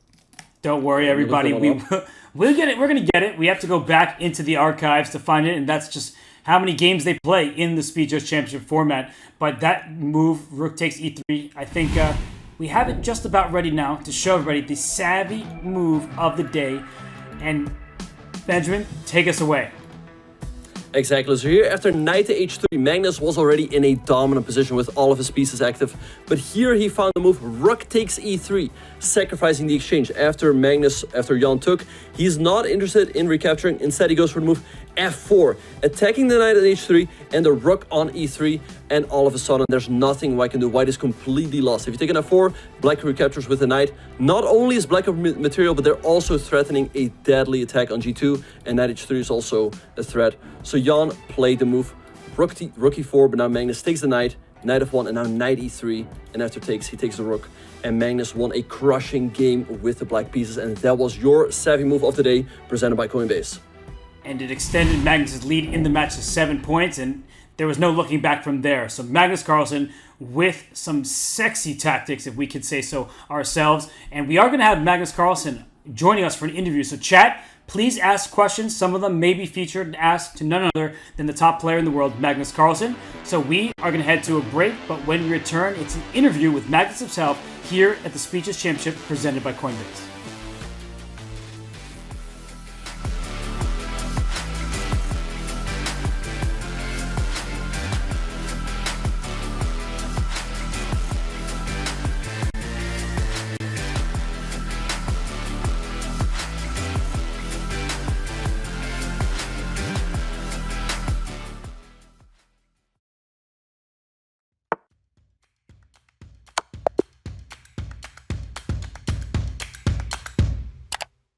Just played an exciting game and want to see if you got a brilliancy? Or maybe where you could have improved? Chess.com's game review is just a click away. Game review is a fast, fun, and instructive guided review of your games. See your accuracy and your opponent's accuracy. Check out the eval graph for an instant overview and scroll down to see how many great moves, best moves, blunders, and yes, brilliancies you have played. Learn from Chess.com's coach who gives move explanations, opening statistics, and shows you the best lines of play. With retry mistakes, you can get another shot at finding missed opportunities. Try Game Review today on web, iOS, or Android. September bots are here, and it's time for a monumental clash. This barbarian might not crush you on the board, but he certainly can crush you with the board. Speaking of crushing, this giant is a living siege tower. Usually found in groups, goblins are fond of sharp, pointy objects and other people's pieces. The battle-hardened Valkyrie might give you a game once she's done arm wrestling a golem. This hog rider and his noble steed might give you a headache or two. Skeletons adore her, foes fear her. You'll need to bring your A game if you want to beat this witch. Yes, there probably is a rabbit up his sleeve, or a huge fireball with your name on it. We hear wizards are pretty good at chess. Not just a killing machine, Pekka loves tiny butterflies. but you're probably not a butterfly, so watch out. The Archer Queen thinks highly of herself, and for good reason. She is a skilled tactician, deadly opponent, and your worst nightmare. Play them all on chess.com.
and welcome back everyone to the Speed Chess Championship presented by Coinbase. Unfortunately, we lost Robert due to some technical issues, but we are joined by a very special guest.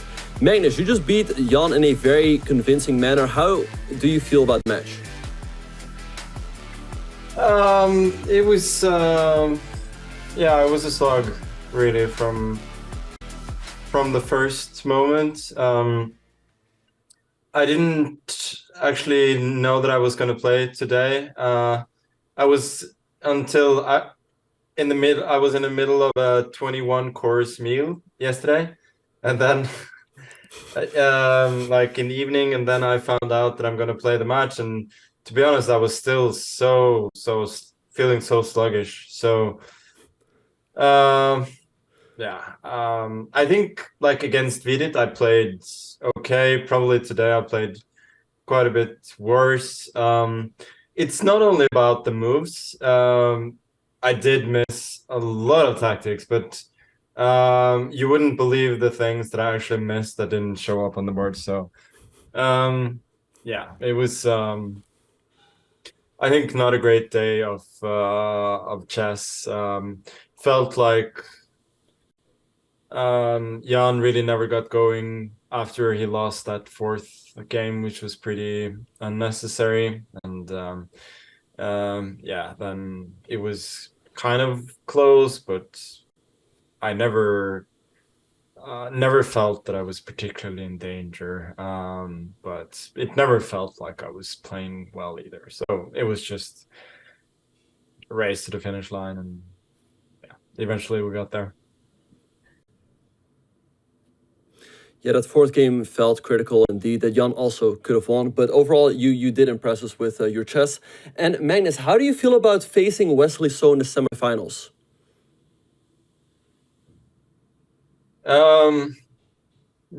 Of course, he had one of the most exciting matches of all time against Alireza. I was following most of that. He's generally very strong, but also he's a bit like Jan, that he plays well, and then he's really tilty sometimes. So that's, I think, what he needs to sort of avoid to make the match close. And for me, I just have to prepare better to be better physically, because now like I'm relatively rested, but like my brain is fried. So if I'm in good shape, then he's gonna have to play at his very best to make it exciting. Yeah, no, we definitely look forward to that match, and it would be awesome if you can play even better there. And Magnus, who do you wish to face in the finals if you qualify?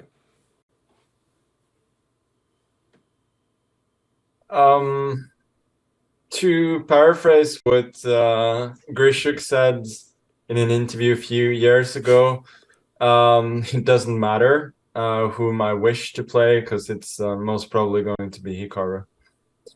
So for me, it's all about performing a bit better in the next match, and then I'm assuming that he'll be there if I get that. Yeah, and it would be awesome to see a rematch again. All right, Magnus, we're going to let you go. We're going to let you rest. Enjoy your rest of your evening, because we have to get ready for our next match. But we thank you for joining. Yeah, thank you. That's going to be awesome. Very evenly matched, I think.